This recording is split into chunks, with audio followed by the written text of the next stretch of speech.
everyone, Novels Wonderland here. Thank you all for the love and support you've shown me and the channel. Simultaneous transmigration. We level up alone across multiple worlds. Novel summary. Chen Chen and countless versions of himself transmigrated simultaneously, sharing memories, overlapping talents, and working together as one. Logically, he should have grown stronger and stronger across countless worlds. Hyuga Chen, the bird in the cage has been carved on its head. Sorry, it's already become a branch family shape. Jujitsu Ten's Chen, a roadside companion, absolutely a support. I guess I'll never let go of your leg. Gojo Satoru. Dragon Clan Chen Chen, what do you mean by being an inferior being in a world that judges by bloodlines? Unacceptable. Frillian Chen Chen, cultivation is impossible. I can only be a priest charlatan every day, swindling some gold coins to get by. Mortal Chen Chen, dual spiritual roots of gold and water, resources plentiful, let's turn the tide. Open.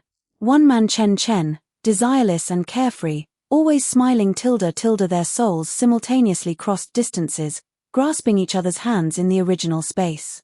The moment they touched, all their aptitudes and abilities.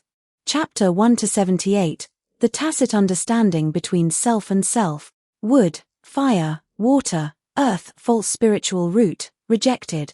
The person holding the spirit testing orb instantly went weak at the knees and dropped straight to the ground. This brat is willing to be a beast of burden. I beg the immortal to show mercy. The next moment, he was blasted flying by a surge of spiritual power. Chen Chen looked at the spirit testing orb that had rolled to his feet, which was still spinning slightly. He bent down and picked it up. It was the same in his past life. Bending over and fawning with a smile was the norm. But in the cultivation world, there wasn't even the chance to bend over and smile. Nobody would welcome someone with a false spiritual root. The moment he poured his spiritual chi into the spirit testing orb, dazzling golden and water blue colors shone brightly and intertwined within the orb. Metal water dual spiritual root, top-tier aptitude. Behind the long table, several representatives who had originally been leaning against the backs of their chairs straightened up almost simultaneously. Chen Chen slowly relaxed his fingers that were gripping the orb tightly, his back having stiffened up at some point, and only now did he feel a layer of thin sweat. At a position slightly to the left of the middle of the long table, a woman with her face covered in a white veil spoke first, her reaction actually the most calm. Metal water dual spiritual root, the Yang sect accepts you. Beside her, an old man in a grey robe quickly chimed in. Yellow Maple Valley is also willing to accept you. He was 2 parts more anxious than the woman from the Yang sect, clearly not wanting to fall behind. Immediately after, the representatives of the Blade Forging Valley and Qingshu sect also spoke one after another, almost without any chronological order, neither suppressing the other. The rogue cultivators nearby couldn't help but look toward Chen Chen.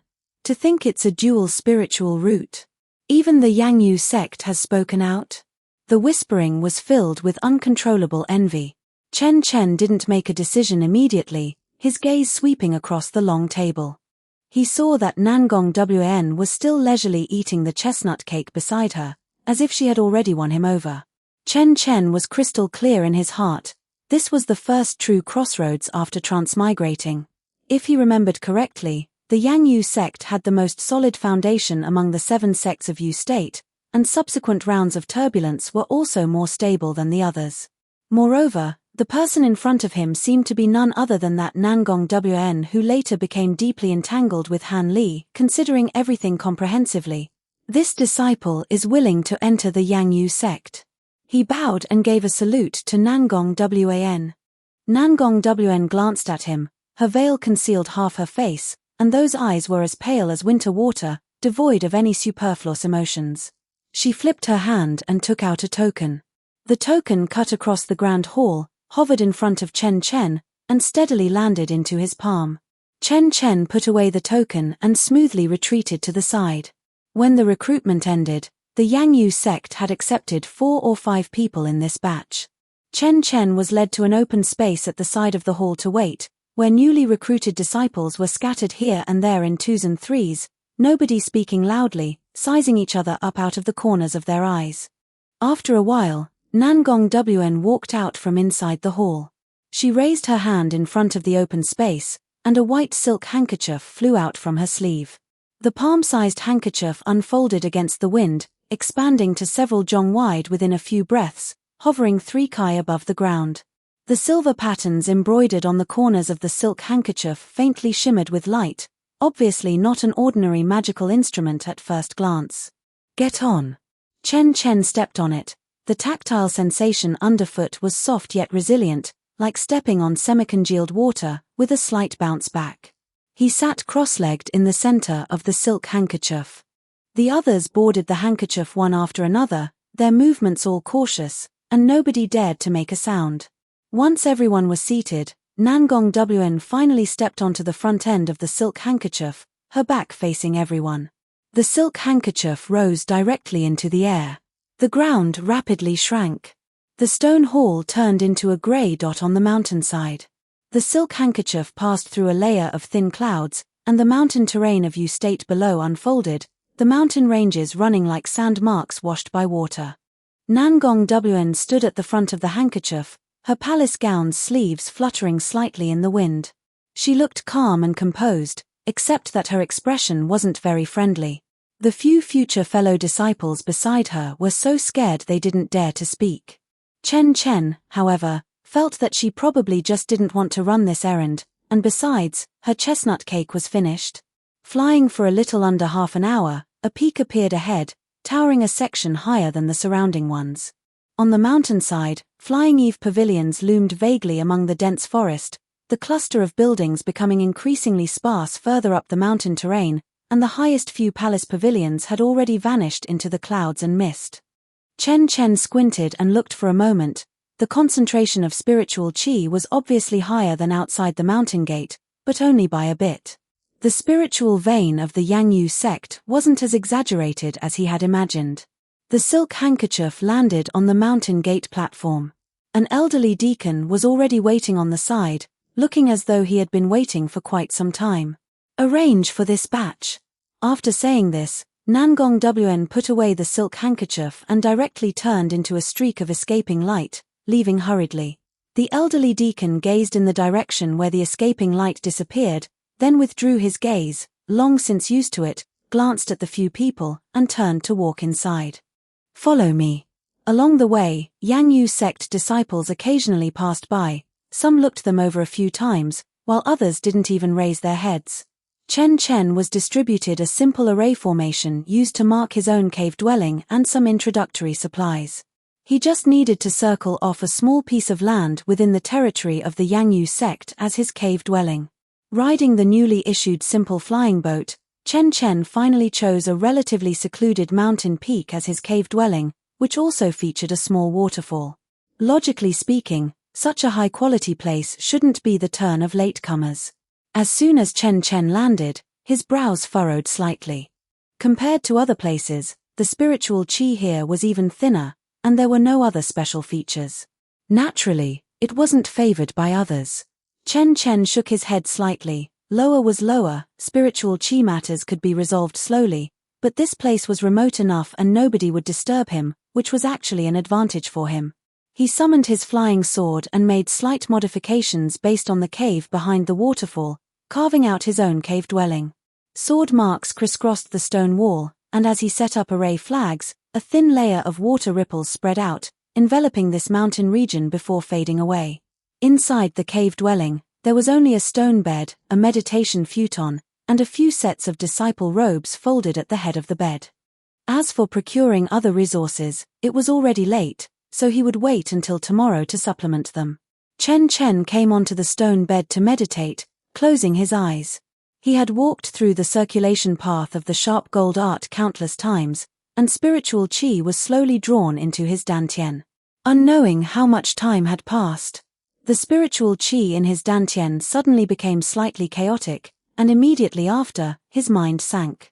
A sense of weightlessness, of emptiness underfoot occurred, like the stone bed he was stepping on had suddenly vanished. Chen Chen abruptly opened his eyes, but what met his gaze wasn't the stone wall of the cave dwelling. Underfoot, there was only a small flat patch of ground, and a single step outward led to churning grey mist extending in all directions to an invisible end. Below was an abyss whose depth couldn't be seen, but a certain instinct told him that he must not fall down. And right in front of him stood two people. Chen Chen's reaction was almost a conditioned reflex. His left hand flipped behind his back to quickly form hand seals. No spiritual power? His pupils constricted slightly. The two people opposite him obviously noticed his movement.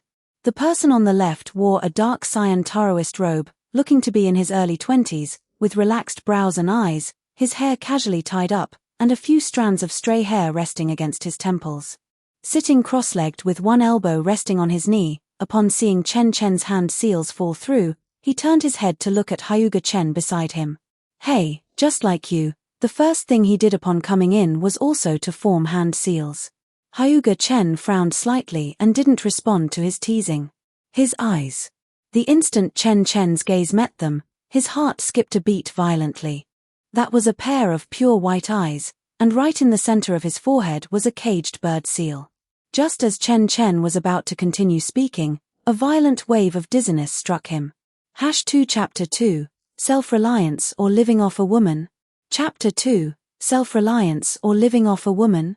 Large blocks of memories that did not belong to him were forcibly crammed in. Chen Chen's knees buckled, and he almost fell to his knees. He propped himself up with one hand, veins bulging on his forehead as he panted heavily. After a few breaths, the dizziness receded. He raised his head and looked at the two people in front of him. They were also looking at him. Their expressions changed subtly. They had synchronized his memories, just as he had synchronized theirs. The silence lasted for a few seconds. He could feel that his spiritual power had not increased. The third layer of chi refinement was still the third layer of chi refinement. Mortal Chen Chen opened his eyes wide in surprise. This is... Did you feel it? The outcast Chen Chen looked at him. Listening to their conversation, Chen Chen realized that they had entered this space earlier than him and had already completed their first round of synchronization. Although our cultivation levels are not shared, experience and knowledge are shared, and the stacked comprehension, talent, and spiritual roots are real. That was right. Mortal Chen Chen closed his eyes and looked inward at his spiritual roots. The golden and water blue spiritual roots rested quietly in his spiritual root apertures. But they were no longer what they used to be. Those impurities that had originally covered the surface of the spiritual roots. The turbid chi accumulated by rogue cultivators over many years, medicinal pill residue, and traces left by impure cultivation techniques, seemed to have been wiped away by some force. Their color was purer and brighter than before, resembling raw jade just excavated from a mine vein. No, it wasn't just the removal of impurities. The texture of the spiritual roots themselves had changed. Previously they had a rough, stony texture, but now they faintly exuded the texture of jade. Was this purification? Mortal Chen Chen spoke first. I don't have a heaven-defying magical treasure like the small green vial on my end. If I want to acquire a large amount of resources, it's best to learn a special skill so that I can later try to trade with Han Li for some resources that are normally impossible to get. As soon as Han Li's name was mentioned, the three of them fell silent for a moment. The atmosphere developed its first crack. This topic was too sensitive. Everyone knew the weight of the small green vial. The outcast Chen Chen broke the silence first. Let me say something. The other two looked at him. We won't touch the small green vial. When he said this, he was completely different from his previous lazy demeanor.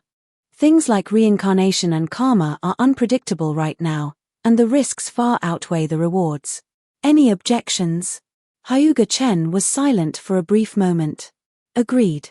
Mortal Chen Chen nodded. I have no objections. Then we have reached a consensus. The outcast Chen Chen patted the dust off his knees, even though there was no dust here at all.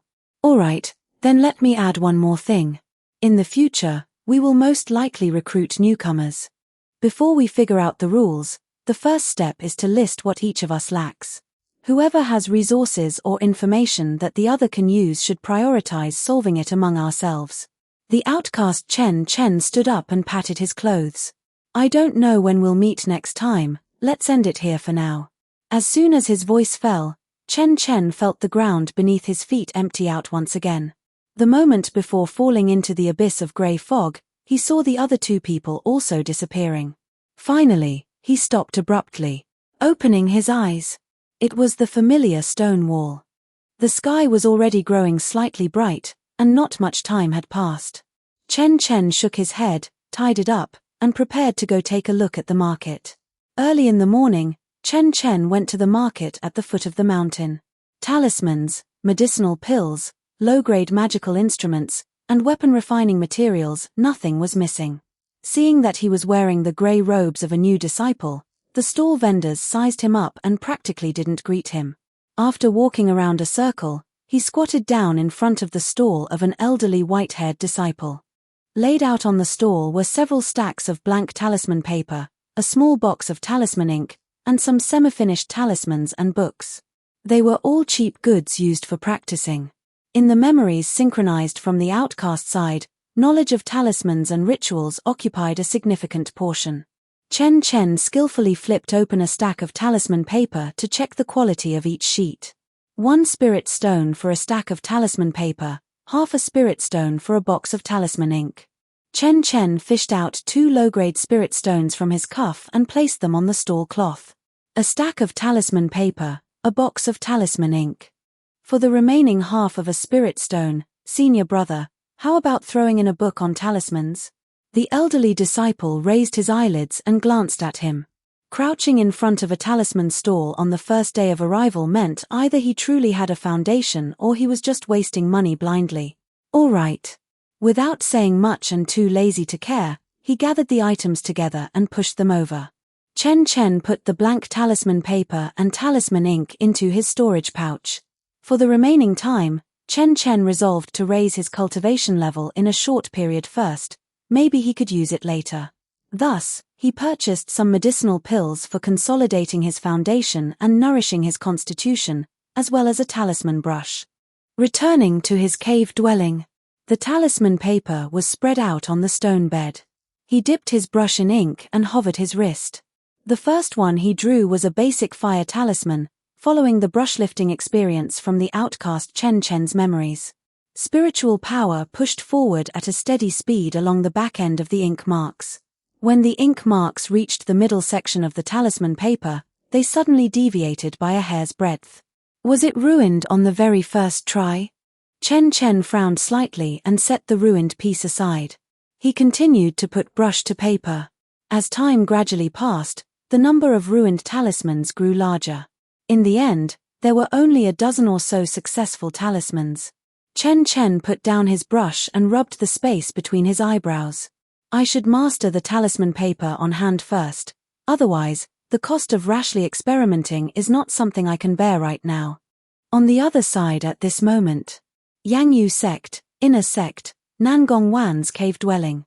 Nangong Wan's senior sister, Nangong Q. That is, the future actual person in charge of Yangyu sect and the Nangong family. She walked in and looked at Nangong Wan, who was still sitting cross-legged on a wooden chair. Where is that dual spiritual root disciple you accepted at the Immortal Ascension Assembly? Nangong Wan frowned unhappily and unconsciously looked at the dim sum box beside her hand. Left in the outer sect. Left in the outer sect. Heavenly spiritual roots aren't cheap cabbages. Do you know how many dual spiritual root individuals appeared in total at this Immortal Ascension Assembly? Nangong Wan did not answer. Nangong Q sat down opposite Nangong Wan. Sigh. You're something else. You were the one who spoke up to stop him first, but after tossing him a token and stuffing him into the outer sect, you turned around and came straight back to your cave dwelling. He is at the 3rd layer of Qi refinement. Let him stay in the outer sect for a while and see how it goes. What's wrong with the 3rd layer of Qi refinement? Nangong Q frowned and slowly spoke. You're well aware of his cultivation speed. 4 fast people, going from the 3rd layer to the late stage only takes a few years. If you don't take him in now, by the time he quietly cultivates to the verge of foundation establishment and saves enough contribution points to exchange for a foundation establishment manual and leaves, Whether he's willing if you want to take him in then remains to be seen. These words were not without reason. Someone without protection, lingering near the edge of the strata for too long, would feel no sense of belonging to the sect. Seeming to be somewhat persuaded by Nangong Q, Nangong Wn hesitated slightly for a moment. Then, should I go take a look? She stood up from the wooden chair, and along the way, her sleeve brushed against the unsealed box of dim sum by her hand, closing it again. Although Nangong Wn agreed verbally to make a trip, she had a completely different idea in mind. Nangong Q looked at her junior sister with gratification, glad that she was finally showing some sense. Go. Tell me after you've taken a look. If it really doesn't work out, we'll talk then. The surrounding scenery quickly swept past her. Riding on that brocade handkerchief, Nangong Wn had still been somewhat hesitant just now, but as for now, she had figured it out clearly. She did not want to take disciples. If she took a disciple, it wasn't just a matter of hanging a name on them. Leaving aside offering guidance through perplexities, at the very least she would have to pave the resource path for the other party. All this time would have to be squeezed out of her own cultivation. She would just make the trip, casually find some excuse like the other party having poor moral character to muddle through it, and save herself from her senior sister's nagging. Chen Chen's immortal cave was not in the outer sect's core area. Nangong Wn spent some effort to find the location, and the area chosen was truly too remote. The spiritual qi distribution radiated outward from the outer sect's core area, leaving only a thin foundation when it reached these mountains. Dwarf pines and gravel slopes were scattered across the surrounding ridges, and the gathering qi array's efficiency here was naturally lower than others. The waterfall cascaded down from a break. The water volume was not large, falling into a small pool at the bottom. The sound of water echoed in the narrow valley, and Nangong Wn landed her figure behind an old pine tree slightly above the side of the waterfall. The gnarled pine branches blocked her figure, and a water ripple barrier rippled faintly behind the waterfall. The restriction set up by the most basic array flags was no different from a layer of transparent paper in front of a core formation cultivator. The stone chamber behind the barrier was not large, and the chisel marks on the stone walls had not been smoothed away by time, showing that it was an immortal cave opened recently. The furnishings inside the room were clear at a glance. A disciple in grey robes was sitting cross-legged on a stone bed. Nangong Wan's gaze couldn't help but linger on Chen Chen's face. They had met once in the stone hall, but she was busy tasting dim sum at the time and didn't pay attention to this kid. Looking at him now, he was quite pleasing to the eyes. She saw that Chen Chen was running a full cycle. Nangong Wn could see the flow of his spiritual power. She had never practiced the circulation route of the sharp gold art, but with the discernment of a core formation cultivator, observing the spiritual power circulation of a qi condensation disciple was effortless. The rhythm of the circulation was very steady, neither hurried nor impatient. This kind of patience was not very rare at the third level of qi condensation. The sharp gold art learned by a rogue cultivator on his own. The biggest flaw of cultivation techniques learned by rogue cultivators on their own was that they were crude. Without guidance, every subtle detail of the circulation route relied entirely on one's own guesses, making it easy to breed unwanted edges in the meridians. Over time, the meridian walls would be covered with subtle internal injuries. Slowing down the cultivation speed was secondary, but it posed even greater hidden dangers when breaking through major bottlenecks. But this person's meridian circulation did not have that kind of crude feeling. Nangong Wn wanted to watch for a little longer. She was curious why Chen Chen, a third-level qi condensation disciple without a master or anyone else's support, chose to live in the marginal corner where spiritual qi was the sparsest. Judging from the rhythm of the cyclical circulation, he had been sitting like this for quite some time. Nangong Wn noticed the stack of discarded talismans next to Chen Chen. The quantity was not large, but the way they were discarded was very consistent. They were all basic mistakes made by beginners. There were still some completed ones on the side, so it seemed he had been drawing them for quite some time. The talisman brush was the cheapest kind of bamboo-stemmed brush, and the tip was already somewhat split. A newcomer who couldn't even afford a good talisman brush. Nangong Wn hesitated for a moment and left the tree branch. She first retreated to the mountain path on the side of the waterfall, stopped concealing her figure, and walked toward the waterfall from the main path.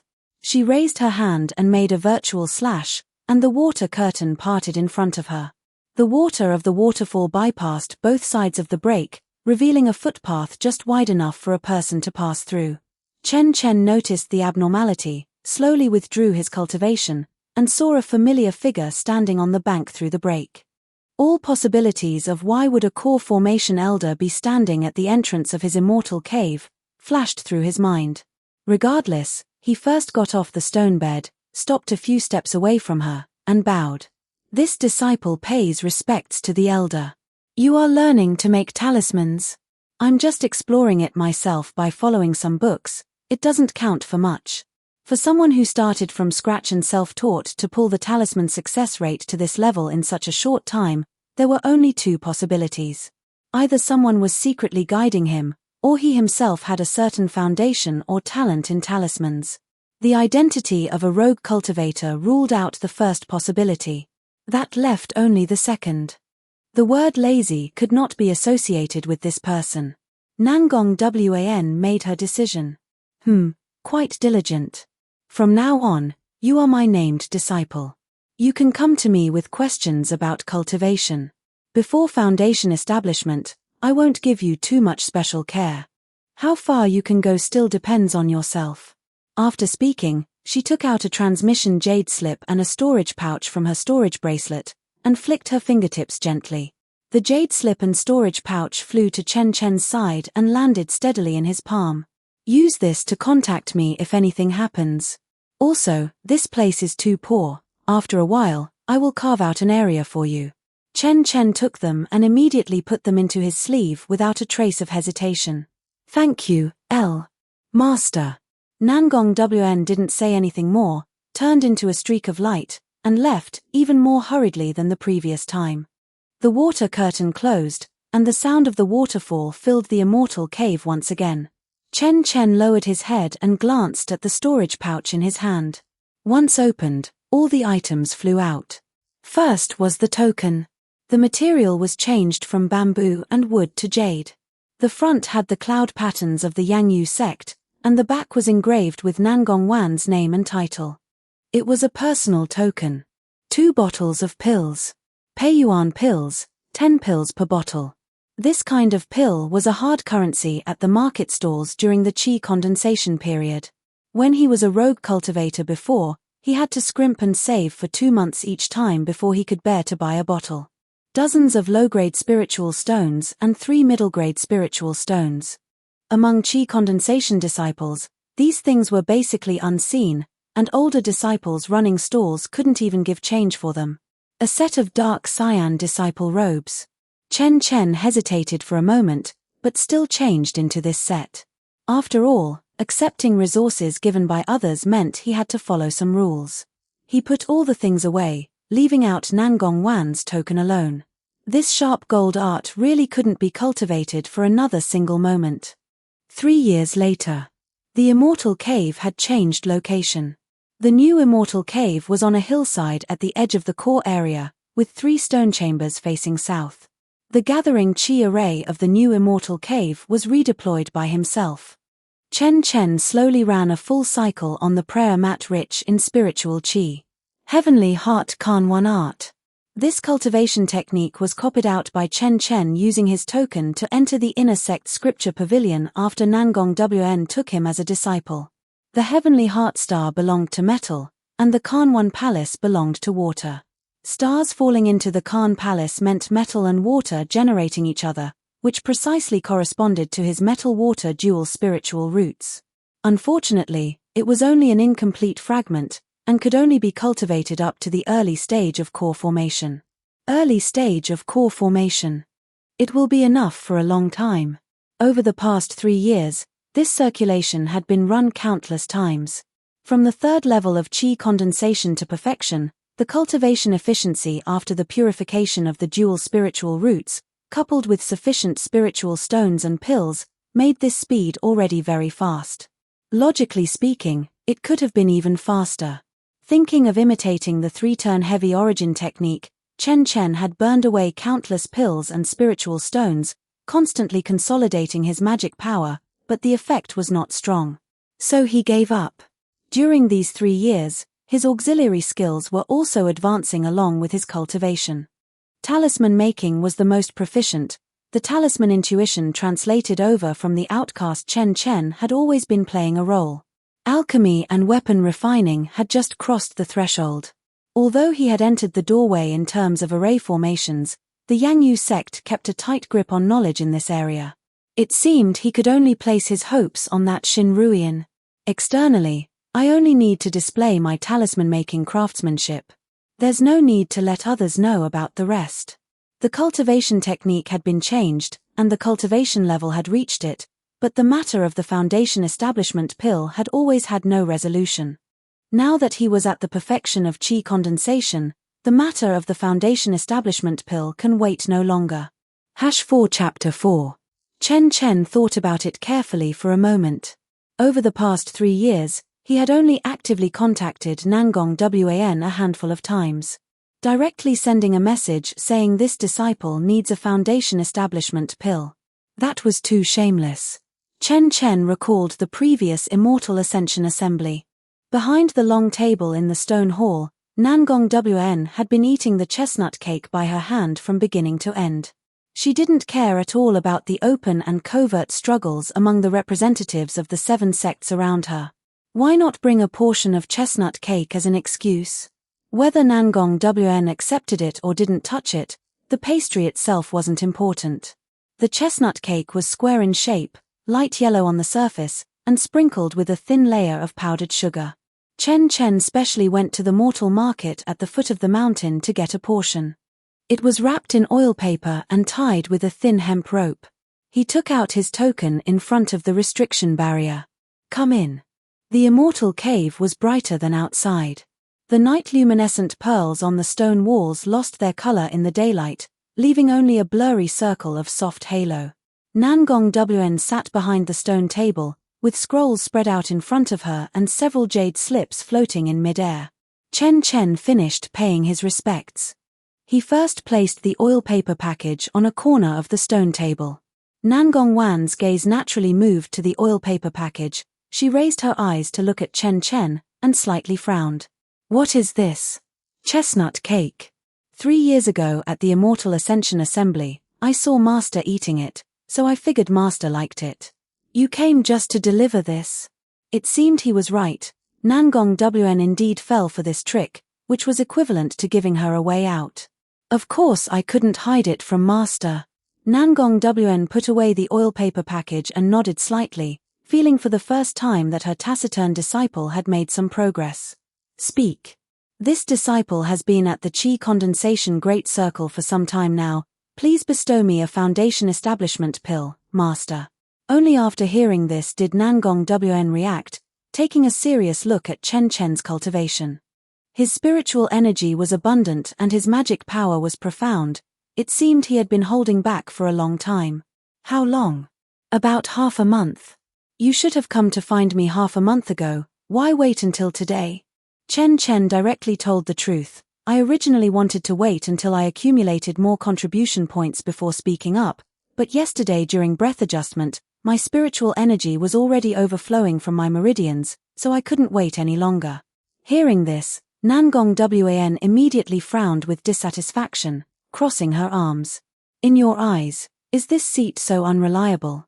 Seeing that Chen Chen did not reply, Nangong Wan also realized that she had indeed not paid much attention to this disciple over the past 3 years. Now it seemed that not only was he diligent in cultivation, but he also knew how to care for his own master's mood. It seemed back then senior sister. Thinking of this, Nangong Wan's originally relaxed expression instantly turned ugly. For some reason these years, her relationship with senior sister had grown worse and worse, and last time she even directly shut her out on the grounds of closed-door seclusion. Forget it. No matter what, she couldn't involve this little fellow. "I have the foundation establishment pill.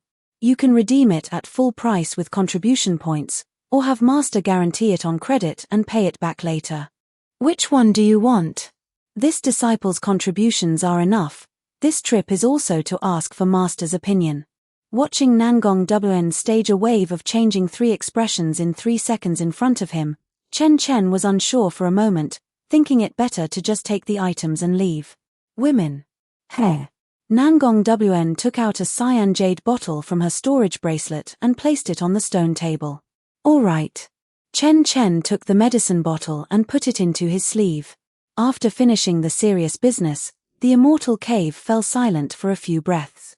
Nangong Wn had picked up the scroll again. Chen Chen stood up and bowed. Master, this disciple will take his leave. Nangong Wan did not raise her head. Amen. Chen Chen acknowledged, turned around, and walked out.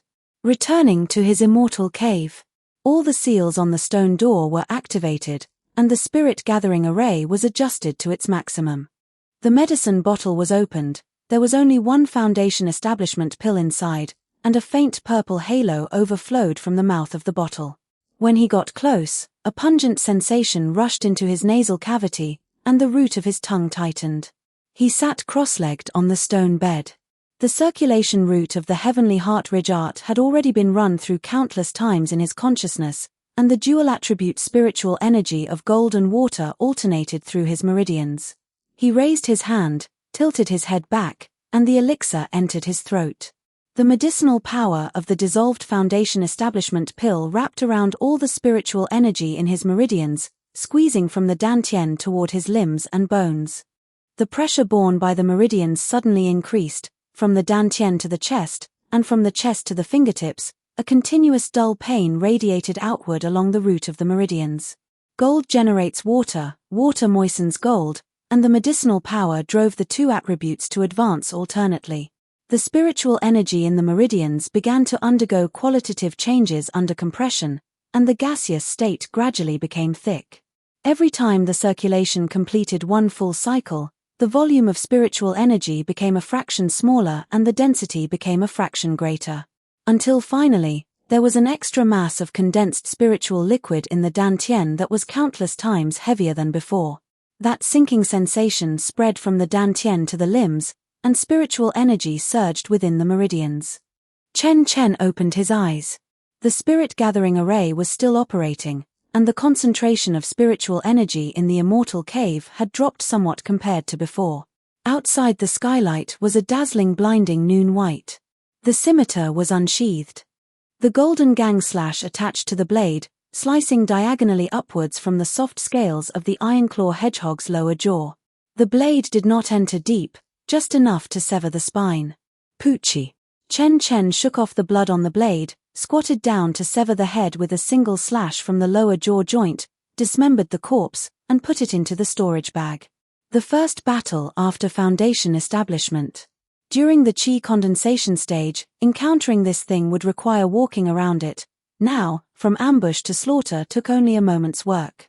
However, the sky was already quite late, so he found an old camphor tree as thick as an embrace at the edge of the forest to spend the night, and would hand in the mission tomorrow. Chen Chen planted array flags around the camphor tree. Thinking in his heart about his subsequent arrangements. He needed to get some detoxifying pills at the very least, preferably detoxifying pills used during the core formation stage. The raw materials were not cheap, but after foundation establishment, the success rate of alchemy would rise a bit. It wouldn't take too long. He had already established his foundation, and now he no longer needed to enter the Scarlet Forbidden Land. But Nangong Wan would suppress her cultivation to enter in the future, and the poison of the ink flood dragon could not be cured by ordinary pills. Prepare the detoxifying pills in advance and bypass this pitfall. After thinking it through, Chen Chen sat cross-legged, his back leaning against the tree trunk, and just as he circulated his magic power to cultivate, his consciousness suddenly drowned. The soles of his feet lost the tactile sensation of solid ground. Grey fog surged from all directions, thicker and heavier than the first time. Hyuga Chen was the first to emerge from the fog. The two exchanged glances for a moment, just preparing to speak. The grey fog churned deeper within. A strange figure appeared from the grey fog, wearing a dark stand-up collar uniform. Memories synchronized in the fog. Amazawa Chen frowned slightly and raised a hand to support his forehead. Mortal Chen Chen looked at this scene and finally understood the mood of the other two at that time. Amazawa Chen first lowered his head to look at his hands. "What is your cursed technique called?" "Return to life." He had originally thought he was pulled into some cursed spirit's domain, but Amazawa Chen slowly breathed a sigh of relief. It can convert negative energy into positive energy in real time, or rather, life energy. Hyuga Chen raised an eyebrow slightly, seeming very interested in this cursed technique. As for the side effect, Amazawa Chen closed his palms together, extinguishing the light between his fingers. "All those cool cursed techniques have nothing to do with me anymore. Exorcising cursed spirits can only rely on smashing with fists. I've become a close combat reckless brawler." Mortal Chen Chen asked, "Positive energy? It's probably taking the path of body refinement, right?" Amazawa Chen clenched his fists, his knuckles making a crisp snap. "However, my original cursed energy capacity was too small, so the efficiency couldn't go up. As for now, after the rendezvous, the cursed energy capacity jumped up by a large margin, and the bodyforging efficiency rose along with it. The slow progress of bone and tendon tempering over the past 4 years might now accelerate to a speed that even he himself had never estimated. After going back, I'll go find that white-haired guy and test a punch on him. If it doesn't hurt him, I'll write my name backwards." Chapter 5 Divine Machine 100 Refinements. Mortal Chen Chen did not reply. He looked at Amazawa Chen's palm, running through the logic of resurrection and his own spiritual power system in his mind. The path of real-time positive energy conversion, if translated to spiritual power recovery. The speed of spiritual power self-healing after foundation establishment might have slight changes. The specific effect would have to be slowly experienced after returning. The grey mist had not stopped surging. A wave of information that did not belong to anyone present poured in. Hyuga Chen's pupils shrank slightly, and then the three of them looked simultaneously at the still surging grey mist. The outcast Chen Chen walked out of the grey mist with an apologetic face. "Could this be?" The outcast Chen Chen sighed. "Divine Machine 100 Refinements." The grey mist fell silent for a moment. Mortal Chen Chen spoke. "How do you have this?" "It's a long story. The company's people have already come looking for me now." Amazawa Chen frowned. "The company? They've interrogated me for a few days. They'll probably use the lenience bench in a bit." The lenience bench. The identity of a lay disciple of Chuanzhen was not considered much of a backing in the outcast world. With the 8 wonders in his head, facing the interrogation of Na Dutong alone, Divine Machine 100 Refinements was no ordinary item. The innocent are deemed guilty because of their valuable treasures. The outcast Chen Chen was not very worried and spoke to comfort him. "Small problem. Cultivation after synchronization has always been advancing by leaps and bounds. By now, my mind and body have long been mastered, and a mere lenience bench is still not worth mentioning. In fact, after a while longer, I'll be able to touch that realm." Only then did mortal Chen Chen relax, looking at the outcast Chen Chen with gratitude. "In the short term ahead, I shouldn't have any major changes. The Great Teleportation Token and the Ancient Teleportation Array, these 2 items must be obtained. The Blood Jade Spider's eggs are also in the same mine. These 3 things can be done in one trip. However, Divine Machine 100 Refinements is really timely." Mortal Chen Chen suddenly remembered there was another person. Xin Ruian. A genius cultivator proficient in formations, the teleportation array's foundation needed to be repaired. The 4 of them looked at each other and smiled slightly. The grey mist rolled back from the outer perimeter. The outlines of the 4 people gradually blurred in the mist. The grey mist dispersed completely. A white ceiling, a monotonous confinement room. There were finally footsteps outside the door. More than one person. 2 people came in. The one in front wore a white shirt, had a slightly plump figure, and wore a pair of round-rimmed glasses on his face.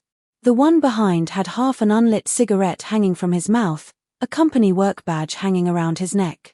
As he entered, he raised his hand to take the cigarette out of his mouth and stuffed it into his chest pocket. "Jiao Fengshu. Shu Sai." Chen Chen recognized Shu Sai. the person in charge of the North China region, Zhong Chulan's direct supervisor. He had only seen Zhao Fengshu in photographs. With the chairman of the company personally coming to interrogate him, the weight of this matter was even heavier than he had estimated. Zhao Fengshu sat down opposite him and began routine questioning. Chen, Chuanzhen lay disciple, how many years has it been since you went down the mountain? Chen nodded. You've been wronged these past few days. After going on the lenience bench today, if there are no problems, you can leave. It was not some cliched phrase like confession brings leniency. This kind of thing was harder to deal with than cliched phrases. Let's go, the equipment is next door. The room next door was twice as large as the previous one. A chair was placed in the middle of the room. The chair had a metal base, thick armrests, and the backrest leaned back slightly. Several slender metal arms extended from both sides of the chair, with patches and clips attached to the ends, somewhat resembling monitoring equipment in a hospital. An arc-shaped metal plate was embedded in the back of the chair, densely covered with hair-thin incisions. The lenience bench. Chen walked up to the chair. Shu Sai said from behind. Just sit up on it, no need to be nervous. A lie detector gadget. Chen sat down, his arms resting naturally on the armrests. Shu Sai walked over, removed the patches from the metal arms, and applied them to Chen. The movement was proficient. The touch of the patches was icy, carrying a faint scent of alcohol. Then came the clips. The two clips were clamped onto the fingertips of the left and right middle fingers respectively. It felt like undergoing a physical examination. Shu Sai took 2 steps back and looked at a small display screen on the side of the lenience bench. Several lines on the screen jumped steadily. That's it. Zhao Fengshu sat on an ordinary folding chair directly opposite the lenience bench. Zhao Fengshu did not start immediately, lowering his head to flip through the materials in his hands. Name. Chen. The fluctuation amplitude of several lines on the small screen did not change. Shu Sai glanced at the screen. Master and lineage. Lay disciple of Chuanzhen Baiyun Temple. When did you go down the mountain? It's been quite a few years. What Zhao Fengshu asked were all questions already asked next door just now. Basic information, going through the procedure. The mechanism of the lenience bench was lie detection, first establishing a baseline through irrelevant questions, and then cutting into the core questions. The skin beneath the patches began to warm up slightly. The low-frequency tremor of the lenience bench was transmitted up along the metal arms, like taking a pulse. What is your relationship with Bo Village's village chief, Ma Xianhong? Here it comes. Chen took a breath. We just met not long ago. Zhao Fengshu raised his eyes, and several lines on the screen remained steady. Have you ever practiced divine machine 100 refinements? No. Truth.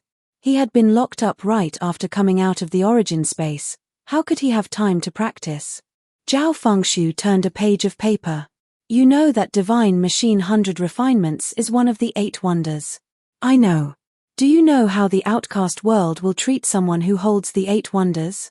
This question was not within the scope of lie detection. It was an attitude test and also a linguistic trap. Chen looked at Zhao Fengshu calmly, continuing along with his meaning. I know. The innocent are deemed guilty because of their valuable treasures. Zhao Fengshu put down the paper in his hand. Divine machine 100 refinements, what is its source?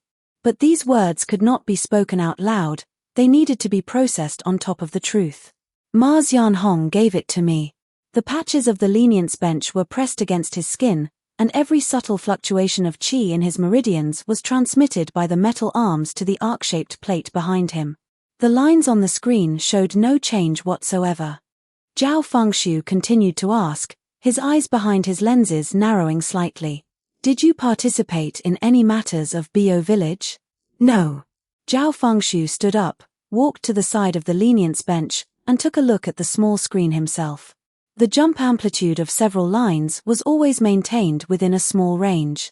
Zhao Fengshu sat back down on the folding chair. Chen, you know the principle of the lenience bench. There aren't many people the company has encountered who can fool it. Chen looked calmly at Zhao Fengshu without answering. Zhao Fengshu handed a stack of papers in his hand to Xu Sai. Your luck isn't very good. Xu Sai walked over to the lenience bench and bent down to remove the patches from Chen Chen's forehead. It's over. You cannot leave North China for the time being. Xu Sai will tell you the specific arrangements. Chen Chen stood up and followed Xu Sai out of the interrogation room, coming to a small conference room. A few things were placed on the table: a cup of water, a stack of documents, and a company-issued flip phone. Xu Sai pushed the documents over. Take a look. It's not some deed of sale. There were several clauses in the document. First, the scope of activity was limited to the jurisdiction of the North China region. Second, report to a designated location once a week.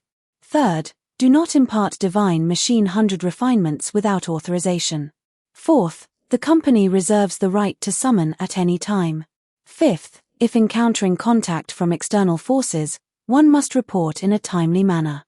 A signature column was left at the end. Chen Chen read the document from beginning to end. The wording of the clauses left quite a bit of elasticity. You can leave once you sign. Chen Chen picked up the pen and wrote his name in the signature column. Xu Sai took the document and also pushed over the company-issued phone. Take this. Call my phone if anything happens. Chen Chen took the phone and put it into the inner pocket of his jacket. Thank you. Don't thank me. Xu Sai picked up a lighter to light a cigarette, looking meaningfully at Chen Chen. The Lu family's side has called. #6 Chapter 6 Embryonic Breathing, Transformation. Chapter 6, Embryonic Breathing, Transformation. When Chen Chen walked out of the offices of Na Tutong, the sky outside was already leaning towards the west. Standing at the main entrance was a girl with pink hair. Wearing a light-colored jacket, she stood by the roadside with her hands behind her back, using the tip of her foot to kick a small pebble. Hearing footsteps, Lu Linglong raised her head, with Lu Lin beside her. Lu Linglong then took 2 steps forward, glaring indignantly at Chen Chen. Senior brother Chen. You're not being honest. I just asked some questions, nothing major. Let's go. Treat me to dinner. Lu Linglong turned around and walked away. You're paying. Lu Lin followed behind, flashing an apologetic smile at Chen Chen. A local home-style restaurant. Lu Linglong chose a window seat and pushed the menu over to Chen Chen. Chen Chen opened the menu. Lu Lin sat down opposite them and poured a cup of tea for each of the 3. After ordering, Lu Linglong rested her chin in one hand and looked out the window. The glass reflected her profile and the sparse figures on the street. You better keep a low profile these days. Lu Linglong poked the remaining half-piece of guobaoru in the dish with her chopsticks, not lifting her eyelids. In a few days, your junior sister here won't have time to bail you out. Chen Chen held his teacup, the rim resting near his lips. Where are you going? Tang sect. Chen Chen put down the cup and, out of kindness, still decided to offer a reminder. The waters in Tang sect are deep. There's no need for you and Lu Lin to go personally. Instead of being as flighty as before, Lu Linglong turned her head and looked earnestly at Chen Chen. The matter concerning Wugen Sheng involves my great-grandfather. Chen Chen shook his head and said nothing more. Lu Lin picked up a piece of food with his chopsticks nearby, not getting involved. Lu Linglong thought Chen Chen would continue trying to persuade her. He was just like that back at Baiyun Temple, acting like a nagging mother. Chen Chen put down his chopsticks, took a small cloth bag from the inside of his jacket, placed it on the table, and pushed it over, its opening tied with a thin hemp rope. What is this? Keep it on you, you'll find it useful later. Lu Linglong untied the hemp rope and took a peek inside. A few round alchemical pills, light in color, with a faint waxy sheen on the surface. Alchemy wasn't Chuanjan's specialty. She didn't remember Baiyun Temple teaching this. You refined these yourself? Chen Chen nodded. When did you learn? Recently. Lu Linglong stuffed the pills back into the cloth bag and pulled the string tight. Looking at the unchanging, placid expression on Chen Chen's face, she rolled her eyes in her heart. After being locked up by the company for a few days, he now pulled out several pills out of thin air without a single word of explanation. That useful later you mentioned. She deliberately lifted the cloth bag and shook it in front of his eyes. What does that mean? It means literally what it says. Lu Linglong tucked the cloth bag into her pocket. Fine, I'll carry it with me. Lu Lin watched the two converse and pondered silently. He had realized the hidden meaning in Chen Chen's words earlier than Lu Linglong, but figuring it was for Lu Linglong's own good, he didn't probe further. The dishes were served one after another. In the end, Lu Linglong couldn't suppress her curiosity and asked pressingly, "Then what are you up to recently?" She felt no burden at all ordering around this cheap senior brother. What if she could recruit him as extra muscle? Going into the mountains to calm my mind for a while. Chen Chen picked up the teapot and poured her half a cup. Don't think I don't know what you're thinking. Hehe, as long as you know. You were having a miserable time inside my head _, ouch. Chen Chen withdrew his hand. Lu Linglong covered her forehead, staring angrily at Chen Chen. Behave yourself. She didn't try any tricks on his forehead again, but poked her chopsticks into her bowl twice. Before leaving, Lu Linglong went to the restroom, leaving only Lu Lin and Chen Chen at the table. Lu Lin straightened his chopsticks. Over at Tang Sect, I'll keep an eye on her. Chen Chen picked up the tea that had already gone cold. She's so stubborn, can you hold her back? Lu Lin fell silent. Lu Linglong returned from the restroom. Let's go. Chen Chen got up and paid the bill at the counter. By the time the three walked out of the restaurant, it was already dark, and a dim yellow light glowed from the street lamp at the alley entrance. Lu Linglong walked to the alley entrance, turned back, and waved her hand as the street lamp cast a ring of dim yellow light over her head. I'll look for you again when I get back. Chen Chen nodded. Standing under the street lamp, he watched the backs of her and Lu Lin as they bypassed the garbage station at the alley entrance, until they were swallowed by the traffic on the distant avenue. The little tot from back then had grown up this much without him realizing. After feeling a brief trace of sentimentality, Chen Chen turned and walked in the opposite direction. Feeling the swallowing pouch inside his jacket, he pondered what medicinal ingredients were still unprepared. As for confinement or anything like that, Chen Chen didn't take it to heart at all.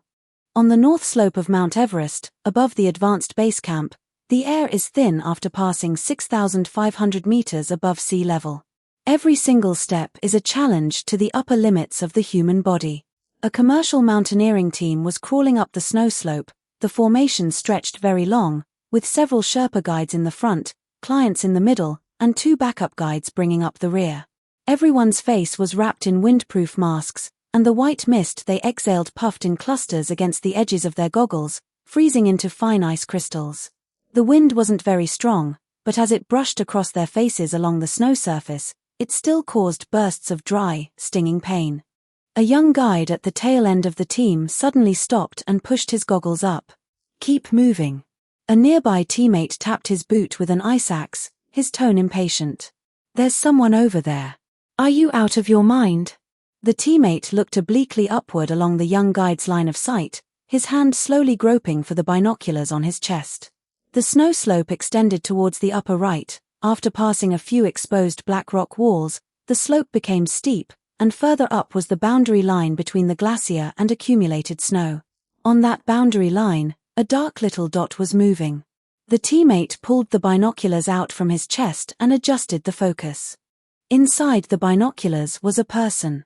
Wearing a dark jacket, his face directly exposed to the wind and snow, and ordinary shoes on his feet, he stepped into knee-deep snow, every step planted very steadily. What the hell? That person had no equipment or protective measures whatsoever. He wasn't a member of any mountaineering team, nor was he a high-altitude guide they knew. The teammate shoved the binoculars back into his chest. Did you see that? Saw it. He didn't carry oxygen. The teammate raised his wrist, checking his own body temperature and pulse via his smartwatch. It's not a hallucination. The clients in front also stopped, and someone took out a camera to snap photos in that direction, but was stopped by the guide raising a hand. The figure didn't look back. After walking just a few steps on the snow slope, he bypassed a rock wall, and when he emerged again, he was already at a higher place, his silhouette becoming smaller and smaller on the boundary line between the snow curtain and the grey-white daytime space. finally disappearing completely from view. The oldest Sherpa in the guide team stared for a long time at the patch of snow mist where the figure had vanished. Then he turned around and waved his mittens at the team, signaling for the return journey. The movement was crisp and unquestionable.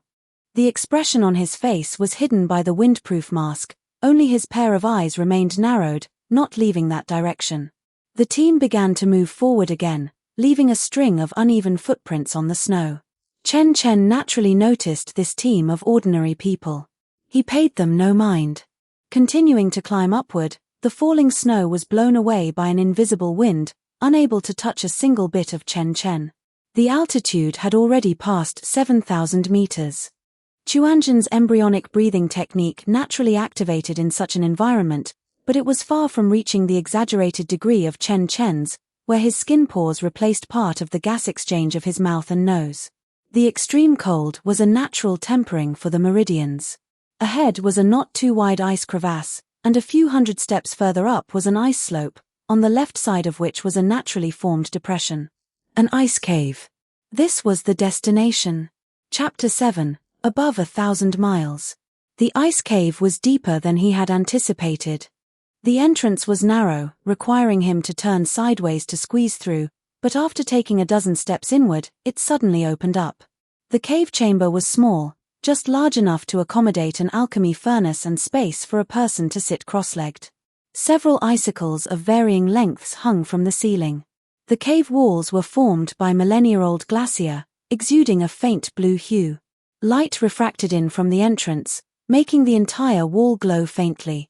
Chen Chen took the devouring pouch out from the inside of his jacket and tipped it into his palm. The alchemy furnace landed on the ground, the ice emitting a muffled sound as the legs pressed 3 shallow indentations into it. He first laid down a simple formation on the inner side of the cave entrance. Several carved formation stones were wedged into the ice crevices. The formation materials of the outcast world were incomparable to those of the mortal world. This set of formation stones was modified by himself using the concepts of the divine machine 100 refinements, and its functions were very basic. Returning to the depths of the cave, he sat cross-legged and cleaned out the furnace chamber. His fingers traced a circle along the fire-controlling rune patterns on the inside of the furnace wall, feeling the depth of each carved notch. After packing up the furnace, he took out the medicinal herbs bundle by bundle from the devouring pouch. Acorus gramineus, Bambusi concretio silicia, and bamboo sap were all main ingredients for clearing orifices and refreshing the mind. There were also some materials he had scavenged from the outcast black market. Their appearance wasn't very good, but their medicinal properties were sufficient. The herbs were categorized and placed on the ice, with those closer to the furnace taken first, and those farther away taken later. For refining by a single person, it is enough. Ever since his Chuanzhen embryonic breathing skill had advanced, going without food for a few days no longer posed much of a burden on his body. Hydration was the key. There was accumulated snow on the outside of the cave entrance. Whenever he felt thirsty, he could just grab a handful and shove it into his mouth. The fire-controlling rune patterns lit up, moving down along the furnace wall and converging into a dark red circle at the location of the fire-gathering array. Starting the furnace required stability, and raising the temperature required uniformity. Mere ordinary herbs could not withstand a fierce fire, their medicinal properties were too thin, and an urgent fire would cause them to disperse. Mind-calming pills, to rein in distracting thoughts and assist in entering meditative absorption. The foundation of herbs in the outcast world was thin, making it impossible to refine items of a higher grade, and Chen Chen had accepted this limitation.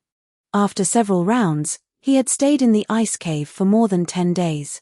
The original dim blue light on the ice wall had melted slightly near the furnace due to the continuous baking of the furnace fire, and after refreezing, it turned milky white.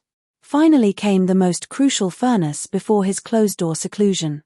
What was being refined in this furnace was not medicinal pills. He resorted all the refined pills, picked out a few mind-calming pills of the highest quality, pulverized all the rest, and threw them back into the furnace for quenching. The fragments were repeatedly compressed by the high temperature inside the furnace chamber, eventually condensing into a fist-sized brown paste. When Chen Chen took it out, The paste had no obvious medicinal smell, only a faint sweetness. This thing was not meant to be eaten. Chen Chen molded the medicinal paste into a small round block, placed it on the ice next to the alchemy furnace, and waited for it to cool naturally. Everything was ready. Chen Chen sat cross-legged in front of the alchemy furnace. The furnace fire had gone out, but the residual warmth from the furnace wall still gently baked his back from a few steps away. The blizzard outside the cave had stopped at some point, and the ice shell at the entrance was sealed tightly. The hurdle from the yin spirit to the yang spirit. It is time to cross it. Chuanzhen's dual cultivation of nature and life was a very long path. When his nature cultivation reached the pinnacle of the yin spirit, he was already able to briefly leave his body during meditation, but the yin spirit could not travel far or touch physical objects. He needed to refine it into a true form. From the yin spirit to the yang spirit, the essence was to completely refine away the yin substance within the primordial spirit. What this process required was not technique, but accumulation and time. He already had the accumulation through the talent stacking of origin space.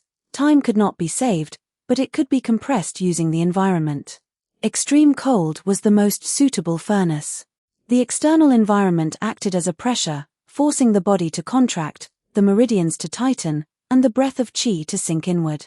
In this state, the sea of consciousness would instead become clearer than usual, and the outline of the primordial spirit would be more distinct than usual. He picked up the round block formed by the medicinal paste and held it under the root of his tongue. The bitterness first spread from the root of his tongue, followed by a surge of warm current traveling down his throat. After entering the chest cavity, it split into two paths, one surging upward into the Baihui point, and the other sinking downward into the Dantian. The medicinal power was concentrated and took effect quickly. However, it could only be used to assist in the circulation of the heavenly circulation. The qi breath in the meridians was like urged stream water, starting from the Dantian, moving upward along the governor vessel, passing through the Jiaji, Dazhu, and Yuzhen points, making a circle around the Baihui point, then moving downward along the conception vessel, passing through the Shanzhong and Qihai points, and returning to the Dantian. 1 circle. 2 circles. After an uncountable number of heavenly circulations, his external bodily sensations began to fade. First, the coolness at the soles of his feet disappeared, then, the tactile sensation of his knees against the ice gradually dissipated, and then, the presence of his fingers resting on his knees also slowly faded away. His body was still there, but his sensations had been stripped away. The sea of consciousness opened up. That was a boundless space. There was no light, no depth, but the absence of boundaries in itself provided a sense of space. Right in the center of the sea of consciousness, a humanoid outline slowly emerged. This was the yin spirit. Its facial features were blurred, and the edges of its body diffused slightly like ink in water, ready to melt into the surrounding darkness at any moment. Looking down, the soles of its feet connected to the bottom of the sea of consciousness, as if growing out of the sludge. This was a very accurate perception.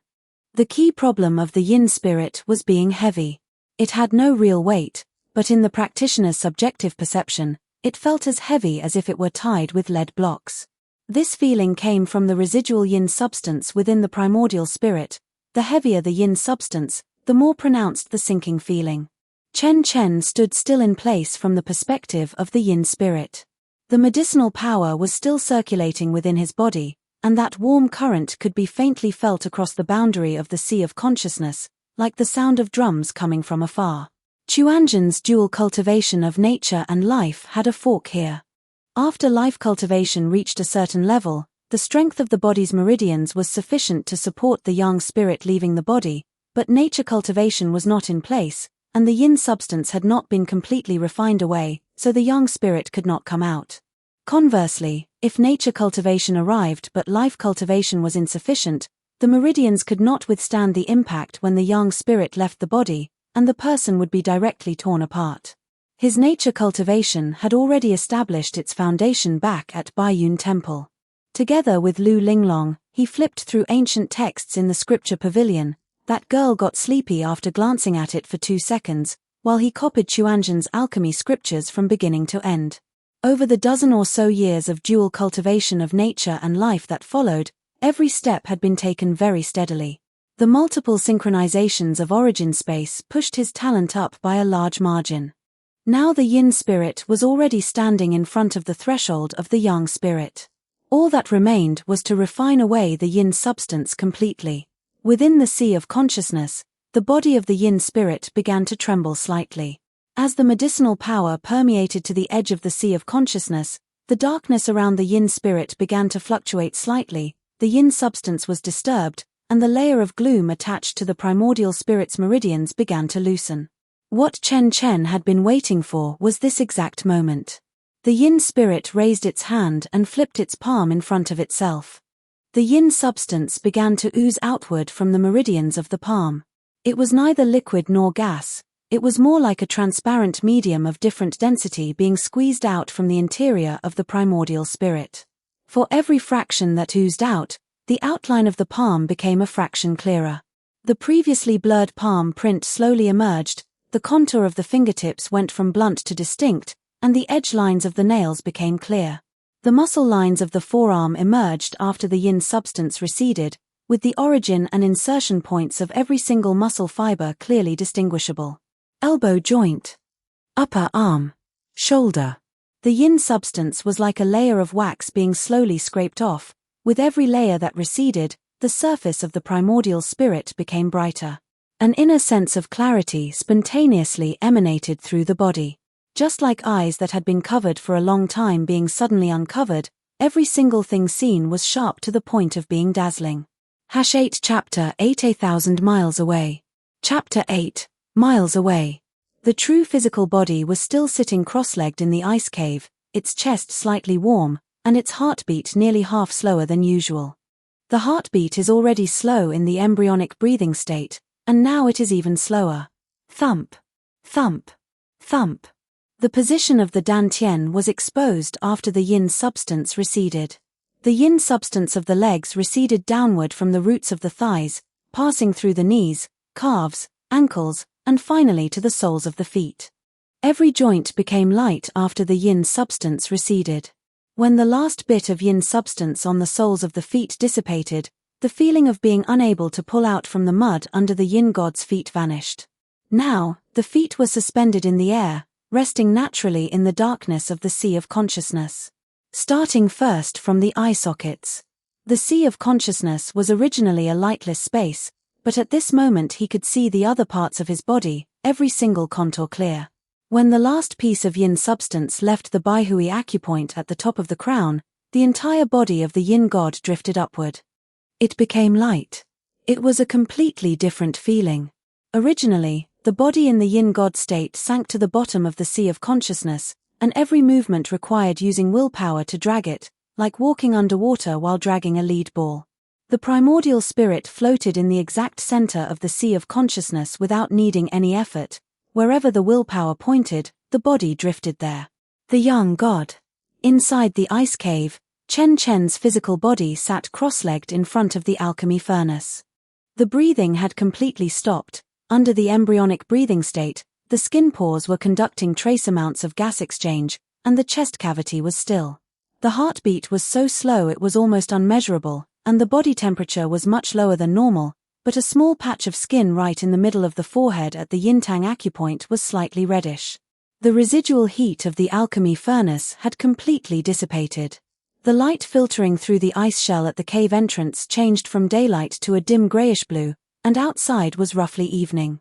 In the sea of consciousness, the young god turned around and walked toward the boundary of the sea of consciousness. Previously, whenever the yin god walked to the edge of the sea of consciousness, it would feel an invisible resistance, like crashing into an invisible wall.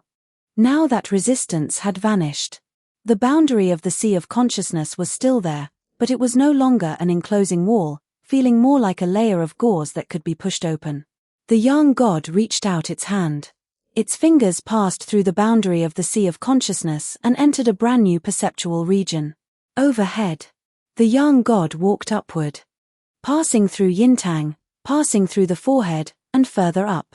The Baihui acupoint was like a half-opened door, and the young god squeezed out through the door. At the instant of leaving the body, there was not a single sound. The ice cave was still that same ice cave. The alchemy furnace was still in its original position. Its own body sat cross-legged in front of the alchemy furnace, eyes closed, with a calm expression. Seen from the side, that small reddish patch of skin on Yintang had already receded. The young god floated at the top of the ice cave, looking down at itself. This was the first time looking at its own body from the perspective of the young god. It tried to drift toward the cave entrance.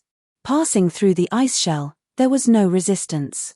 On the cross-section of the ice shell, circular holes formed by frozen air bubbles could be seen, closely packed together one after another. Outside the cave was the night of Mount Everest. The wind and snow had already stopped. The starry sky overhead shone with an unreal brightness at an altitude of over 7,000 meters, and every star was a needle-tip-sized cold light point, densely carpeting the entire firmament.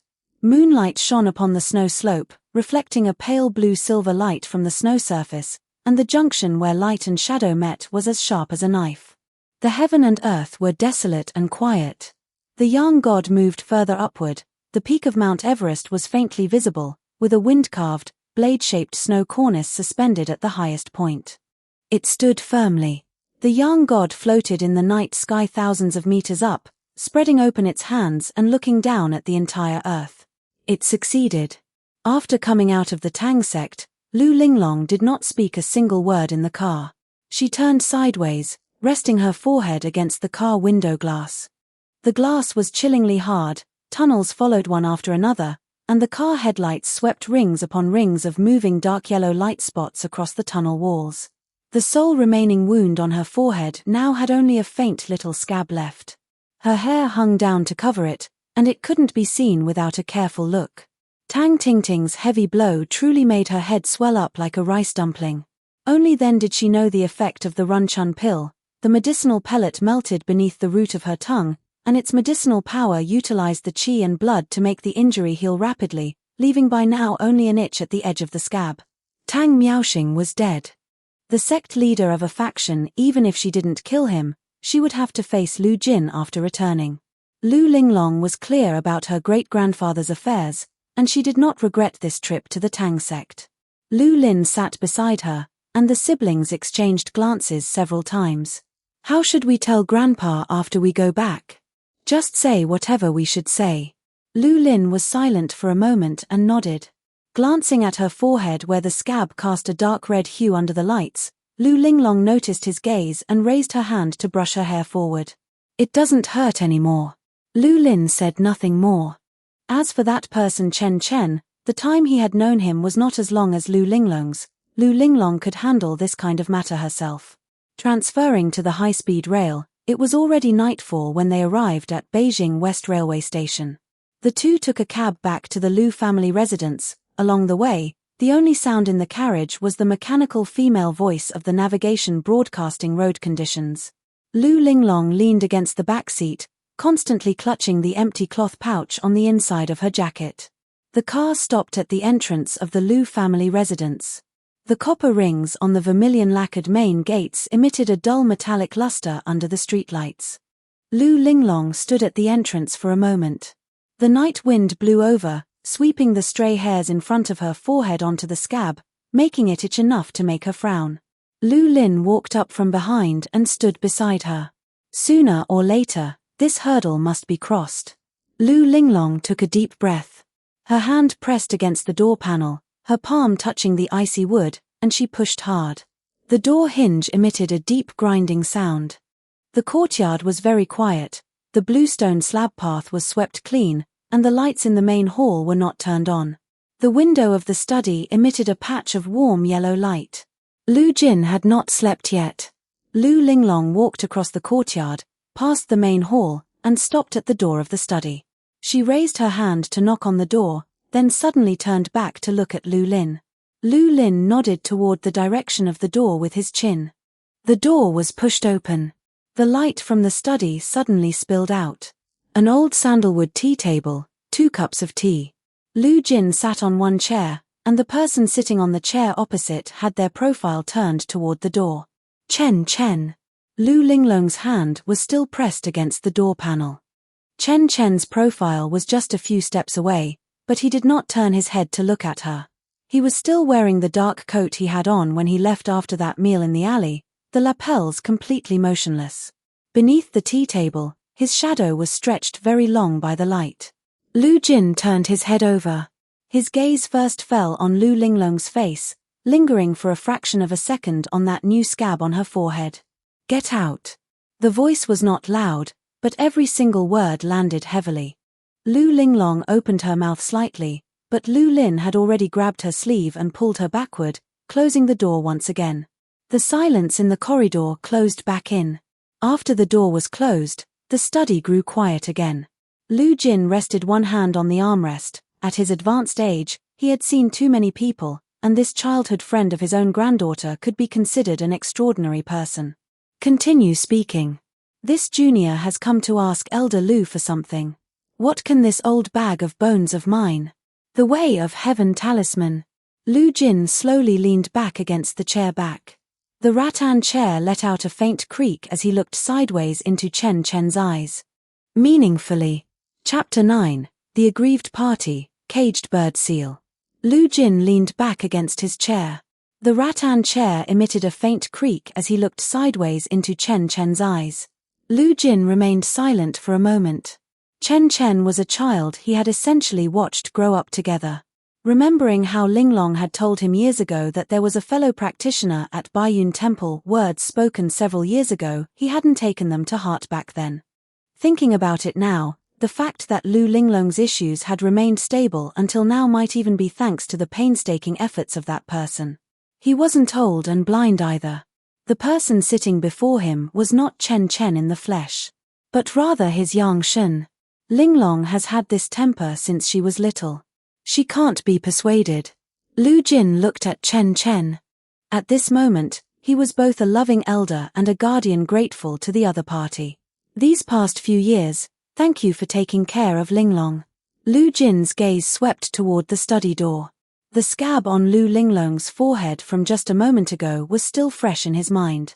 "You want the Way of Heaven talisman. What is your reason?" Chen Chen knew very well that Lu Jin was a stubbornly principle-bound person. In matters requiring flexibility, he tended to be rather awkward. Even the old celestial master was like this, and he himself would be no exception. Looking at Lu Jin, the warmth in his gaze gradually faded and grew indifferent. Lu Jin looked at the silent Chen Chen, unsure of what he was thinking. After reaching a certain realm, some things did not need to be questioned to the very end. There were also things about the old celestial master Zhongji Wei that couldn't be spoken of too thoroughly. When a person at the Yangshan realm sat across from you to ask for something, what they were asking for was not the 8 wonders themselves. To someone capable of cultivating to this realm on their own, the 8 wonders were unnecessary distractions. Techniques were the branch, while the Tao was the root. Once a person had cultivated their nature practice to the Yangshan realm, their perspective on the 8 wonders differed from that of ordinary people. As for what this purpose was, Chen Chen didn't want to say. Lu Jin suddenly recalled the scene where he had stopped the old celestial master on the grasslands. That old Taoist bastard seemed to be like that too. The old celestial master was different from him. Compared to Lu Jin, he was much more natural and wouldn't be as awkward as him when it came to matters of emotion. At that time, rather than saying he was Zhongji Wei, it was more like he truly became the celestial master then. Celestial master. Zhengyi. Lu Jin gazed at the young body of the Yangshan before him. Chuanzhen. As if figuring something out, Lu Jin suddenly stood up. Walking over to the desk, he pulled open the drawer, flipped to the very bottom, and took out a blue paper-bound booklet. The corners were slightly worn, but overall it was very well preserved. "Take it. This is the original." Chen Chen stood up and took the booklet with both hands. He could roughly guess what Lu Jin had figured out. Having Lu Jin figure it out on his own saved much more effort than wasting words explaining it himself. Linglong. There was no response from outside the door, but Lu Jin knew she was still there. For the next period of time, stay at home. You are not allowed to go anywhere. Without waiting for a reply, Lu Jin pulled open the study door and walked out. The hallway lights were dimmer than the study. Lu Linglong stood hugging the base of the wall, with Lu Lin beside her. The two of them clearly hadn't moved an inch. Lu Jin glanced at her. "Did you hear me?" "I heard you." Lu Jin walked past her and returned to his bedroom. The hallway fell silent. Lu Linglong pressed the back of her head against the wall again, let out a breath, and blew away a stray lock of hair hanging in front of her forehead. Chen Chen walked out and caught a glimpse of Lu Linglong's awkward plight. Lu Linglong felt a chill down her spine under his gaze, and she instinctively wanted to look away. "That was set on you guys by Zhong Chulan." Lu Linglong and Lu Lin were stunned for a moment. At this time, in Chen Chen's eyes, a faint blue halo emanated from deep within their pupils. "Don't run around everywhere following Zhong Chulan from now on."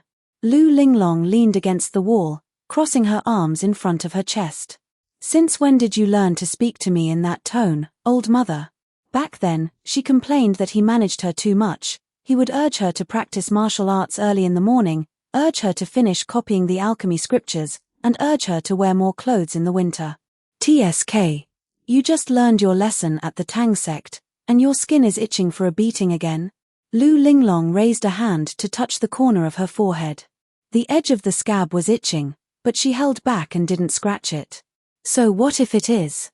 Your great-grandfather has already told you to stay at home. He tells me to stay, so I stay?" "Me." Chen Chen shook his head slightly and let out a helpless sigh. "In a while, there will be an explanation regarding your great-grandfather's affairs. Before that, don't run around blindly." Lu Linglong instantly deflated, having just mustered the courage to raise her hand and prepare to grab Chen Chen. Chen Chen shook his head slightly and disappeared on the spot. The hallway lights fell directly onto that vacant bluestone brick. Her hand, raised halfway, stopped in midair. "What kind of person is he?" Lu Lin finally spoke up from the side. "Let's go." Mount Everest Ice Cave. Chen Chen opened his eyes. The moment he returned, bodily sensations surged back from all directions like a tide. After the Yang Shun returned to its place, his sea of consciousness did not calm down immediately. Grey fog surged out from a certain corner, and concentric ripples pushed away all external perceptions. The origin space opened. "You've broken through." Yang Shun. In the Chuanjin system of the outcast world, the return of the Yang Shun represented the great completion of nature practice.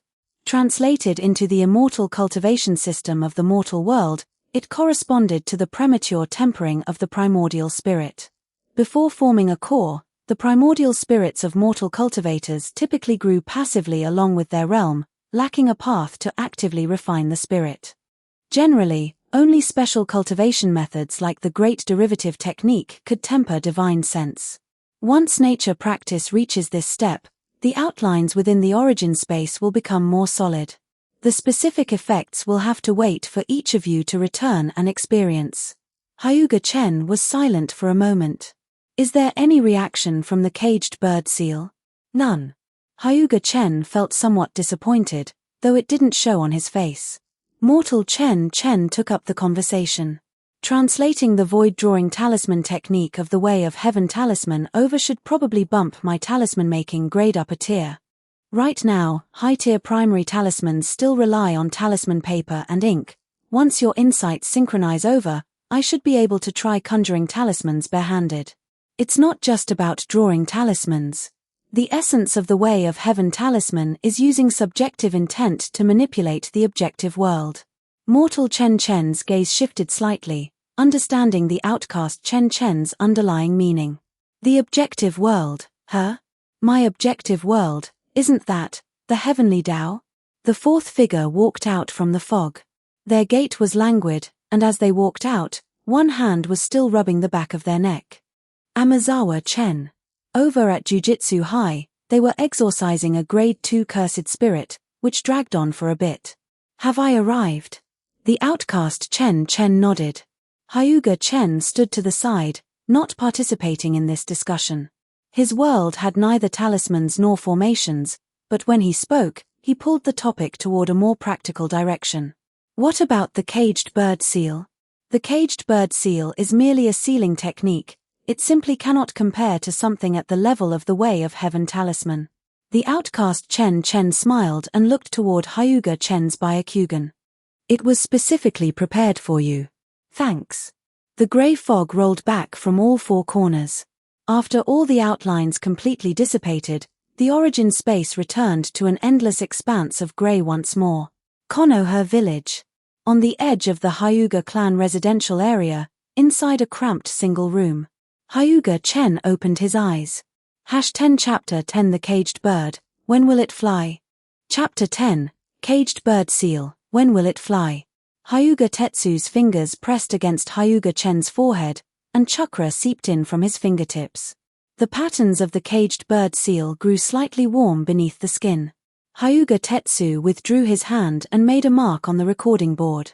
Same as usual next month. Hyuga Chen nodded. Hyuga Tetsu turned around, pulled open the door, and closed it indifferently. A branch family member was not enough to warrant his personal concern. The footsteps faded away. Hyuga Chen slowly relaxed his clenched fingers. He raised a hand to touch his forehead. The momentary stinging pain when Hyuga Tetsu's chakra touched the bottom layer of the seal just now was lighter than before. The seal itself was loosening. Is it because the yang spirit is causing changes to the soul? Hyuga Chen took his hand down from his forehead and put his forehead protector back on to cover this ugly seal. After the routine check of the caged bird seal, Hyuga Chen remained a special medical resource. The medical room in the Hokage building was on the east side of the second floor. It was a long, narrow stone room with a row of hospital beds against the wall, several diagnostic tables in the middle, and the smell of disinfectant lingering in the air all year round. When Hyuga Chen pushed the door open and entered, the Anbu members were already waiting. A chunin lay on the diagnostic table. There was a slender incision on the outer side of his lower leg, and the skin around the wound had turned a dark purple. The purple edges were still spreading along the lymphatic vessels toward the thigh. Poisoning. The Anbu captain stood opposite the diagnostic table, saying nothing. A mask covered his face, leaving only 2 eye holes. Hyuga Chen squatted down beside the diagnostic table and formed hand seals with both hands. Byakugan. The blood vessels around his eye sockets bulged slightly, and the poisoned person's body turned into layers of overlapping outlines within the vision of the Byakugan. The toxin appeared as messy, flocculent dark traces in the chakra meridian network, spreading upward from the wound position, and the furthest wisp was about to touch the inguinal lymph nodes. Hyuga Chen extended his right hand, his palm suspended 2 inches above the wound. Palm Sage Technique. Green chakra overflowed from the edges of his palm, and the green chakra began to wrap around those dark traces, stripping them away layer by layer. This process lasted for about a quarter of an hour. The last wisp of toxin was drawn out of the wound, and the green chakra wiped across the surface of the incision, stopping the bleeding and closing the wound. Hyuga Chen deactivated the Byakugan and stood up, his knees feeling somewhat stiff from squatting for a long time. Cleared out. The Anbu captain glanced at him without thanking him, and raised his hand to signal the 2 team members behind him to support the poisoned person. The group left the medical room, their footsteps rapidly fading away down the corridor. Hyuga Chen put his medical kit away into the locker and took a dry cloth out of his pocket to wipe his palms. The palm sage technique did not consume much chakra, but the drain on his attention was quite significant. However, the combination of the Byakugan and medical ninjutsu indeed created Hyuga Chen's own unique value. He glanced at the end of the corridor. Anko was sitting at the stairway entrance. She had dragged her chair to the side of the corridor railing, leaning against it with her legs stretched straight and crossed at the ankles. She was holding a skewer of dango in her hand, with 3 left on the bamboo stick. Hyuga Chen pushed open the door and left the medical room, walking towards the end of the corridor. Anko's position on the 3rd floor was guard. That was how it was written on the roster. In reality, the guards of the Hokage building had Anbu on rotation, and they didn't lack her. The 3rd placed her here nominally as a settlement, but secretly, it was to transfer someone who had been used by Orochimaru away from the front line and keep her right under his nose to watch over her. It had been nearly 3 years since Orochimaru defected. Anko had grown from a chunin into a 19-year-old special jonin, but her position had never changed. When Hyuga Chen walked up in front of her, Anko raised the skewer of dango and waved it at him. "Chen, do you want to eat?" "No need. Be careful not to eat yourself fat." "No way." Hyuga Chen sat down on the steps beside her. Anko bit down the remaining 2 dango together. She looked very focused when eating, making simple dango feel like some peerless delicacy. "What are you up to lately?" "Saving money." "Saving money?" Hyuga Chen's lips curved slightly, his Byakugan looking straight at Anko, and he suddenly fell silent. Anko looked at Hyuga Chen's handsome face and his pristine Byakugan. His profile faced the light of the corridor, making the atmosphere subtle and causing her heartbeat to inevitably speed up. She had known him for several years. When they first formed a team, she was still Orokaimaru's student. Hyuga Chen didn't talk much back then, but as a medical ninja and with the vision intelligence brought by his Byakugan, Hyuga Chen was quite welcomed. Later, Orokaimaru defected. She was Orokaimaru's student, and he was a genin of the Hyuga branch family. Neither of them could be considered normal children. Anko was transferred to the Hokage building. Their former teammates gradually drifted away. Hyuga Chen hadn't changed, nor did he look down on her, right? Anko's cheeks grew slightly warm, and she turned her head to the side. "If you don't want to say it, forget it." Hyuga Chen sat on the steps beside her without answering, enjoying the rare tranquility of this moment. The corridor was quiet for a while. "I still have a mission tomorrow. I'm leaving." Anko gazed at the retreating figure, wondering what she was thinking. Konoha at night was very quiet. The branch family residential area was at the edge of the outer wall, far from both the training ground and the main street, and the streetlights became sparse here. Hyuga Chen pulled open the door of his room. Moonlight shone in through the window, enough for him to see clearly what was inside the room. He sat down on the tatami mats and lifted a movable floorboard near the corner of the wall. Beneath the wood was compacted dry soil, and beneath the dry soil was an iron box. He took out the iron box and opened it. Inside the box, several pieces of chakra-conducting metal were neatly stacked, dark and heavy, with silver patterns on their surfaces shimmering under the moonlight. These were what Hyuga Chen had saved up over the years. Back then, he didn't know what he was going to do yet, only knowing that there would subsequently be a chance to acquire the 8 wonders. The caged bird seal was, after all, a seal carved onto the body, and he had a way to make a fuss over the seal. Ever since synchronizing with the yang spirit, the strengthening of his soul had caused the caged bird seal to unintentionally loosen.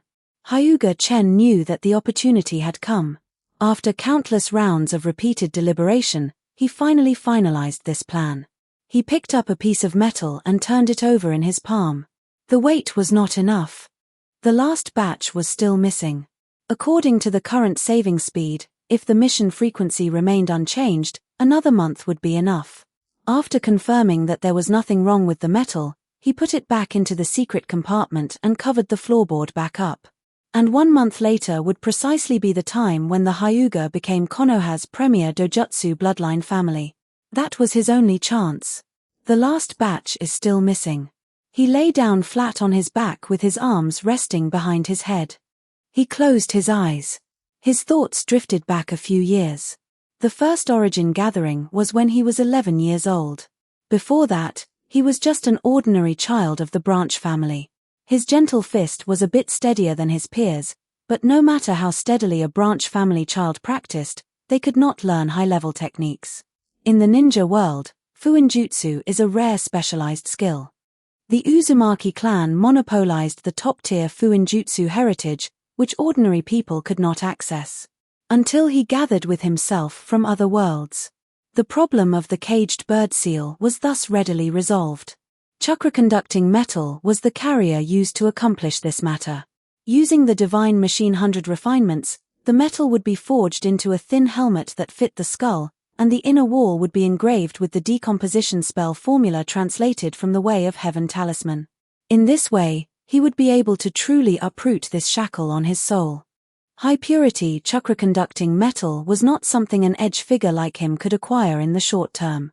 This was the reason why he accumulated chakra-conducting metal 3 years in advance. Thinking of this, his heartbeat sped up, and he couldn't help but become excited. Hyuga Chen turned over, lying on his side on the tatami mats, slowly forcing himself to calm down. He couldn't fall short at the very last hurdle. Chapter 11, Beautiful Things. The Akimichi Yakiniku restaurant was located in the middle section of Konoha's main street. Anko took a booth in the corner, her back against the wall, one leg bent and resting on the chair. By the time Hyuga Chen arrived, the meat on the grill had already been flipped once. Whoever is late pays. I was going to treat this meal anyway. Hyuga Chen sat down opposite her, taking off his jacket and draping it over the back of the chair. Then add a plate of beef tongue. Hyuga Chen glanced at her. Writing up to here, I hope readers remember our domain name w-k-n.com, super considerate. Anko rested her chin in her hand, her eyes curved in a smile, looking as if she had Hyuga Chen completely figured out. It was very warm inside the yakiniku restaurant. The grease on the iron plate sizzled, and white smoke rose from the edges of the grill, mixed with the charred aroma of caramelized sauce. Anko picked up a piece of freshly grilled pork belly, rolled it thoroughly in the dipping sauce dish, stuffed the whole piece into her mouth, and let out a muffled hum. Hyuga Chen didn't speak again. He picked up the grilled meat and placed it in her bowl, continuing to flip the remaining pieces himself. After eating for a while, Anko's chopsticks slowed down. She reached out to grab the kettle at the corner of the table, and as her body leaned forward, the collar of her high-necked undershirt slipped down a fraction. The side of her neck was exposed, with 3 magatama-shaped cursed seals embedded in her skin, darker in color than the surrounding skin, resembling scars left by old injuries. Hyuga Chen's gaze lingered there for less than a second. After pouring the water, Anko straightened up, and her collar slid back to cover the cursed seal again. The cursed seal of heaven. Something Orochimaru left on her. Anko never exposed her neck outside. Today, the collar of her high-necked undershirt was a bit looser than usual. It was probably worn out from washing. Whether it is the caged bird seal or the cursed seal of heaven, in the end, they are both just dog chains. Hyuga Chen picked up a piece of grilled beef tongue and put it in his own bowl. The cursed seal of heaven was more like a parasitic mass of senjutsu chakra, entangling with the host. Looking at the carefree girl enjoying her yakiniku. In such a twisted world, it could be considered one of the few beautiful things. Perhaps, he could make a one-time-use sealing scroll. The leftover scraps from the helmet should be enough. I need to make one for Anko as well. Seeing him staring motionlessly at the beef tongue in his bowl, Anko waved her chopsticks twice in front of his eyes. What are you zoning out for? The meat won't taste good if it gets cold. Thinking about this month's mission schedule. Hyuga Chen shoved the beef tongue into his mouth. You're lying. Anko saw right through Hyuga Chen's insincerity and didn't press further. Having known Hyuga Chen for so many years, she was long accustomed to his habit of using silence to deflect questions. At first, she thought this person was too gloomy, but later she realized he just didn't like explaining himself. Anko took the last piece of meat off the grill. Are there many missions this month? 2 B-rank ones. Only 2. Assigned from above. Anko frowned. She laid her chopsticks across her bowl and lowered her legs from the chair. You don't need to worry. With fewer missions, I happen to have time to do other things. Anko looked at him for a moment and didn't ask any further. She leaned back against the chair and stretched. As she tilted her neck backward, the young girl's full chest was faintly discernible. Hyuga Chen lowered his head, poking at the remaining rice grains in his bowl with his chopsticks. Let's go, I'll treat next time. She zipped her jacket up to her chin, the collar tightly covering her neck. Passing by the counter, she greeted the boss. The boss was wiping the iron plate and replied without raising his head. The two walked out of the store. The nighttime street was very quiet, and the streetlights stretched the two people's shadows into one long and one short. Hyuga Chen walked behind.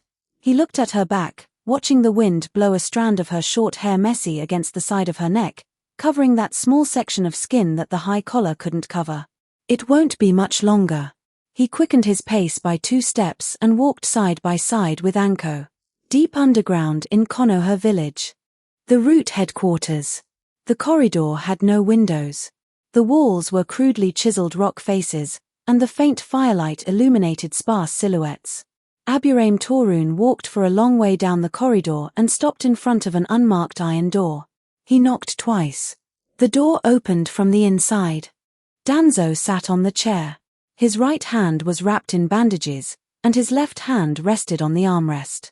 The documents on the desk were neatly stacked, and the topmost one was last month's patrol record of the Ucha military police force. Aburaim Torun placed a thin folder on the desk. Hyuga branch family, Hyuga Chen. Special Jonin. Byakugan combined with mystical palm technique, medical ninjutsu at Jonin level. Currently on rotation in the Hokage building medical room. Danzo didn't look at the file, his sharp gaze lingering on Torun's face. Get to the point. This person has been continuously purchasing high-purity chakra conductive metal since 3 years ago.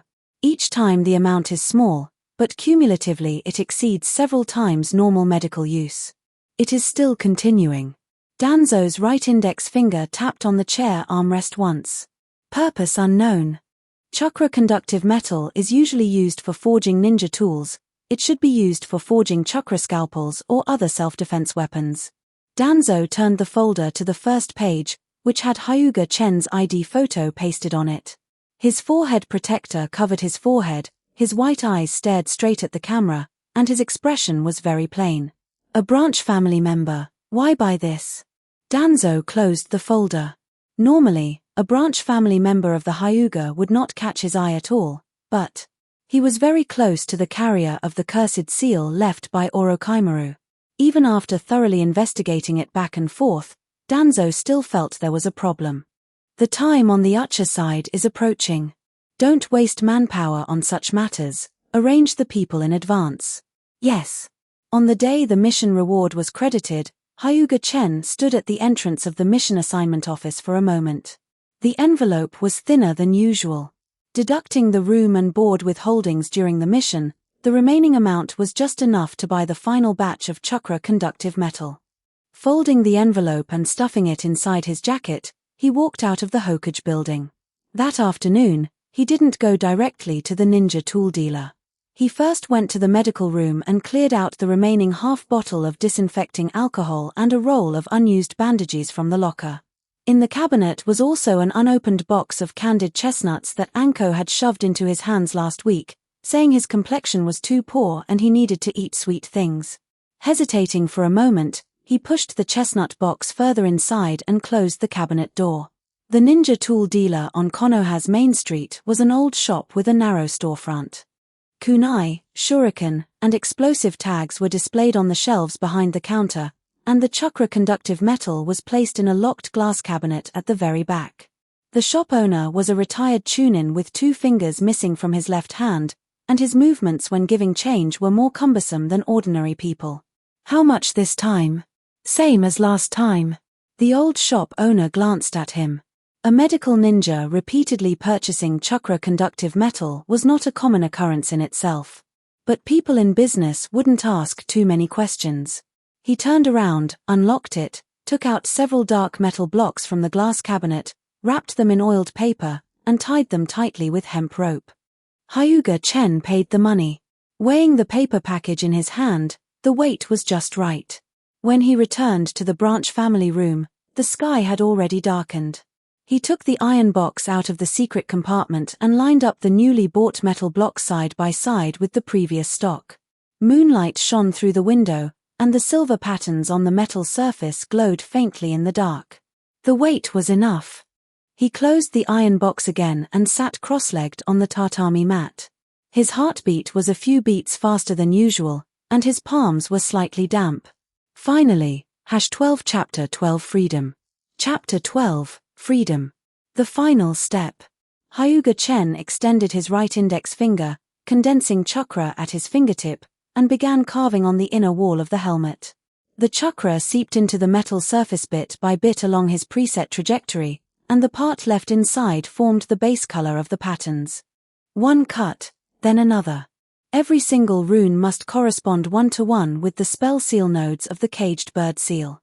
After carving the final stroke, The runes on the inner wall of the helmet lit up for a split second after chakra was injected, casting a dark green shimmer like an oxygen-starved candle flame. Then it dimmed. Hyuga Chen placed the helmet on his knees, panting heavily. The clothes on his back were already soaked with sweat. Wiping the sweat about to fall into his eyes with the back of his hand, he realized more than half the night had already passed. He lifted the helmet to his eyes, looking at the densely packed runes on the inner wall. It will work. He turned the helmet over and slowly put it on his head until the inner wall of the helmet completely pressed against his scalp. Hyuga Chen took a deep breath and injected chakra into the inner wall of the helmet. The runes lit up. The first pulse seeped out from the inner wall of the helmet, passed through the skin, passed through the cranium, and touched the outermost seal of the caged bird seal. The curse mark instantly perceived the intrusion. A headache unlike any ordinary headache.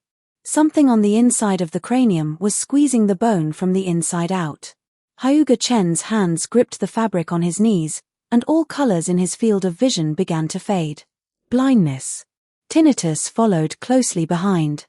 He leaned forward, his forehead knocking downward, propping himself up on the tatami with both hands, his elbows trembling. Cold sweat dripped from the tip of his chin. When his vision recovered, Hyuga Chen sat slumped on the tatami, panting. Clenching his teeth tightly, his tooth roots felt sore. Forcibly re-injecting chakra, the runes on the helmet stabilized. The seal continued to be dismantled. His stomach cramped, and sour water rose up to his throat. Memories poured out uncontrollably. The pain of being branded at age 3. At age 5, being knocked down publicly by a child of the main family using the caged bird seal in the training ground, twitching on the ground while the people around watched without daring to help him up.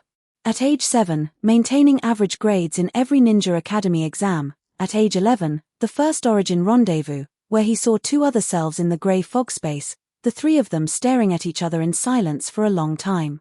At age 12, when Orochimaru defected, Anko was transferred away, and their squad was disbanded, she stood in the empty training ground until dark that day. There were also countless routine checks, formulaic indifference, and gazes that looked at him like an object. Hyuga Chen's lips were trembling. The muscles on his lips were twitching. Almost there. When the caged bird seal unlinked from his soul, it felt like a steel needle welded to his bones since the age of 3 was forcibly yanked out. His body arched, his teeth clenched so tightly that a sour, grinding sensation came from his molars. Hyuga Chen slowly reached out and removed the helmet. Sweat streamed down his wrists, dripping onto his pants. He placed the helmet beside him and stood up, propping himself on the tatami with both hands. His legs were a bit weak, his knees felt stiff from squatting for too long, and he only managed to steady himself after leaning against the wall. Walking in front of the mirror, he lifted his forehead protector. His forehead had now become smooth and clean. Activating the Byakugan. The blood vessels around his eye sockets bulged. His vision spread out, the cracks on the ceiling, the cobwebs in the corner of the wall, the ninja tool pouch placed on the cabinet behind him, the bare branches outside the window. All visible at the same time. He could see everything behind him without turning his head. Hyuga Chen deactivated the Byakugan. Standing in front of the mirror for a moment, he pulled his forehead protector back down to cover his forehead. Then he turned, walked to the edge of the tatami and sat down, placed the helmet into the hidden compartment, and covered it with the floorboard. He lay down, pulled the quilt over himself. Closing his eyes, his breathing gradually deepened. For the first time in hours, the muscles in his limbs relaxed from their tension. The Ucha clan massacre came without any warning. When Hyuga Chen was awakened by an abnormal chakra fluctuation, the moon outside the window was being blocked by clouds. Rolling over and sitting up, he activated the Byakugan. The chakra traces of the Sharingan went out one after another in his field of vision, disappearing directly from his perception. One less every few breaths. Hyuga Chen got up. He took out the things he had prepared in advance from the hidden compartment, the seal jammer, the ninja tool pouch, blank sealing scrolls, and a special sealing scroll refined from the remaining chakra metal. He placed the ninja toolbox separately into the inner pocket of his coat, storing it apart from his other equipment. When leaving, He glanced back at the room. After this time, he would never return. The Hokage building appeared exceptionally empty amidst the abnormal silence of the Ucha clan massacre. Most of the Anbu were transferred to the periphery of the Ucha clan grounds to seal off the scene, and the remaining guards were concentrated on the top floor where Sandame's office was located. Hyuga Chen entered from the maintenance passage at the back of the building, using chakra adsorption on his fingertips to turn the lock core pin. The door opened. The sensor lights in the corridor lit up one by one, and the cold white light illuminated the plaster joints on the wall exceptionally clearly. Basement Level 2. The main door of the archive room had 2 layers of barriers. For the first layer of chakra recognition, he used the seal jammer to simulate the chakra signature waveform of the duty squad leader, and the barrier flickered twice and let him pass. For the second layer, a physical lock, the Byakugan saw through the lock core, and chakra condensed into a thin needle that pierced into the pin position. The sound of the pin springing open was exceptionally crisp in the empty corridor. Hyuga Chen pressed his fingers against the door panel and pushed open a crack. Slipping inside sideways, he closed the door behind him with a backhand motion. The air in the archive room was colder than outside, carrying the dry scent of aged paper. The Byakugan swept around. Iron racks stood row by row, packed full of scrolls and file folders. The Book of Seals rested on a stone platform, the scroll body wrapped in a light blue chakra film, suspended half an inch above the tabletop, slowly rotating on its own. Hyuga Chen walked to the front of the stone platform, staring at that layer of film with the Byakugan for a moment. The chakra flow oozed outward from the inside of the scroll, forming a closed loop that would bounce back upon touching external chakra. Hyuga Chen took out a blank sealing scroll from the ninja tool pouch, laid it on the ground, and formed hand seals with both hands. The sealing technique translated from the Way of Heaven talisman automatically arranged itself into circles in his mind, covering the outer layer of the Book of Seals like a layer of thin gauze, first wrapping around it, then tightening. The patterns of the sealing technique lit up in circles on the scroll, and the Book of Seals on the stone platform began to be dragged into the scroll. The warning seal was ignored. The scroll automatically rolled tight and snapped shut with a click. Hyuga Chen stuffed the scroll into the ninja tool pouch. He turned around and walked out of the hidden room. Passing through the main door of the archive room, the peripheral vision of the Byakugan captured a faint vibration of insect wings on the east side of the corridor. Is it someone from the Aburame clan? Hyuga Chen frowned slightly. He did not plan to return the way he came. Outside the back wall of the archive room was a branch of the underground drainage pipeline. Before coming in, he had scanned the floor plan of the entire floor with the Byakugan in the stairwell. He took out an exploding tag from the ninja tool pouch, pasted it on the wall, and stepped back a few steps. Detonate. Amidst the gravel and smoke, he passed straight through the wall and landed on the concrete floor of the drainage pipeline.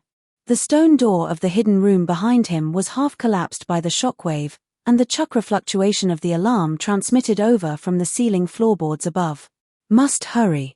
Walking up one level from the drainage pipeline, he pushed open the iron cover of the maintenance hatch, reaching the side corridor on the first floor of the Hokage building. Upon landing, the soles of his feet scraped a soft sound against the stone slabs. Then he heard footsteps. These feet stepped far too heavily on the stone slabs, with a hurried pace and unstable breathing. Hyuga Chen straightened his body and looked toward the corner of the corridor with the Byakugan. Chapter 13, Swimming Dragon. Familiar chakra came into view, and Anko turned the corner.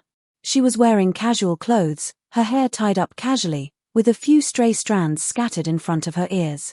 She was clutching a kunai in her hand. She stopped at the corner of the corridor, her chest heaving, obviously having run all the way down from the 3rd floor. The two of them looked at each other across the corridor. Anko spoke first. That basement, you blew it up. She saw the lime on Hyuga Chen's shoulders and the scroll handle protruding from his ninja tool pouch. It was me. Why? Hyuga Chen reached out and pushed his forehead protector up. His forehead was smooth and clean. There was nothing there. Anko's gaze was nailed to his forehead. She stared at that patch of skin for a good while, and the kunai in her hand slowly drooped downward. Her lips trembled slightly. When? Hyuga Chen looked at her face. Her expression was somewhat dazed, like someone who had just woken up and hadn't yet fully seen things clearly in front of her. Hyuga Chen took out a ninja toolbox from the inside of his jacket. He squatted down, placed it on the ground, and pushed it to her feet. Anko lowered her head to take a look, but did not bend down to pick it up. Press it against your neck and inject chakra to remove that cursed seal. Seeing this, Hyuga Chen did not say much more. He picked up the box from the ground and took out the scroll. He walked up in front of her. Anko's shoulders instinctively shrank back, her back pressing against the wall, but she didn't push him away. "What are you going to do?" He opened the scroll, aimed it at the cursed seal, and pressed it on. Anko's body stiffened for a split second under his palm. The scroll lit up, the three tomo heating up in the chakra halo, and then a chill seeped from the surface of the skin deep into the cervical vertebrae. Her palm pressed against his chest and pushed slightly. Hyuga Chen. Then, at the final moment when the chill spread across her cervical vertebrae, her body went limp. The fingers clutching his collar slowly relaxed. The violent adjustment of chakra during the dissolution of the cursed seal caused a brief fainting spell. It didn't hurt, it just caused a momentary loss of consciousness. Hyuga Chen caught her shoulders and slowly lowered her to sit leaning against the wall. The kunai slipped from her other hand, and the talisman patterns on the scroll had all burned away. He squatted in front of her and straightened her head, which had tilted to one side. Anko's eyelids trembled slightly, her breathing steady. The side of her neck was clean and smooth, the three tomo gone, as if they had never been there. Hyuga Chen gently stroked her cheek, finally remembering this stubborn face deeply. He stood up. From the end of the corridor came the sound of Anbu gathering footsteps, Sandame's chakra pressing down from upstairs, its density looking like a sinking golden fog in the Byakugan's field of view. Taking one last look at Anko in the corridor, he turned and disappeared into the shadows at the end of the side hallway. After coming out of the Hokage building, Hyuga Chen moved toward the northwest corner of the village, hugging the shadows of the buildings. Konoha on the night of the clan extermination was unlike usual. The main force of Anbu was all deployed on the periphery of the Ucha clan grounds, and the guard density in other areas of the village dropped to less than half of normal. Occasionally encountering one or two hurriedly passing Chunin rushing toward the Ucha direction, no one noticed him. Route headquarters. Basement of the northwest corner warehouse.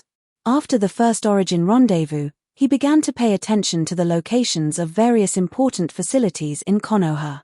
When the Byakugan scanned downward from a high vantage point, underground structures were the easiest to distinguish. He had scouted the route headquarters 3 times, the first floor archive, the second floor laboratory and prison cells, and the third floor was unknown. The Byakugan could not penetrate the encrypted barrier of that layer.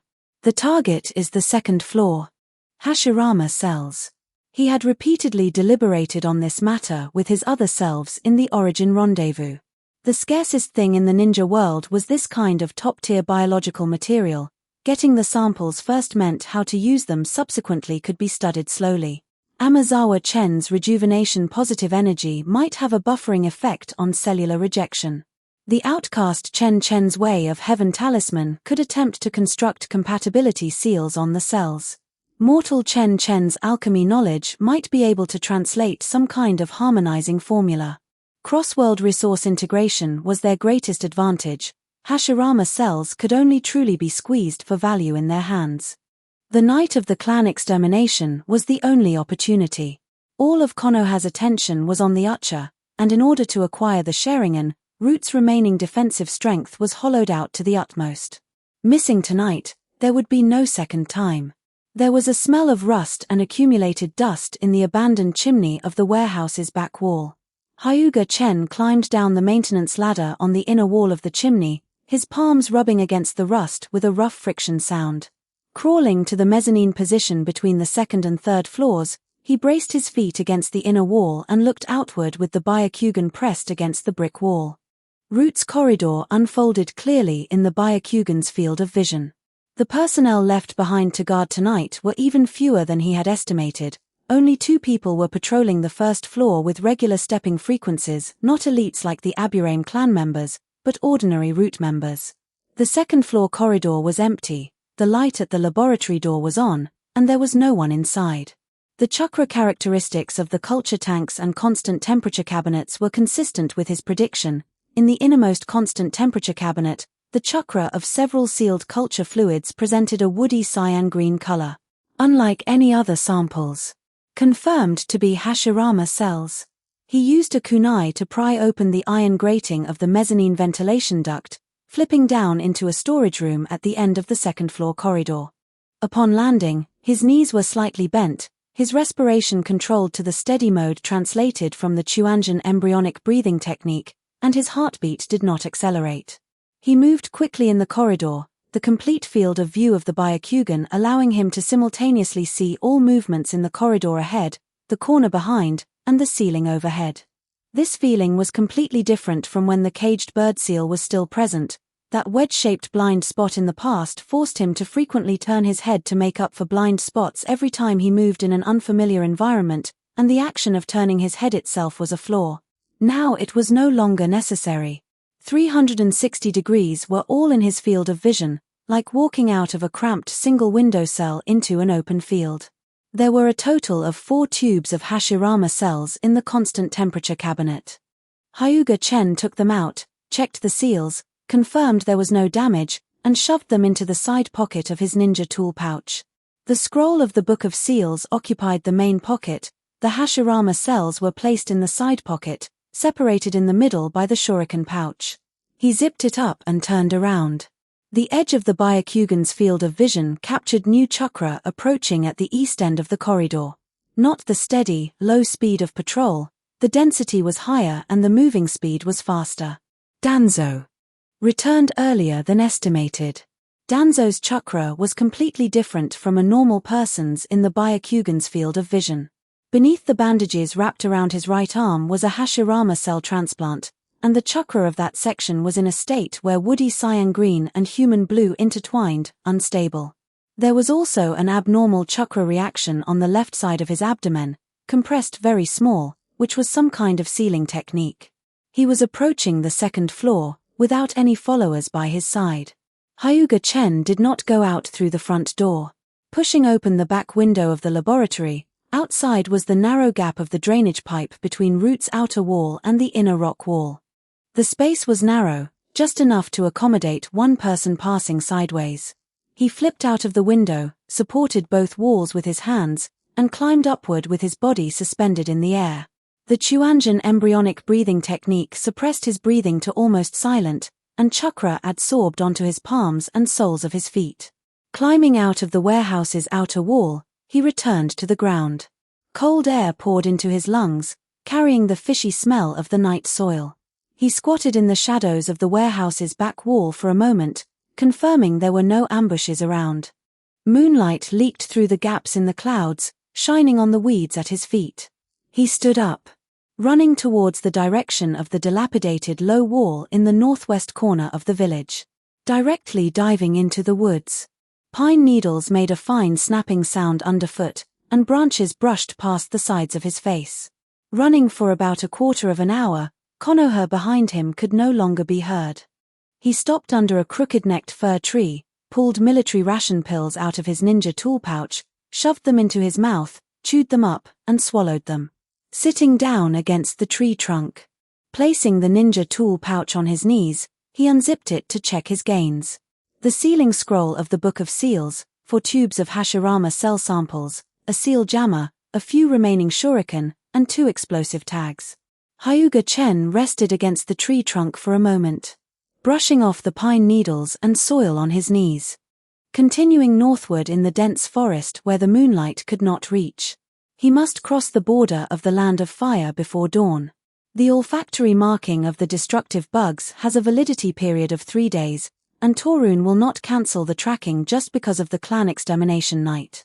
Once Danzo confirms that the Hashirama cells and the Book of Seals are in the hands of the same person, the personnel sent out will not be lower than the Anbu elite level. Within 3 days, he must wash away the mark or shake them off by a sufficient distance. He touched the smooth skin on his forehead. The main branch did not know yet. When Hyuga Tetsu finds out he has gone missing, he will try to remotely activate the caged bird seal, but pressing it will produce no response. The failure of the caged bird seal has never happened in the history of the Hyuga clan. The main branch will be in chaos for a while, but not for long. The name Hyuga Chen will be listed in the defection directory. Let them record the name however they want. The caged bird seal is already gone. Continuing northward. After walking a very long distance, he stopped and looked back. The tree crowns overlapped layer upon layer, long ago blocking the direction of Konoha. He could not see the Hokage rock, nor the Hokage building, only the sound of the wind passing through the branches and leaves, and his own breathing. Turning around. Never looking back again. 14 Chapter 14 White Eye Purification. Chapter 14 Byakugan Purification. On the edge of the northern mining area of the Land of Iron, there was a semi-deserted town. The town spread along both sides of a dried-up creek bed, with dozens of households, a grocery store, and a blacksmith shop. The previous owner of the blacksmith shop was an old blacksmith who died a few years ago, and the shop had been empty ever since. The anvil was still there, the bellows leather bag had a few holes chewed by rats, and the tongs and hammers hanging on the wall were covered in rust. Hyuga Chen used the last bit of money he had to rent this shop from the proprietress of the grocery store. The proprietress was a widow in her early 50s. When she sized up Hyuga Chen, her gaze lingered a moment longer on his amber-colored goggles. Is there something wrong with your eyes? Snow blindness. Sensitive to light. Worked in the mines? Yeah. This identity did not require too many details. Every year, people from the northern mining area of the Land of Iron would come down the mountain to change careers due to snow blindness, so one more blacksmith wearing goggles would not arouse anyone's curiosity. The first few days were spent tidying up the shop, cleaning the rust off the anvil, replacing the leather bag of the bellows, and picking out the usable tools on the wall to repolish them. The shop was considered revived. By day, he was a blacksmith. At night, it was a different story. Beneath the dirt floor of the partition was the excavated entrance to a branch of the mine shaft. The original mine shaft ran beneath the town, with branch tunnels spreading in all directions, most of which were already abandoned. Hyuga Chen walked along the branch tunnel for about 15 minutes and found a naturally formed cavern. The ceiling was about 20 feet high, and the rock walls were dry. He turned this place into a real stronghold.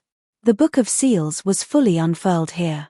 Splitting off two shadow clones, one used the Byakugan to scan the cursed technique diagrams line by line, while the other monitored the main body's chakra consumption with the Byakugan.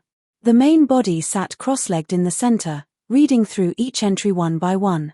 Senju Tobarama's handwriting was sharp and rigid, and the explanation for each cursed technique was written only up to the key operational points, without a single word of nonsense. The hand seal sequence for the shadow clone technique, the chakra distribution ratio, and the maximum duration the clone could be maintained. The method of inscribing spatial coordinates for the Flying Thunder God technique, the stability of the mark, and the correspondence between the teleportation distance and chakra consumption. The soul summoning principle of Edo Tensai, the conditions for a living sacrifice, and the method of terminating the contract.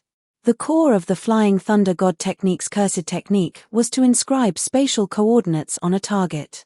Kunai, walls, the ground, and even human bodies could serve as coordinate carriers. Once the coordinates were inscribed, they would not disappear unless actively erased or covered by a special seal. The teleportation was triggered by using chakra to activate the spatial folding between the coordinates and the main body. Hyuga Chen first inscribed a coordinate on the cave wall, then stepped back 10 paces to form hand seals. He could perform continuous spatial leaps between two coordinates, with an interval of less than a single breath. My chakra is sufficient for a few consecutive leaps without affecting my combat capability. The core consumption of the Flying Thunder God does not lie in the teleportation itself, but in the maintenance of the coordinates. The more marks there are, the greater the consumption. As for Edo Tensai, he only read the principles and did not practice it. It wasn't that he couldn't learn it, but rather that there was no immediate need. Putting it aside for now, the current priority was the Hashirama cells. The preparation for the fusion of the Hashirama cells lasted for nearly half a month. The Huanyang Cursed technique synchronized from Amazawa Chen's side through the origin space manifested as a much gentler cursed technique within Hyuga Chen's chakra system. This underlying color would naturally repel yin attribute chakra, but would instead naturally draw close to life attribute chakra. The woody, cyan green chakra within the Hashirama cells belonged to an extreme life attribute, which theoretically possessed an affinity with positive energy.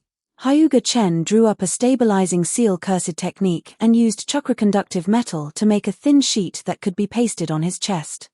This was to prevent the wood release chakra from running wild and woodifying the meridians of his entire body during the cell fusion process. Using the synchronized knowledge of alchemy herbs, he created a topical ointment by crushing and mixing several common herbs from the mountainous regions of the Land of Iron. Applying it to the injection site could reduce local rejection reactions. All 3 layers of insurance were in place. On a moonless night, Hyuga Chen shut himself deep inside the mine shaft and opened a vial of Hashirama cells. After pouring out the culture medium, the cells themselves were a tiny clump of pale white flocculent substance, almost invisible to the naked eye. He placed it against the inner side of his left forearm, used a chakra scalpel to make a very fine incision on the skin, and delivered the cells beneath the skin. The first wave of rejection came quickly. Within a few breaths, the skin on the inner side of his arm turned red and hot. Blood vessels bulged beneath the skin, and cyan-colored lines crept up his forearm like tree roots growing under the skin.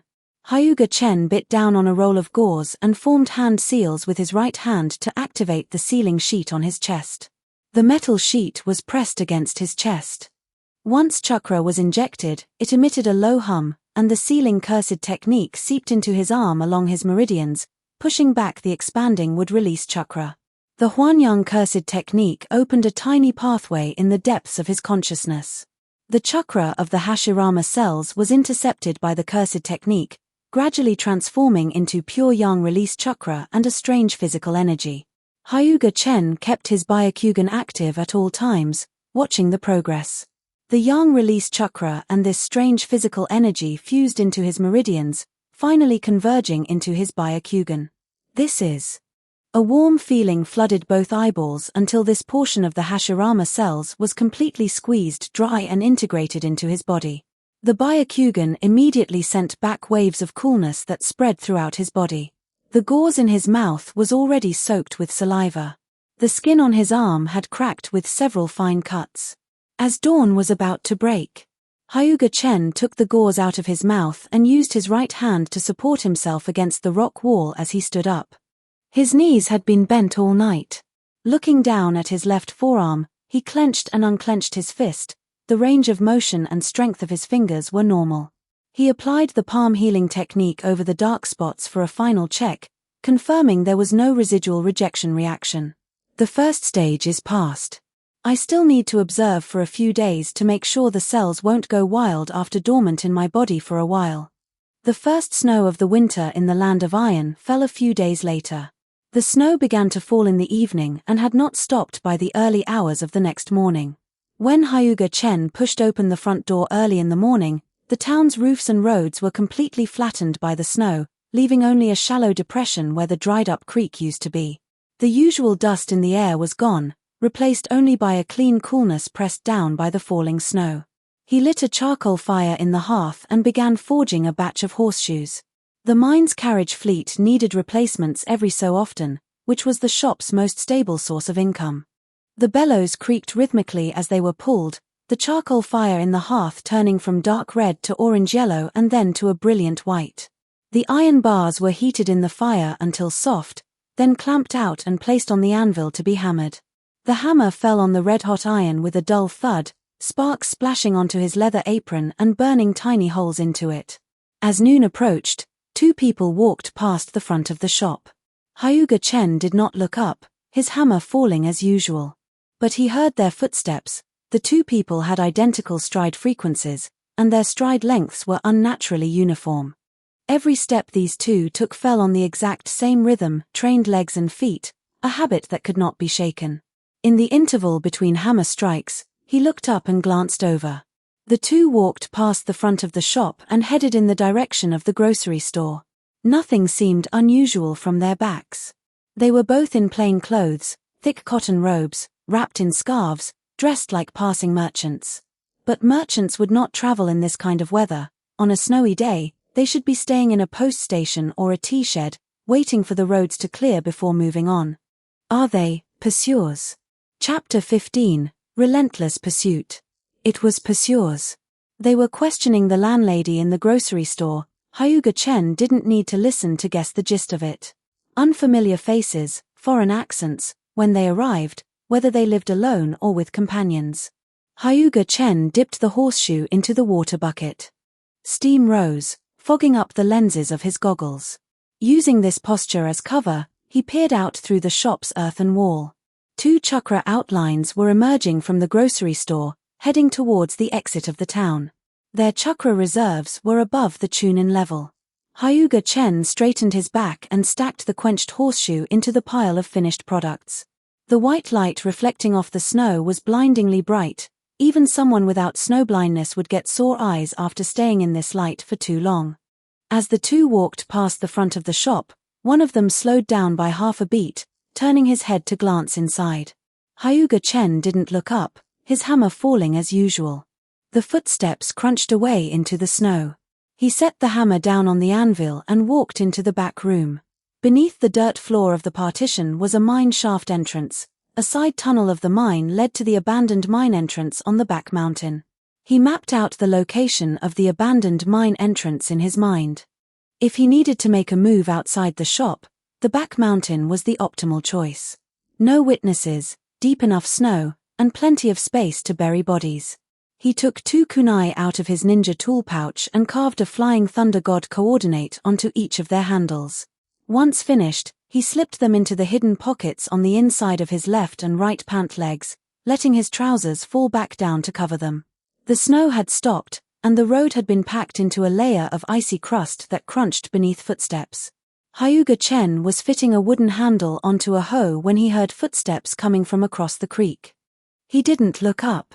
In his vision, the chakra outlines of the two individuals drew closer and closer, finally stopping at the entrance of the shop. Blacksmith. Hyuga Chen raised his head. The brown lenses of his goggles faced the doorway. 2 men stood in front of the shop, scarves covering their chins, the hems of their cotton robes dusted with snow. Their posture was the same as that day, but they were closer now, close enough to cross the invisible boundary between the shop and the street. "We want to ask you something." The man took half a step forward and entered the shop. The other one remained at the entrance, his body slightly angled to block any escape route. Hyuga Chen leaned the hoe against the wall. A semi-finished machete was still soaking in the water bucket, its blade submerged beneath the surface, leaving only the handle exposed. He was half a head shorter than Hyuga Chen, standing very firmly with a low center of gravity. "The landlady said you've been here for less than a month." "Yeah. Where did you come from?" Hyuga Chen wiped his hands on his apron. "The land of waterfall." The man nodded, his gaze slowly sweeping around the shop.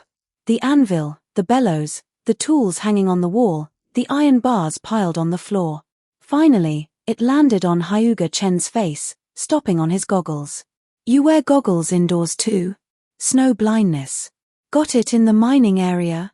I've worked in several mines. I live wherever I dig." The man didn't press further. The look in Hyuga Chen's eyes beneath the goggles gradually lost its warmth. It was the silence before taking action. "Take off your goggles and let me see." One stalling from the front, one blocking the escape route. Are they really that confident? The chakra in the right hand of the man in front of him hadn't been actively mobilized yet, but his fingers were slightly curled inside the sleeve of his cotton robe, positioned to draw a ninja tool at any second. The one at the door had already finished condensing lightning attribute chakra in his right hand, with a density above the Chunin level. The man remained silent for 2 seconds. He reached directly for Hyuga Chen's goggles. Hyuga Chen backhanded and grabbed his wrist. With his muscle density enhanced by Hashirama cells and the reaction speed from Yang spirit synchronization stacked together, the opponent's grappling movements were broken down frame by frame in Hyuga Chen's eyes. Grabbing the wrist and pressing down, the man's shoulder was forced down, causing him to lose his balance. His entire face slammed toward the anvil. His frontal and cheekbones smashed against the edge of the anvil. The sound of his nose breaking was crisp, like stepping on a dry branch. Bang! Hyuga Chen delivered a follow-up palm strike to the back of his head, channeling gentle fist energy into the inside of his skull, shattering the network of blood vessels around the brainstem. The body collapsed onto the dirt floor next to the anvil, his fingers still twitching slightly. The person at the door reacted. Drawing a kunai from beneath his cotton robe, lightning attribute chakra erupted on the kunai's blade, the electrical sparks flashing blue against the white light of the snowy day. Hyuga Chen pulled out the kunai carved with the flying thunder god coordinate from his hidden pant pocket and threw it behind the man. The kunai grazed past his ear. At the exact same moment the electrical sparks spread across the ground, Hyuga Chen vanished from beside the anvil. He reappeared behind him, landing precisely on the kunai's coordinate. Hyuga Chen's right hand wrapped around his neck to clamp his chin, while his left hand pressed down on the top of his head and twisted. Crack! The kunai slipped from his loosening fingers. Hyuga Chen released his grip, letting the second body slump to the ground by his feet. He picked up the kunai that had fallen to the ground and sheathed it. There was no one on the street. On a snowy noon, the townspeople huddled inside their homes. Smoke was rising from the chimney across the creek. The grocery store's landlady was probably cooking lunch. He pulled down the half-shutter and returned to the shop. The two bodies lay sprawled beside the anvil. The first was face down, dark red blood pooling on the dirt floor from beneath his nose. The second had his eyes wide open, mouth slightly agape, and neck bent at an unnatural angle, lying on the ground like a chicken with its neck wrung.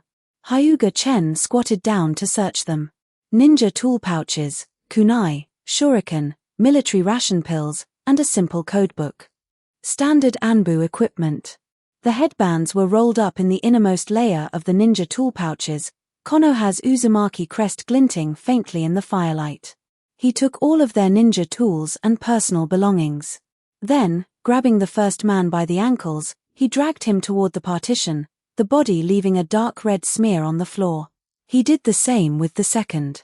He lifted the wooden floorboards of the partition, revealing the entrance to the mine shaft. He pushed the two bodies down one after another, the sound of them sliding down the mine shaft slope echoing through the tunnel for a short while. Hyuga Chen descended into the shaft last and closed the wooden boards. In a cavern deep inside the mine, he laid the two bodies flat in a corner, then used a shadow clone to shovel a few handfuls of quicklime from the abandoned pit and scattered it over them. The lime suppressed the metallic stench of blood, but it wouldn't last long. This was not a long-term hiding place. Squatting beside them, he flipped open the codebook. Anbu codes were changed weekly, and the period corresponding to this book only had a few days left.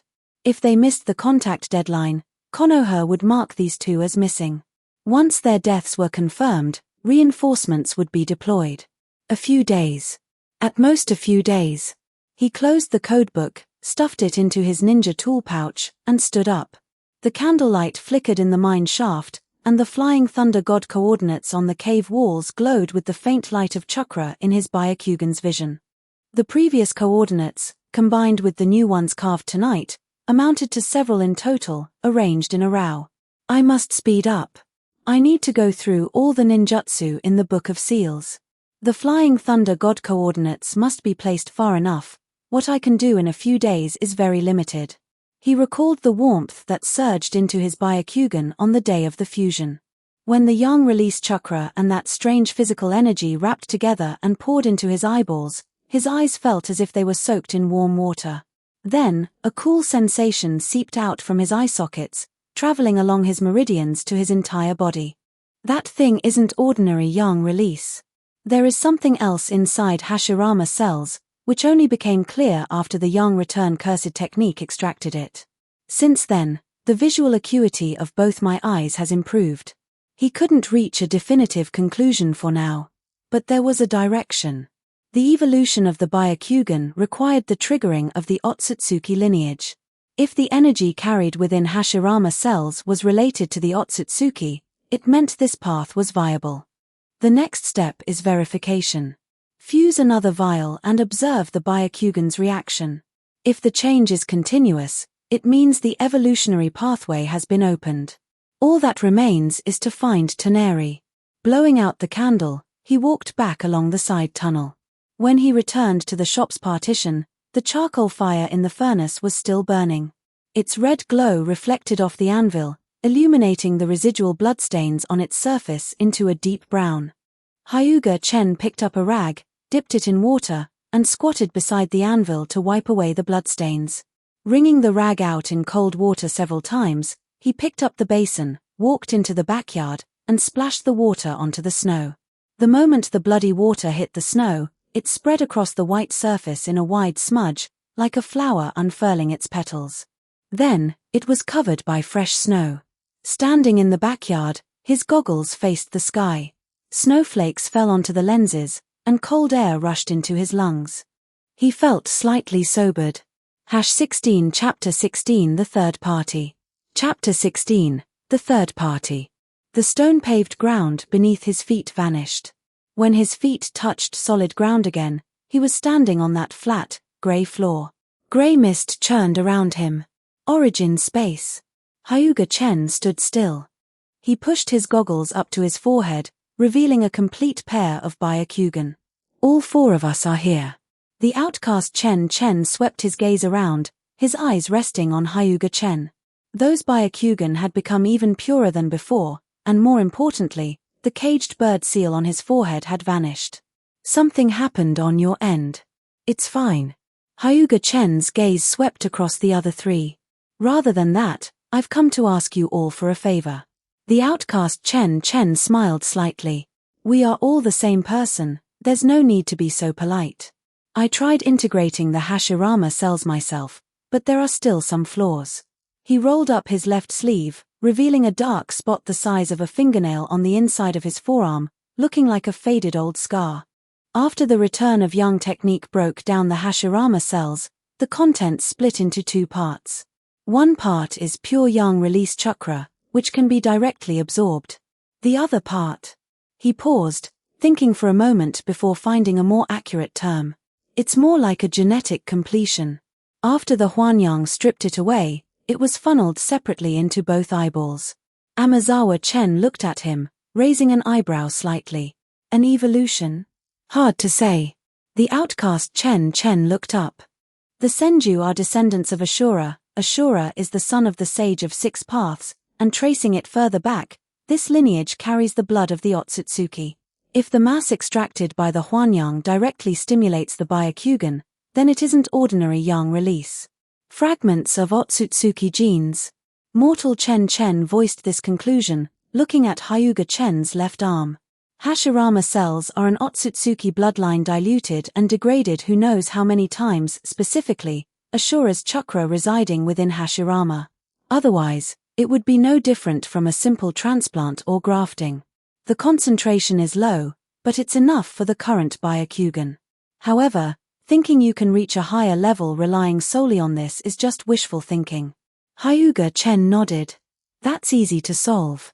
We just need to find a successful example like Otsutsuki Taneri.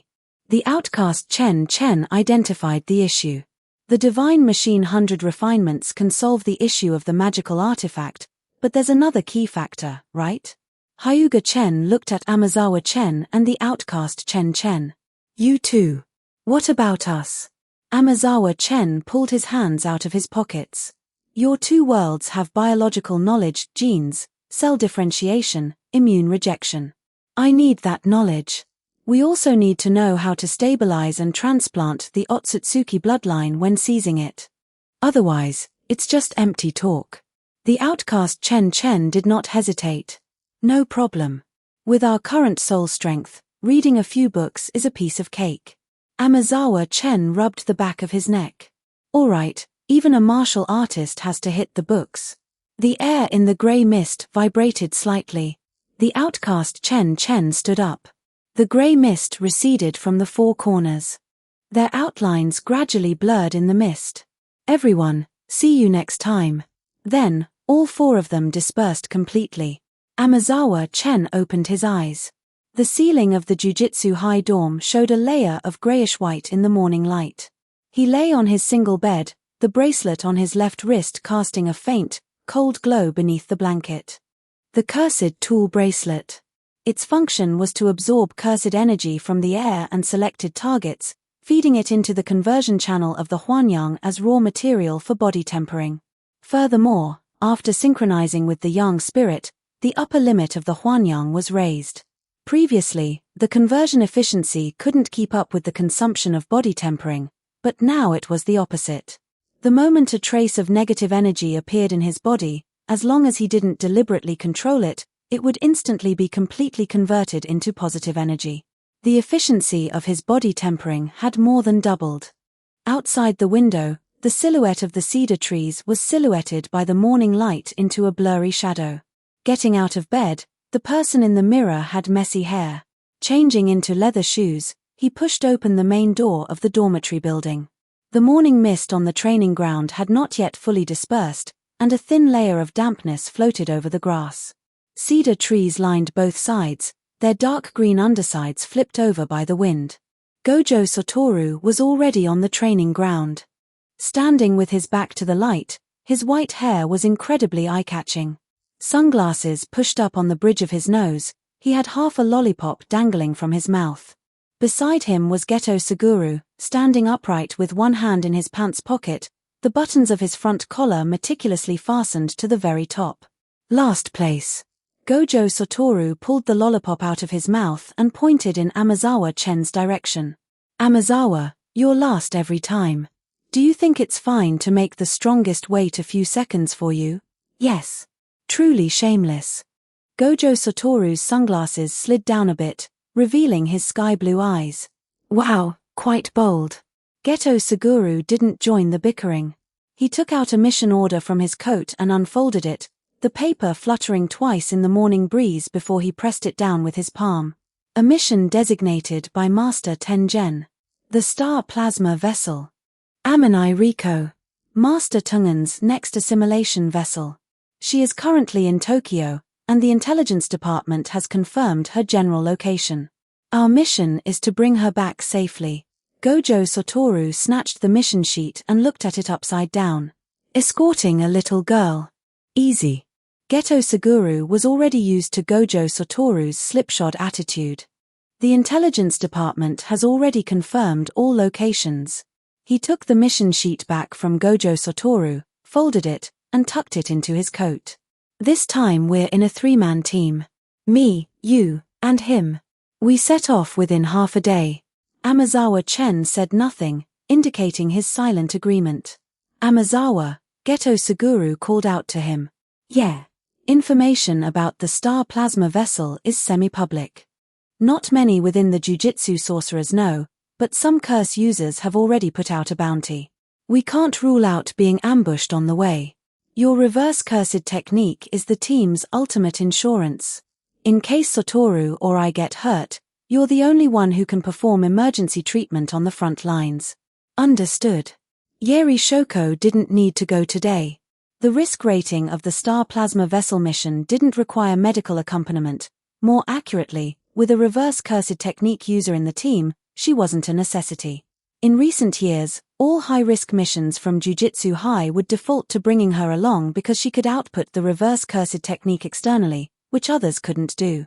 Now that there was another person who could do it, her frequency of field duty was slowly being adjusted downward.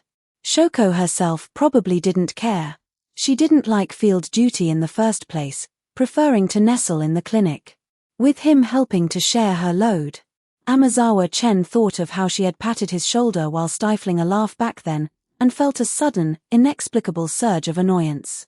But there will be more and more people who won't need me to save them. There was not a shred of modesty in this thought. Gojo Satoru crunched the lollipop, looking displeased. What insurance? With me around, she won't die.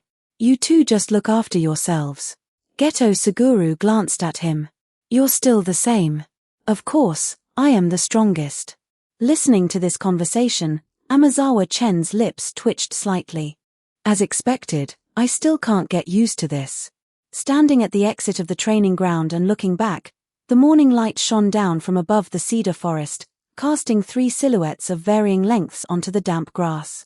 Toji Fushiguro. I'm really looking forward to it. Chapter 17, starting with you first. When the door to the office was pushed open, the rollers scraped against the track with a harsh, dry screech. Fushiguro Toji walked in, ducking his head to clear the beam above the doorframe. The old scar at the corner of his mouth flickered faintly under the dim yellow desk lamp. There was only one person inside the room. Sonoda Shigeru sat across the square table. The broker for the Star Plasma cult wore a suit with frayed cuffs, a stack of documents spread out in front of him. To read Taiwanese novels, go to kan.com, super reliable. Mr. Fushiguro. Toji didn't answer.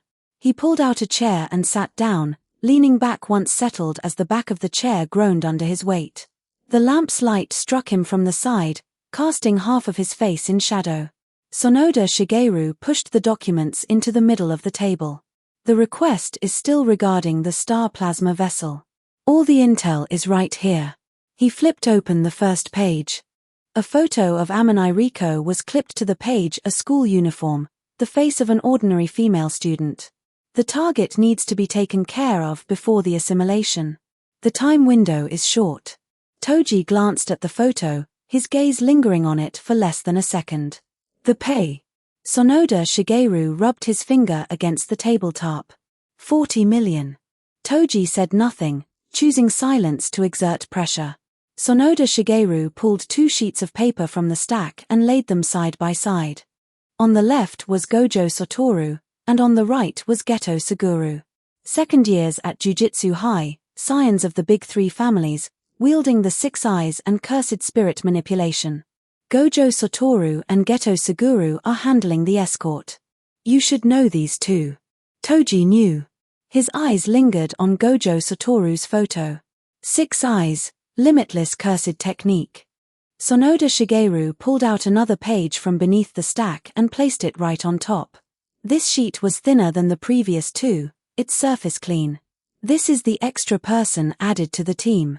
Toji looked down. In the photo was a black-haired boy. Average height. A Jujutsu High uniform photo, a very young face with a calm expression, accompanied by a few printed lines in the remarks column. Cursed technique, unknown. Remarks, suspected of possessing external projection of reverse cursed technique. Low total cursed energy.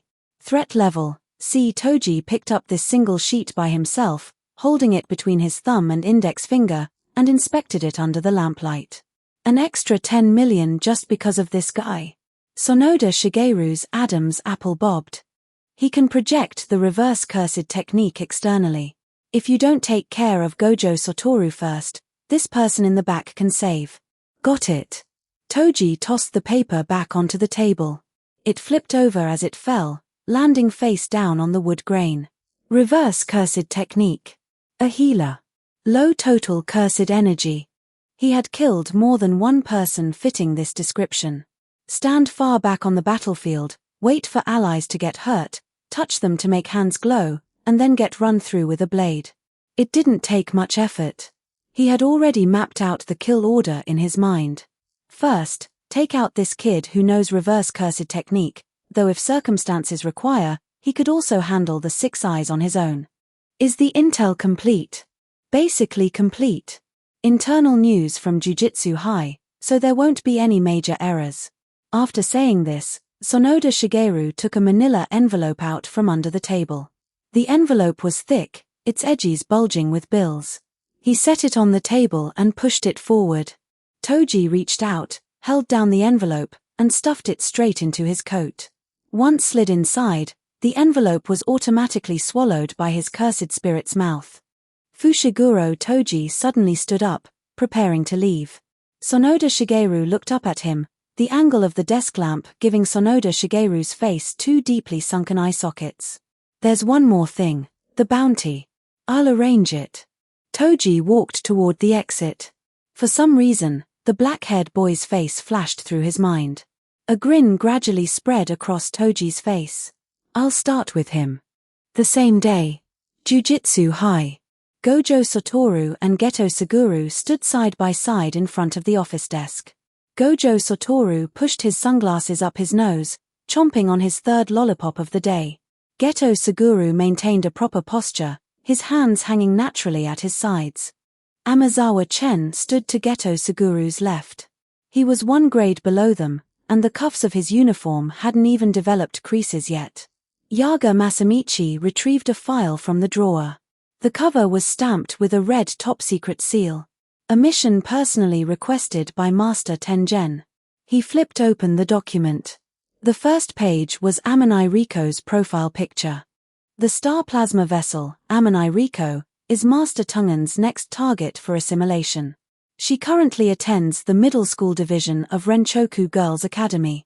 Gojo Satoru tilted his head to glance at the photo. Just a little girl, huh? Yaga ignored him and flipped to the second page. Curse user Group Q, membership count unknown, was recently spotted active near Renchoku Girls' Academy. The second is the Star Plasma Cult. They have no combat ability themselves, but they possess the resources to hire outside help. Who's the outside help? Geto Suguru asked. Intelligence hasn't confirmed it. But anyone hired by the Star Plasma Cult to deal with you two won't be an ordinary player. Gojo Satoru pulled the lollipop out of his mouth and twirled it in the air. Who cares who it is? Yaga Masamichi shot him a glare. This squad consists of 3, Gojo Satoru, Geto Suguru, and Amazawa Chen. He looked toward Amazawa Chen. Your reverse cursed technique is the final insurance policy for this mission. Should either of them get injured, you are the only one capable of providing emergency treatment on the front line. Understood. Yaga closed the document and pushed it to the front edge of the desk.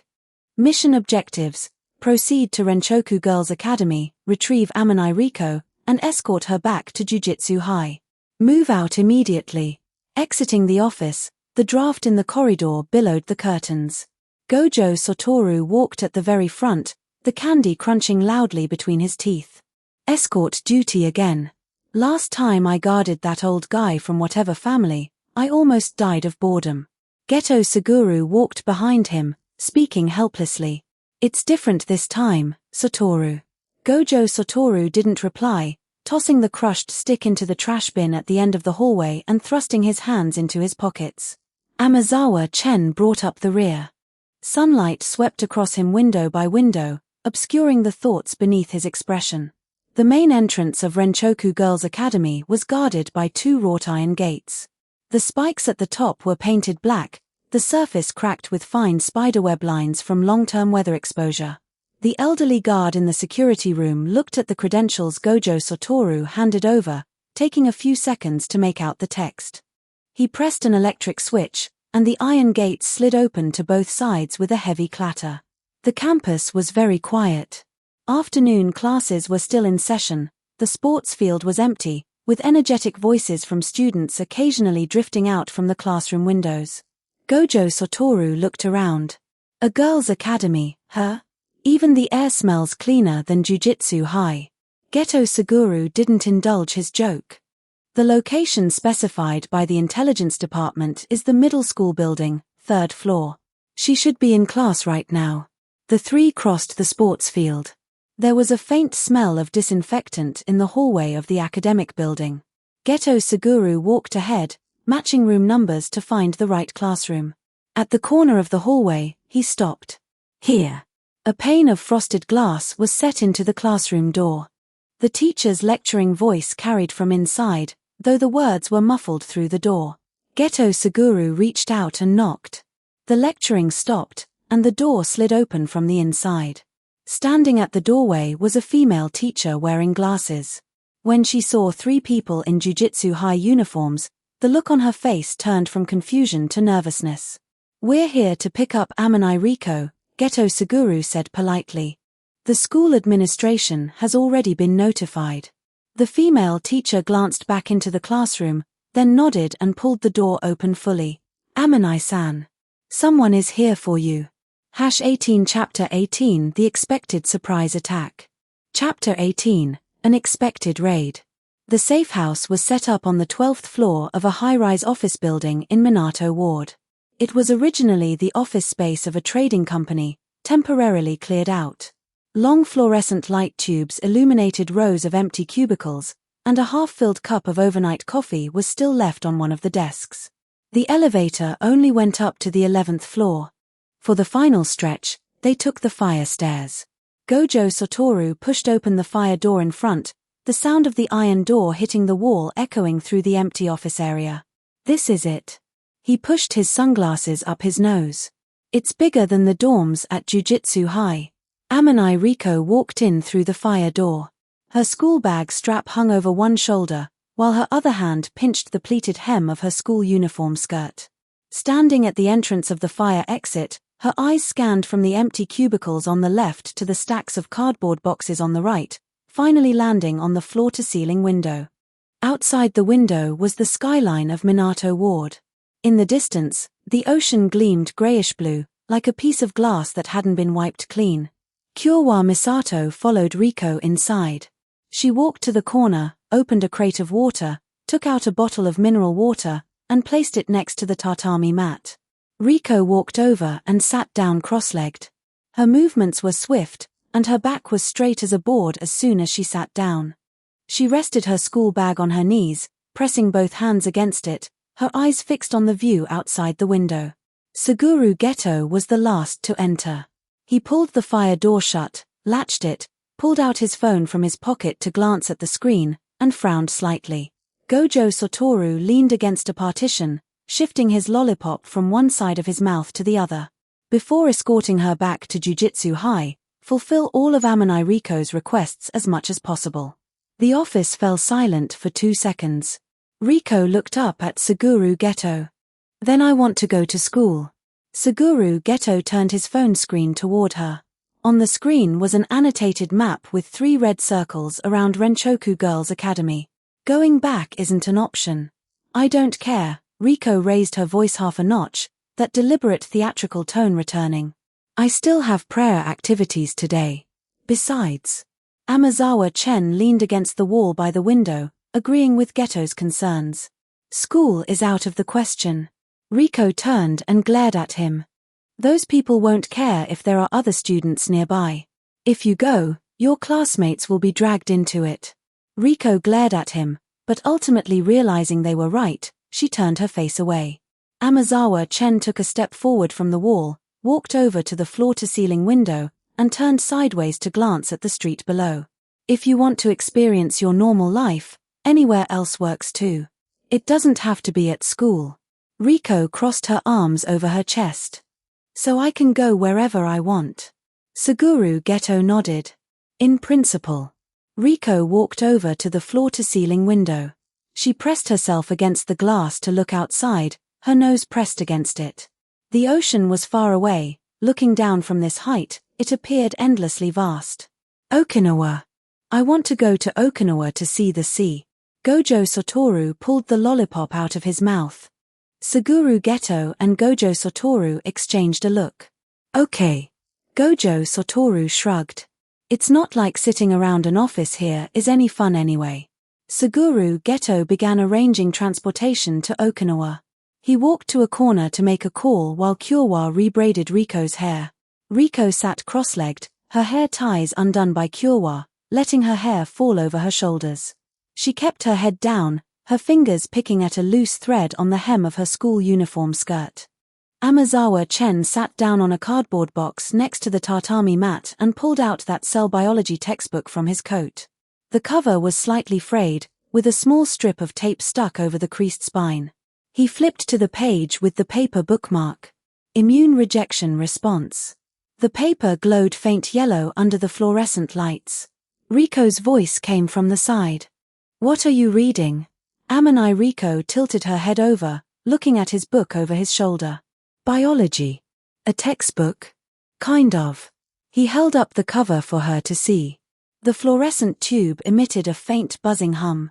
Gojo Satoru tossed his lollipop stick into the wastebasket under the desk, stood up, and stretched. Suguru Geto had just hung up the phone and walked back from the corner, still holding his cell phone in hand. Arrangements have been made. Boom. The entire floor-to-ceiling window exploded into shards. Riko and Kyowa were on the tatami mat right next to the window. Kyowa was standing behind Riko, both hands still holding the unfinished braid. The shockwave slammed in from the side, lifting both of their bodies off the floor simultaneously. Engulfed by the airburst, Riko and Kyowa were thrown past the gaping opening of the window into the open air outside the 12th floor. Kyowa's hand was still reaching toward Riko, fingers splayed, grasping at nothing. Amazawa Chen kicked off with his right foot. Spiderweb cracks fractured the floor tiles beneath his feet. Keeping his body low, he leaped over an overturned desk and stepped onto the remaining metal frame of the window. The aluminum alloy bent under his weight. He launched himself forward with another powerful push, leaping straight out of the 12th floor breach. The wind rushed into his ears. The street below, cars, and roadside trees zoomed closer in his field of vision. He shot his right hand forward, locking onto Kyowa's wrist first, using the momentum of that catch to swing his body forward. Extending his left hand, his fingers wove through Riko's loose hair, snagging her back collar, and yanking her inward. Riko's body was pulled back, slamming into his chest. Kyowa was pulled to his side. The three of them tumbled together in midair, 12 stories above the grey asphalt pavement below. The freefall continued. Amazawa Chen tightened his arms, pulling both of them tight against his chest. He didn't close his eyes. As the wind roared in his ears, he kept his eyes locked on the street below, the distance shrinking rapidly. Geto. A cursed spirit appeared beneath them. Suguru Geto's flying cursed spirit swooped in from the side, its fully spread wingspan blocking out the sky above. Flat like a magic carpet, the cursed spirit scooped up from below, catching all three of them securely. Amazawa Chen's back landed first on the cursed spirit's back, with Riko and Kyowa crashing onto him. Most of the impact force was absorbed by the cursed spirit's body. The flying cursed spirit traced a graceful arc through the air before gently coming to a land. Riko's fingers clutched tightly at his lapels. All right, now we just wait for those two to deal with it. Riko hadn't quite recovered from the shock yet. Kyowa came over and gripped Amanai Riko's hand tightly. Inside the office area, the battle had already ended. As Baya breached from outside riding a low-grade cursed spirit, before his body could fully pass through the window frame, Gojo Satoru's blue was already shoved into his chest. With a casual flick, Baya was thrown out of the broken window, slamming into the curtain wall of the office building opposite, sending glass raining down in shards. He crashed directly into the concrete pillar of the facing building. As Koken flipped in through the maintenance hatch, before his feet even touched the ground, Geto's second cursed spirit snuck up behind him from the ceiling. Its tentacles wrapped around Koken's waist and arms, hoisting him into midair. It hoisted him up and slammed him violently against the wall. Boom! Koken's body became embedded in the drywall. Standing in the middle of the office area, Suguru Geto stared at Koken embedded in the drywall for a moment, and only released the cursed spirit's tentacles after confirming he wasn't moving anymore. Koken's body slid down off the wall, collapsing into a heap of broken plaster. All done. Chapter 19. Here comes the one refusing to die. It was afternoon when they landed. The air in Okinawa was more humid than Tokyo's, and as they stepped out of the cabin, heat mixed with the salty ocean smell washed over them. Riko stood in the airport arrival hall for a moment, looking at the word C and the arrow on the sign, then turned her head back to look at the three of them. We really came. Did you think we were lying to you? No. She pulled her backpack strap up a bit. I just thought. Never mind, let's go. The beach was not far from the airport. The car parked by the side of the beach road, the driver was a local arranged by the assistant supervisor. Riko pushed open the car door and ran onto the beach without even taking off her shoes. The sand, warmed by the afternoon sun, seeped in through the soles of her shoes. She ran a few steps, stopped, and looked back at Kyowa. Kyowa was taking off her slip-on leather shoes. Riko bent down, kicked off her shoes, and stepped barefoot into the sand. Sand squeezed between her toes. Tens of meters away, the shoreline continually advanced and retreated, leaving a thin film of water on the sand with every wave. Then, she ran toward the water's edge. Ahahaha tilde. Gojo Satoru had changed into summer clothes. He stared at Riko's receding figure, his shoulders still tense. Behind his sunglasses, His 6 eyes scanned the surface of the sea, the thickets on both sides of the beach, and the traffic passing by on the road. Ever since the office building, he hadn't turned off his cursed technique for even a moment. Constant, relentless harassment was bound to keep one's nerves frayed. Geto Suguru walked over to the breakwater at the edge of the beach, gazing out at the energetic figures on the sand. Amazawa Chen got out of the car holding a coconut. The coconut had been bought from a beachside stall just now. With a straw stuck into it, he walked over to a piece of driftwood on the beach, sat down, and set the coconut on the sand. He took a biology textbook out from his coat and began reading. Riko's voice came from above him. Bookworm. She was tired from running, a thin sheen of sweat on her forehead, with a few strands of loose hair stuck to her brow. She stood barefoot in the sand, wet sand clinging to the tops of her feet. Riko pulled 3 seashells out of her pocket. They were all intact, with clear patterns and smooth edges. She placed the shells neatly in his palm, then turned and ran away. Keep them safe for me. She continued running back toward Kyowa. Amazawa Chen looked down at the 3 seashells in his palm. Nothing happened on the beach that afternoon. Evening came quickly. The sunset in Okinawa was fiercer than in Tokyo, stretching the sea into an orange-red band of light extending from the coastline all the way to the distant horizon. Far across the beach, Riko and Kyowa were stretched into 2 long, slender shadows in the setting sun. Amazawa Chen stood up from beside the driftwood and walked onto the breakwater. Gojo Satoru had been sitting there for a while. He had replaced the straw with a new one, but hadn't drunk any of the coconut water. Turn off Limitless. Huh. Gojo Satoru was somewhat confused, but still acquiesced to Amazawa Chen's request. Amazawa Chen placed 2 fingers on Gojo Satoru's wrist, channeling warm and majestic positive energy along with a trace of spiritual power into him. Gojo Satoru looked down at his wrist as a soothing coolness suddenly flooded his mind. I'm not injured. What is this? You're too tense. Gojo Satoru didn't reply. He tossed the bent straw into the coconut shell and flexed his wrist. Keeping his cursed technique active constantly put an immense strain on his brain, but the replenishment of spiritual energy helped ease it slightly. Amazawa Chen pulled his hand back and sat down on a nearby concrete block. Geto Suguru walked over from the other end of the breakwater. The 3 of them faced the sea, the setting sun directly in front of them. Silence reigned for a moment. Then, the conversation started with Riko. The little girl seems pretty happy. Gojo Satoru snorted. A pity. The topic drifted toward assimilation.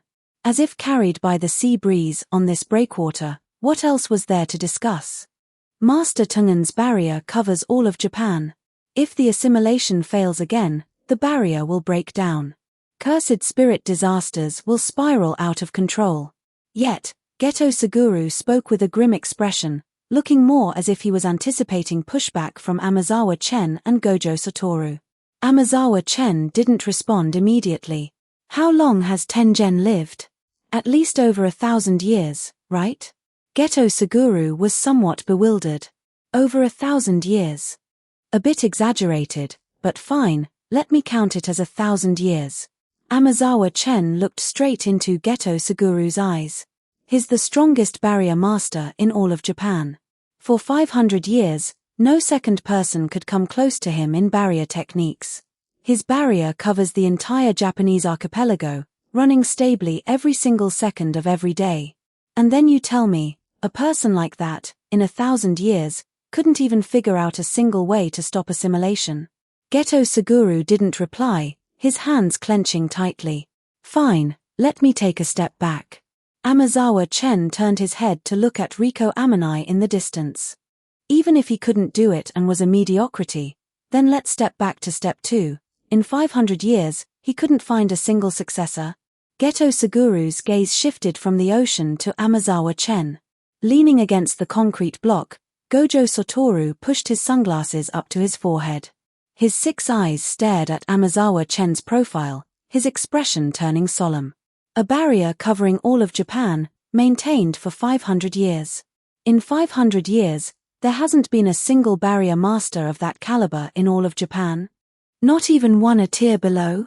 Has he ever tried to train successors, several hundred people to take over the work of just him alone, has he? Taking another step back. If he couldn't stop the assimilation and couldn't find successors if both paths were dead ends, did he ever say a single word to the Jiu-Jitsu world higher-ups like, "I can't do it, figure it out yourselves"? Did he ever lay his cards on the table? Did he ever let the entire Jiu-Jitsu world know that maintaining the barrier doesn't strictly require Tengen? What if they were willing to invest resources into researching an alternative? Gojo Satoru and Geto Suguru's expressions turned dark and stormy. No, Amazawa Chen said indifferently. He made everyone default to believing that sacrificing the star plasma vessel was the only way. He made everyone think it was only natural for Riko to be sent into the tomb chamber. He had her fate sealed from the moment she was born. And not just her fate sealed, but made everyone believe that this is a necessary sacrifice. That isn't being forced by circumstances. That's being a coward afraid of death. Silence hung over the breakwater for a long time. Waves crashed several times against the concrete wall below the breakwater, the rhythm as steady as a slow clock. The setting sun sank a bit lower, narrowing the orange-red band of light into a thin line. Geto Suguru stared at the sea, the sound of the waves filling his ears. How could he have never thought of this? But the words forced by circumstances were the biggest excuse he gave himself. He wasn't defending Tengen, he was defending himself. A young girl sent into the tomb chamber, sacrificed. If this mission wasn't an absolute necessity, then what was he, Geto Suguru? Gojo Satoru didn't chime in the entire time. Such rebellious, treacherous thoughts suited his taste completely. Amazawa Chen stood up and patted the sand off his pants.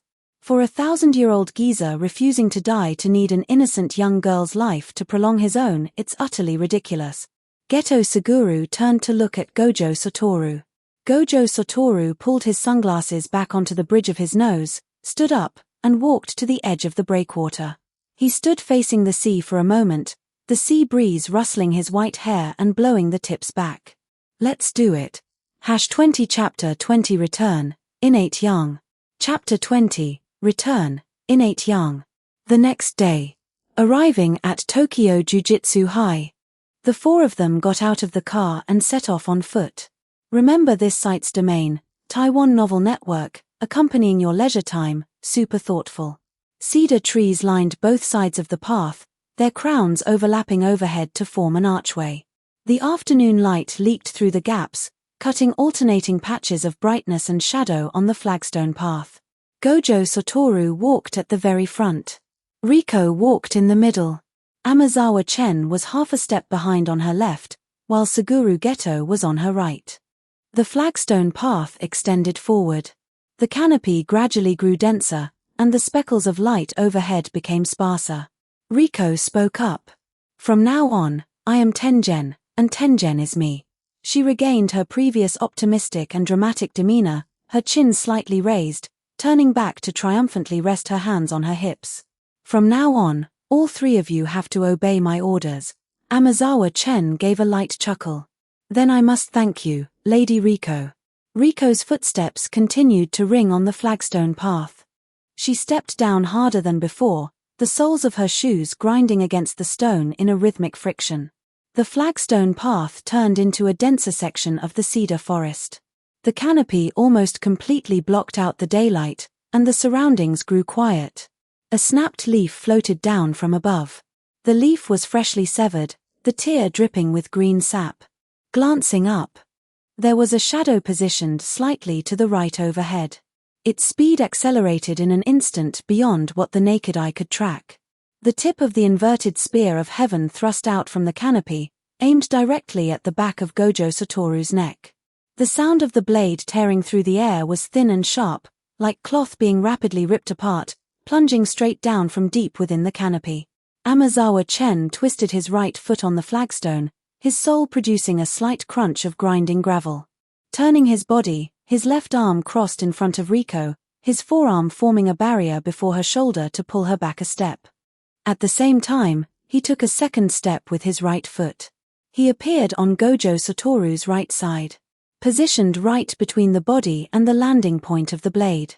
Raising his right forearm, He aimed the heel of his palm at the side of the blade and clamped 5 fingers around the spine of the knife.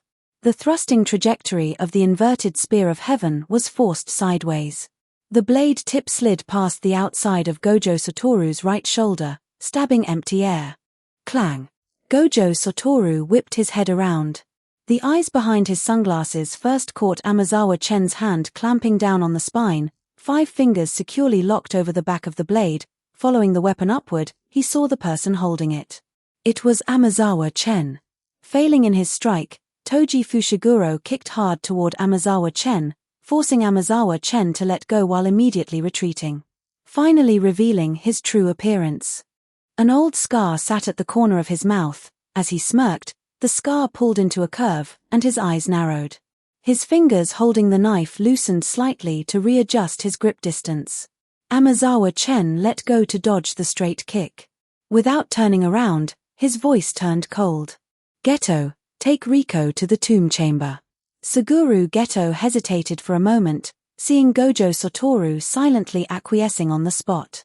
He stepped forward, placing a hand on her shoulder to take charge of Riko Amanai, and the sound of their footsteps rapidly receded. "Keep watch with your 6 eyes and back me up." Gojo Satoru hesitated for a second, gazing at the confident Amazawa Chen. "Whatever. As long as I'm here, it's fine if you want to play around a bit, Amazawa."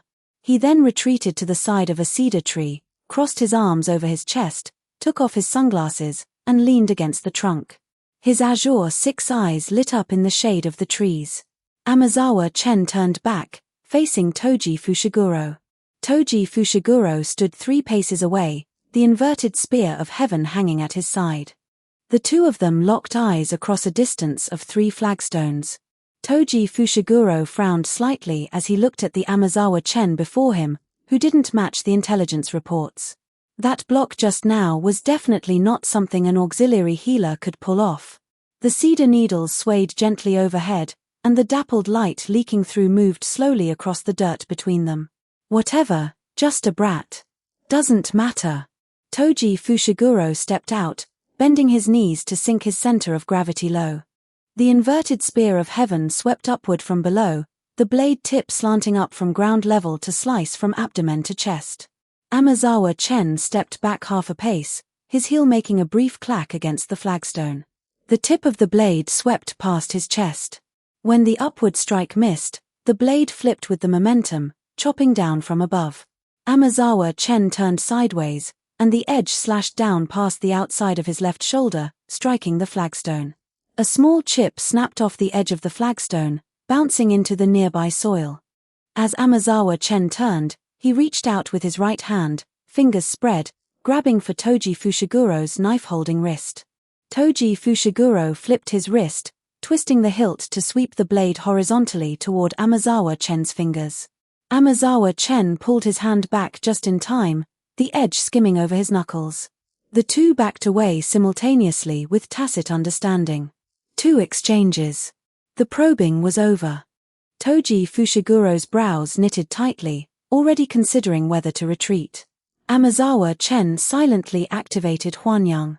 The positive energy that had previously been used to slowly temper his body now completely flooded his entire physique.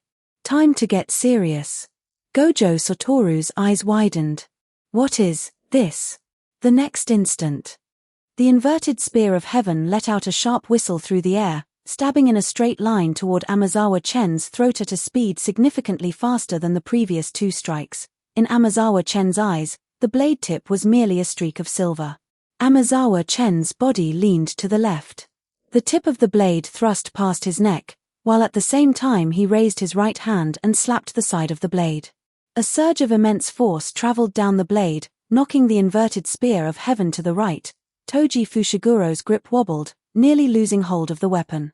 A subtle distortion appeared in the light surrounding Amazawa Chen. Standing in the shadow of the cedar forest, his outline shivered slightly as if wrapped in a layer of heat waves. A majestic spiritual force expanded outward from within his body, causing the surrounding cedar needles to flutter without any wind. Phew! Amazawa Chen rolled his right shoulder, producing a faint click. The tiny trembling of the tip of the inverted spear of heaven in Toji Fushiguro's hand the rhythm of his chest rising and falling as he breathed, the trajectory of sweat sliding from his temple to his jaw, everything was crystal clear. Toji Fushiguro's lips pressed into a thin line, his brow slightly furrowed. He took half a step backward. Amazawa Chen naturally caught the movement.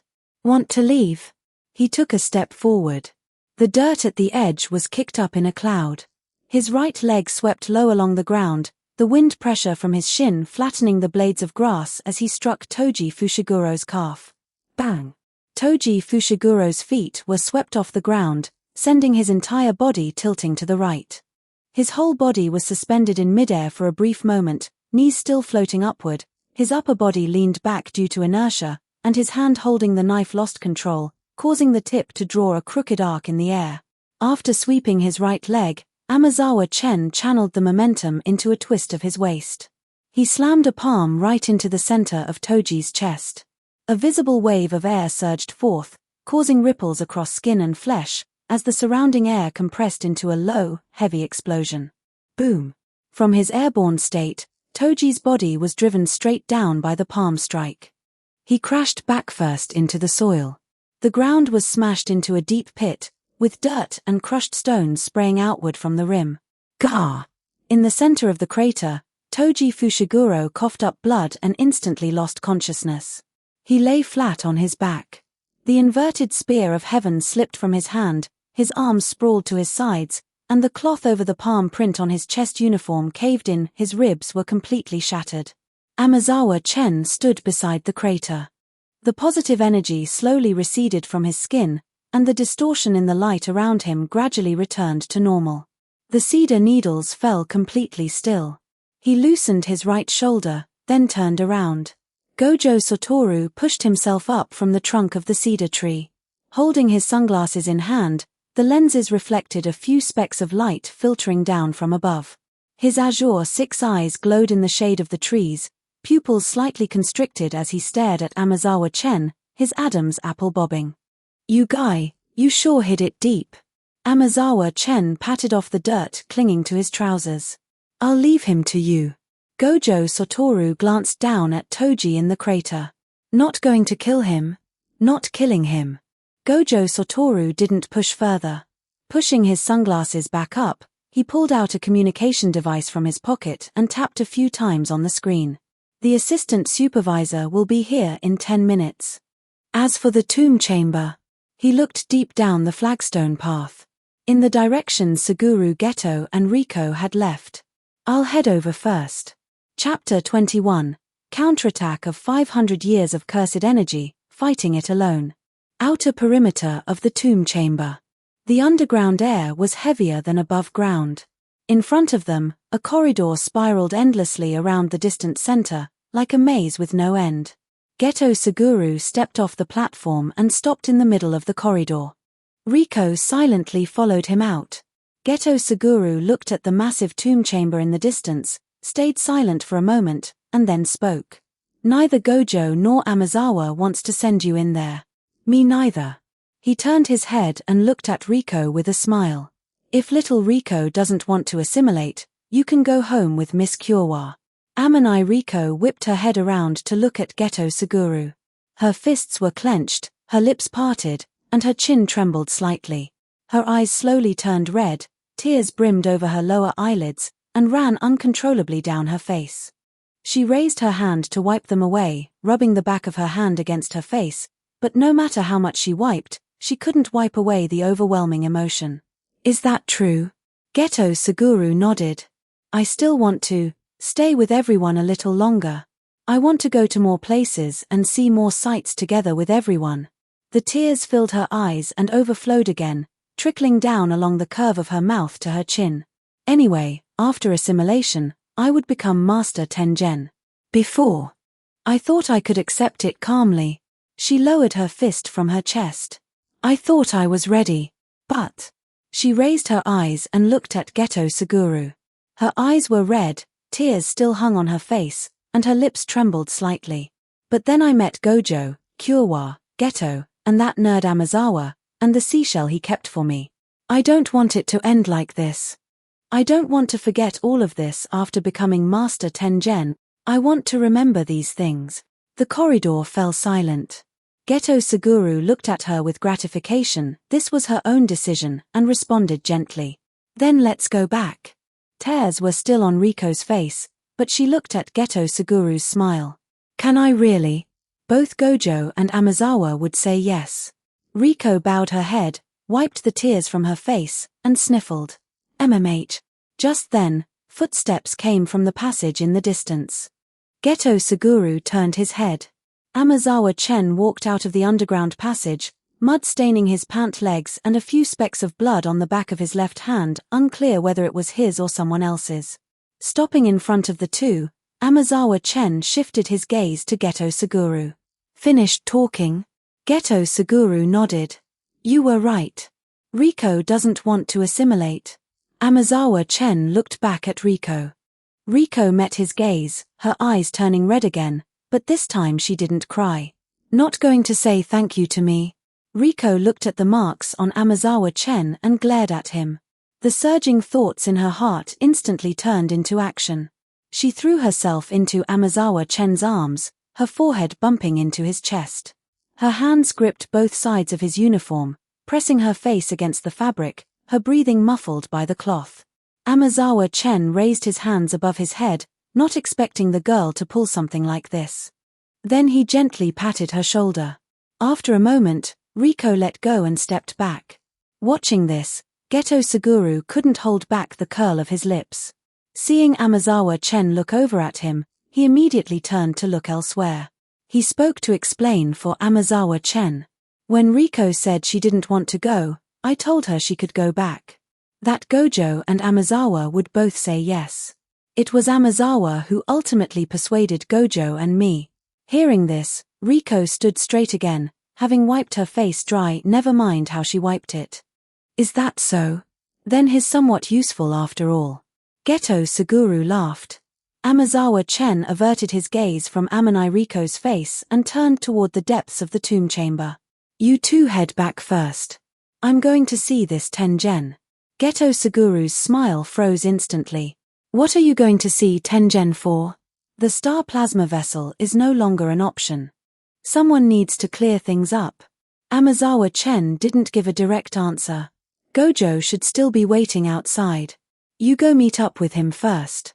Geto Suguru didn't move, looking closely at Amazawa Chen's face. When this guy called Tengen afraid of death and an immortal old bastard on the breakwater, he wasn't exactly easy to talk to. Now he says he's going to report to Tengen? That's completely absurd. He isn't going there to talk. Intuition. Geto Suguru had seen what Amazawa Chen was like on the breakwater. He had utterly torn apart Tengen, who had lived for 1,000 years. Now the assimilation was set aside, and Amanai Riko didn't need to go, but Tengen was still there, and the barrier was still there. The matter hadn't truly been resolved. Amazawa Chen was going to resolve it. Then I'm coming with you. There was no room for negotiation in Geto Suguru's tone. Seeing this, Amanai Riko realized something as well and stepped forward beside Amazawa Chen. I'm going too. Can you please not add to the trouble? You're killing me. Amazawa Chen looked at Geto Suguru, meeting his stubborn gaze. Amazawa Chen let out a breath. Fine. The entrance to the tomb chamber swallowed up the three figures. Forks appeared after every short distance, each fork leading to new branches. Dim white light served as signposts, guiding the three as they turned several corners, the corridor ahead narrowing and widening in a repeating cycle. Only footsteps echoed in the corridor. Amazawa Chen walked at the very front. Geto Suguru and Amanai Riko followed behind. At the end of the corridor, the space suddenly opened up.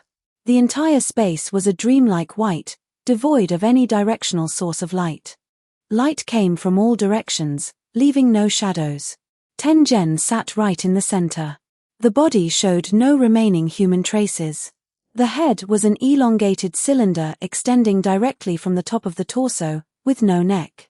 The skin was entirely white, piled in wrinkled folds across the surface of the body, resembling paper that had been soaked in water and then dried. 4 eyes were arranged on the upper half of the face in 2 stacked pairs, lacking eyelids and unable to blink. The mouth occupied the entire lower half of the face, corners stretching to both sides. When closed, it was a slit running across the face. When open, it could probably swallow a human head whole.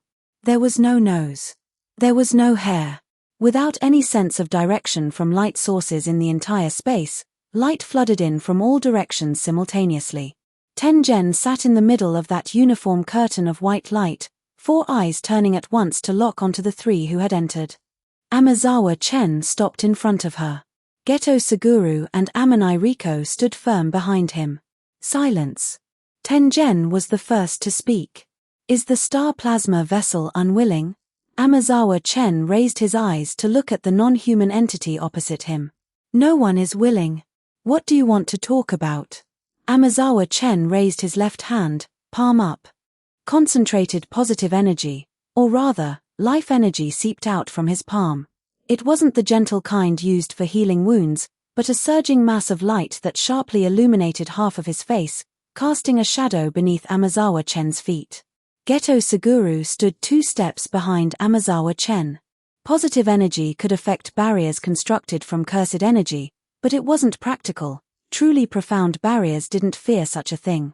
Amazawa Chen's bargaining chip had never been words. Geto Suguru was astonished that Amazawa Chen had brought out a result he had never seen before and wondered when he had even begun preparing it. When he was persuaded by this man's words back on the breakwater, he had thought that was all he had. #22 Chapter 22 has nothing to do with anyone. Chapter 22 Regardless of anyone. Tengen looked at that cluster of light as a strange ripple swept across it. Silence persisted for a very long time before it finally confirmed that what Amazawa Chen said was true. You may continue. Amazawa Chen closed his palms together. Writing to this point, I hope readers can remember our domain name. Taiwan Novel Network has a full library, choose whatever you like. The life energy generated by my cursed technique can extend your life. It will push back the assimilation cycle by a very long time, long enough for you to finish teaching what needs to be taught. What you said about the 6 eyes and cursed spirit manipulation, I heard. Tungan's voice carried no fluctuation as the split at the corner of its mouth opened slightly, revealing the pitch-black oral cavity inside. And yet you stand here saying you want to extend my life. Why? Scolding you is scolding you, but the barrier is real. We cannot let everyone be buried with you just because of selfish desires. Geto Suguru watched Amazawa Chen's face from the side. There was no intention of reconciliation whatsoever. A scolding was simply a scolding. All 4 of Tungan's eyes snapped open, beginning to treat the monstrosity before it with seriousness. What do you intend to do by learning barrier techniques? Take your place. Once you finish teaching, I will finish learning. Then I will go find the next successor, after which you can comfortably go to your death. Amanai Riko stood beside Geto Suguru. She glanced at Amazawa Chen's profile, her gaze flickering slightly as if she did not know what she was thinking. Very well. You must not interfere with the operation of the barrier's core area. Until I confirm that you have the ability to take over. Amazawa Chen nodded. Furthermore, before you find a successor, if my body gives out first, you must immediately take over the barrier core. I will teach you in advance the methods to maintain the barrier in my absence. Geto Suguru furrowed his brow tightly. That's right, Tengen had not found a way to stop the assimilation for 500 years, and had not nurtured a successor for 500 years. In the end, was it to let yourself inherit this heavy responsibility? Chen. A smart auxiliary would not accept such a condition. A negotiator who did not want to die would not accept conditions in this manner. If you do not agree, I cannot guarantee that your barrier can continue to operate stably. Amazawa Chen probably sensed the gaze from behind. He turned his head slightly to glance at Geto Suguru and Amanai Riko. It doesn't matter. I've always liked peace and quiet anyway. Learning things here means no missions to run and no need to deal with those old fossils up top. I'm quite confident in my talent. Once I finish learning, finding a suitable successor won't take many years. Amanai Riko bit her lip tightly and did not respond. Geto Suguru wanted to say something, but swallowed it back down. He saw Amanai Riko's internal conflict, then glanced once more at Amazawa Chen's back. So you had already figured this out before coming to the tomb chamber. Tengen paid no attention to this, shifting all four eyes toward Amazawa Chen. The infusion starts tomorrow, and the instruction starts at the same time. Amazawa Chen nodded in agreement. The binding vow is established. Amazawa Chen turned around and walked toward the direction of the corridor he had come from. Geto Suguru glanced at Tengen. That pale cylindrical silhouette sat motionless on the stone platform, all four eyes wide open simultaneously, gazing in the direction where the three of them disappeared. The faint white light in the corridor was dimmer than when they had arrived. The three of them retraced their steps, Amane Riko's footsteps falling on the floor with a sound lighter than when they came. Walking onto the paved path outside the entrance of the tomb chamber, the daylight from the cedar forest fell down once again. Gojo Satoru was standing there leaning against a cedar tree. His arms were crossed, and his sunglasses rested on the bridge of his nose. Seeing the three emerge from the entrance, he straightened up from the tree trunk. He swept his gaze across Amazawa Chen's face, seeing the trace of positive energy remaining on the other's body surface slowly fading away. Gojo Satoru glanced at Geto Suguru. A brief exchange of glances. Geto Suguru gave a slight nod. Gojo Satoru shifted his gaze back to Amazawa Chen, presumably waiting for him to speak first, but Amazawa Chen showed no intention of talking. Let's go. The entrance of the tomb chamber shrank smaller and smaller behind the four of them, the setting sun pressing against the skyline trailing a final layer of pale orange, stretching their four shadows longer and longer. Deep within the tomb chamber, Amazawa Chen had already stayed here for 2 days. Without distinguishing day or night, light surged from all directions simultaneously, casting no shadow beneath his feet. The only reference points were books, piled up from the ground, some waist-high, others reaching the height of Amazawa Chen's shoulders while he sat. The handwriting on some covers had faded to blurriness, while others were brand new, as Tengen had directly imprinted the knowledge of barrier techniques onto blank booklets through some non-handwritten method. Amazawa Chen sat with his back against a pile of books, his left leg straight and his right leg bent, with a book titled Basic Barrier Theory spread across his knees. Atop the pile of books on his right side lay a book on biology, beside which were scattered several pages of notes filled with annotations. To his left was a stack of unopened advanced booklets, the cover of the topmost one stamped with Tungan's mark. He closed his book, rubbed the bridge of his nose with his fingers, and then picked up the biology book, flipping to the place he had last read. The annotations were dense and numerous. After reading a few lines, he reached out to feel for his pen, but heard a faint sound of footsteps. In this space, aside from Tengen and himself, only those permitted by Tengen could find their way here. The footsteps grew closer and closer. Amane Riko walked out from the white light, carrying a bento box wrapped in a light blue cloth. Her gaze swept past the mountain of books and landed on Amazawa Chen. She scanned him from head to toe, her brow furrowing. "You haven't changed your clothes." Amazawa Chen lowered his gaze to look at himself. It was still the same Tokyo Jiu-Jitsu high uniform from 2 days ago, with a few patches of bloodstains that had dried into a dark brownish color on the trouser legs. "I didn't have time to." Riko placed the bento box on top of the book pile and untied the light blue cloth wrapped around it. Opening the lid, grilled fish, pickles, and a small box of miso soup were neatly arranged inside, with a few grains of sesame sprinkled over the rice. She said while setting out the chopsticks, "Kyowa taught me. She said people like you who hole up inside a room and never come out are the most troublesome, letting the food get cold without even warming it up." She placed the chopsticks by the edge of the bento box and then straightened up. "When you finish eating, put the box by the door. I'll pick it up next time." Amazawa Chen looked at that bento box. After a moment of silence, he reached out and closed the lid of the box. "Riko, you don't need to come deliver food anymore." Amane Riko's hand stopped midair, still pinching the light blue cloth she had just untied. "You no longer have cursed energy or a cursed technique, and you have nothing more to do with the jiu-jitsu world." Amazawa Chen smiled. "If you want to go play, go play. If you want to live an ordinary life, live an ordinary life. Don't let this place tie you down." Amanai Riko looked at Amazawa Chen. She wanted to say something, but seeing Amazawa Chen choose to resume his studies, she held it back. She clenched the light blue cloth tightly in her hand. After a bout of internal struggle, she chose to fold it neatly and place it beside the bento box. As if it's any of your business. Eat it or don't, I don't care. As the footsteps gradually faded away, Amazawa Chen put down his pen and glanced at the closed bento box. At the corner of the light blue cloth was a tiny embroidered pattern. It was an orange blossom, with rather uneven stitches and a few loose threads that weren't tucked away properly. Sigh. He reached out to reopen the bento box and picked up the chopsticks. Chapter 23. Gonna die, but it's not me. Day 3. When Satoru Gojo walked out from the depths of the white light, his sunglasses were pushed up onto his forehead, and his 6 eyes shone with exceptional clarity in the pure white space.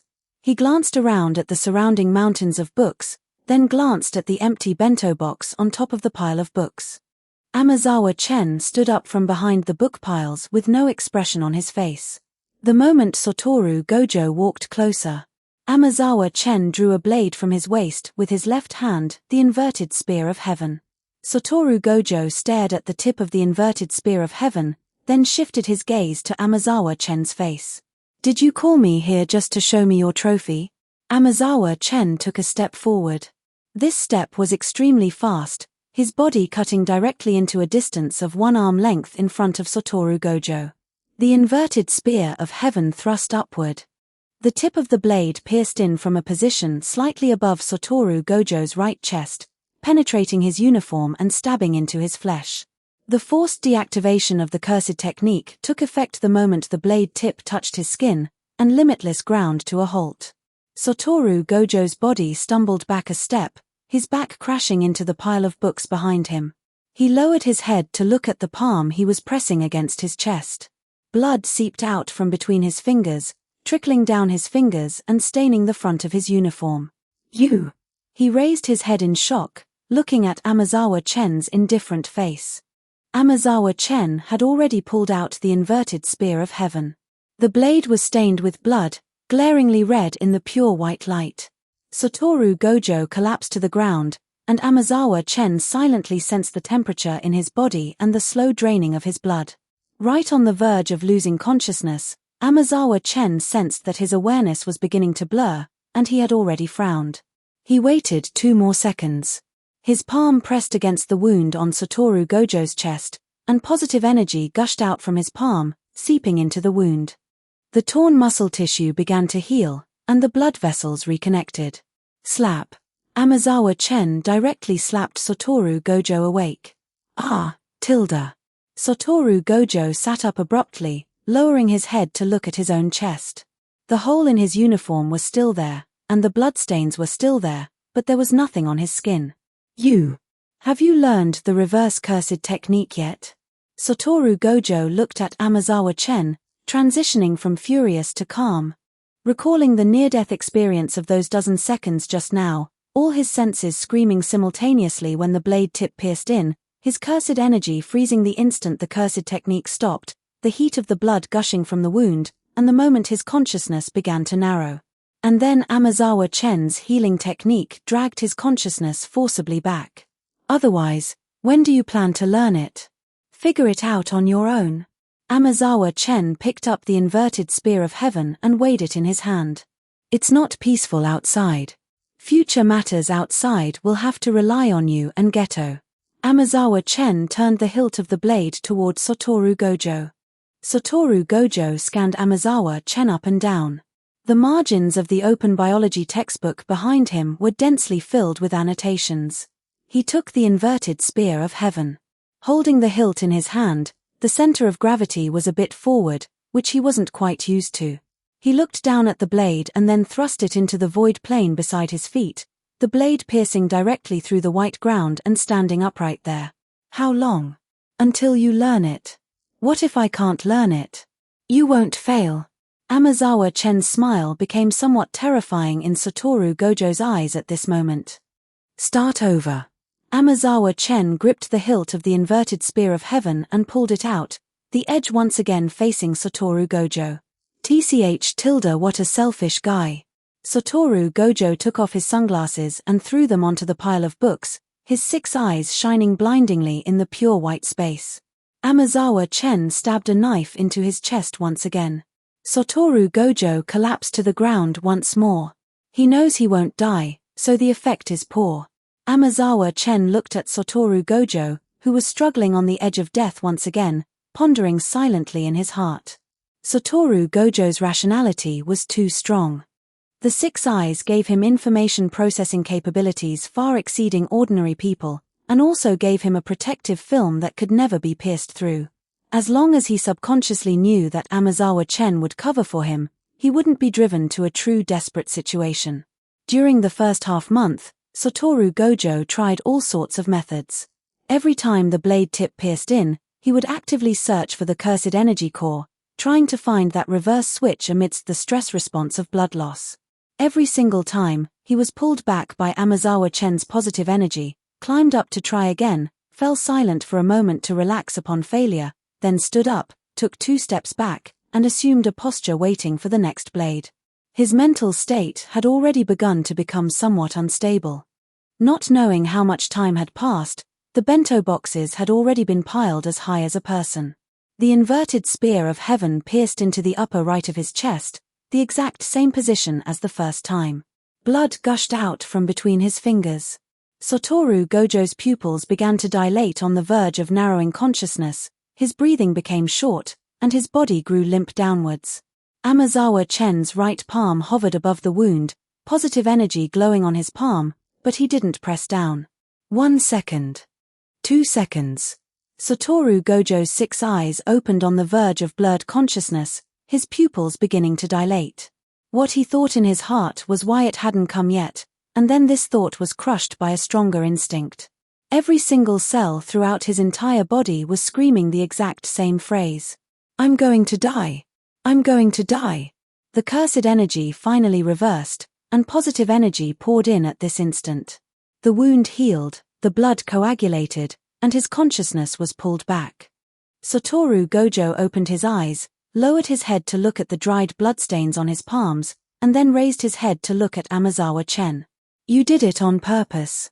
He rubbed his blood-stained hands on his pants and stood up. This was the 30th day. Satoru Gojo lowered his head to look at his hands. Positive energy seeped out from his fingertips, intertwining with cursed energy. He retracted the positive energy, released it again, and retracted it again. The speed was several times faster, almost an instinctive reaction. A month's tuition is just accompanying you, this lunatic, to poke holes here.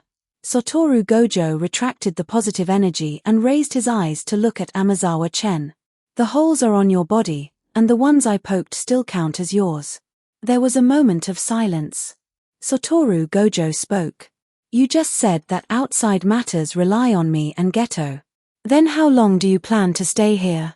Amazawa Chen did not answer, sitting back down among the book piles and reopening the book he hadn't finished reading. Satoru Gojo did not leave immediately.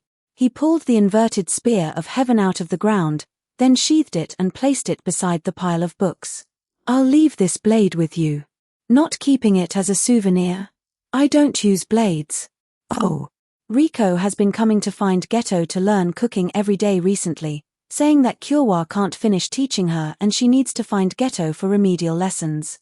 Satoru Gojo walked a few steps into the distance, then stopped without turning back. Amazawa, do you really like peace and quiet? The footsteps were swallowed by the white void. Riko still came every day. She put down the bento box, inside which were dishes completely different from the first day. When Amazawa Chen raised his head from the booklet, she had already left. Hesitating for a moment, Amazawa Chen still picked up the chopsticks. The salt-grilled sori was replaced with teriyaki chicken legs, the pickles were replaced with seasoned spinach, and the miso soup was still there, but the soup bowl was replaced with a larger one. Riko no longer asked whether he had eaten or not. Anyway, every time she came to collect the bento box, it was empty. Amazawa Chen raised his head from the barrier booklet and picked up his chopsticks. Actually, the taste is not bad. #24 Chapter 24 Becoming an Independent Emperor. Chapter 24 Becoming an Emperor. Amazawa Chen opened his eyes in the grey mist once again. No redundant words were spoken. All four Chens looked together toward the depths of the grey mist, where space was still fluctuating. A figure was pushed from a higher place and tumbled out of the grey mist. He stumbled before stabilizing his stance, kneeling in the void while panting heavily. Wearing a blue school uniform, a flash of dark gold flickered deep in his pupils as he raised his head. A new member. Dragon Clan Chen slapped the dust off his knees and looked around at the four identical faces. Following the familiar process, a sudden wave of dizziness hit him. Once he recovered from the rush of memories and realized what was happening, he immediately straightened up and stood straight. The marvelous return to Yang Cursed Technique, the soul of a Yang spirit, the refining of spiritual energy, and chakra. His breathing suddenly turned heavy, his Adam's apple moving up and down. Mortal Chen quickly understood Dragon Clan Chen's current situation and spoke after brief deliberation. Return to Yang can provide sufficient life essence, and the soul transformed into a Yang spirit allows for inner perception to strip away bloodline impurities and residual willpower. Refining cultivation techniques allows you to absorb free energy from heaven and earth, which can be considered the only way out in that ridiculously terrible original system.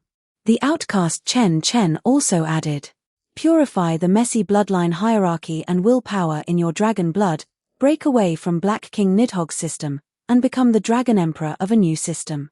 Although you've just started and are still weak, you can gradually absorb nutrients from heaven and earth to purify your dragon blood and increase its concentration. That way, the bloodline suppression in the Dragon Clan world will be ineffective against you. Dragon Clan Chen looked down at his open hands. His fingertips trembled, and his fingernails showed a light red hue. He grinned through gritted teeth, exhaling the gloom that had been accumulating in his heart. Hyuga Chen immediately thought of a possibility. Could you perhaps directly plunder the dragon blood of other hybrids, purify it, and then refine and absorb it? That's certainly worth a try.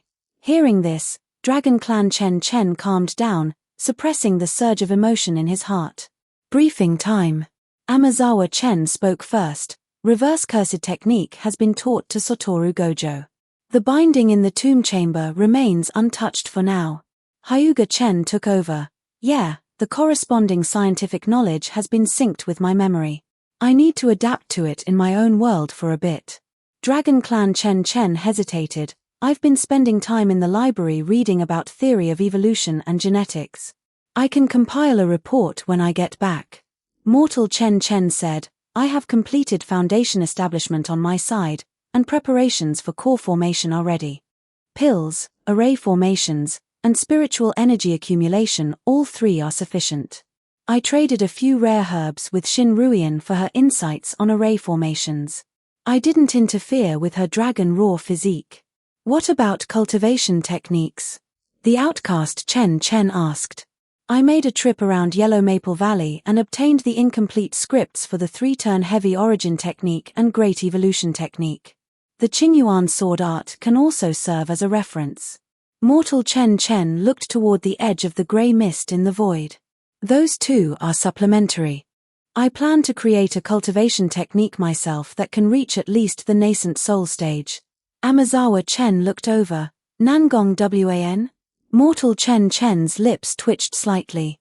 Forget about the Sunu reincarnation technique. The grey mist began to shrink. Mortal Chen opened his eyes on the prayer mat. The light array in his cave abode emitted a pale green glow as he stood up and walked to the stone table. 3 bound paper books were spread across the table. 3-turn heavy origin technique, great evolution technique, with Qingyuan sword art in the middle, alongside dense annotation pages extending out from each. The bottleneck problem had persisted for a long time. Both the 3-turn heavy origin technique and the great evolution technique were supplementary types. Although the Qingyuan sword art was exquisite, it favored the wood spiritual route. He could, however, extract the structural framework of its sword techniques as a reference.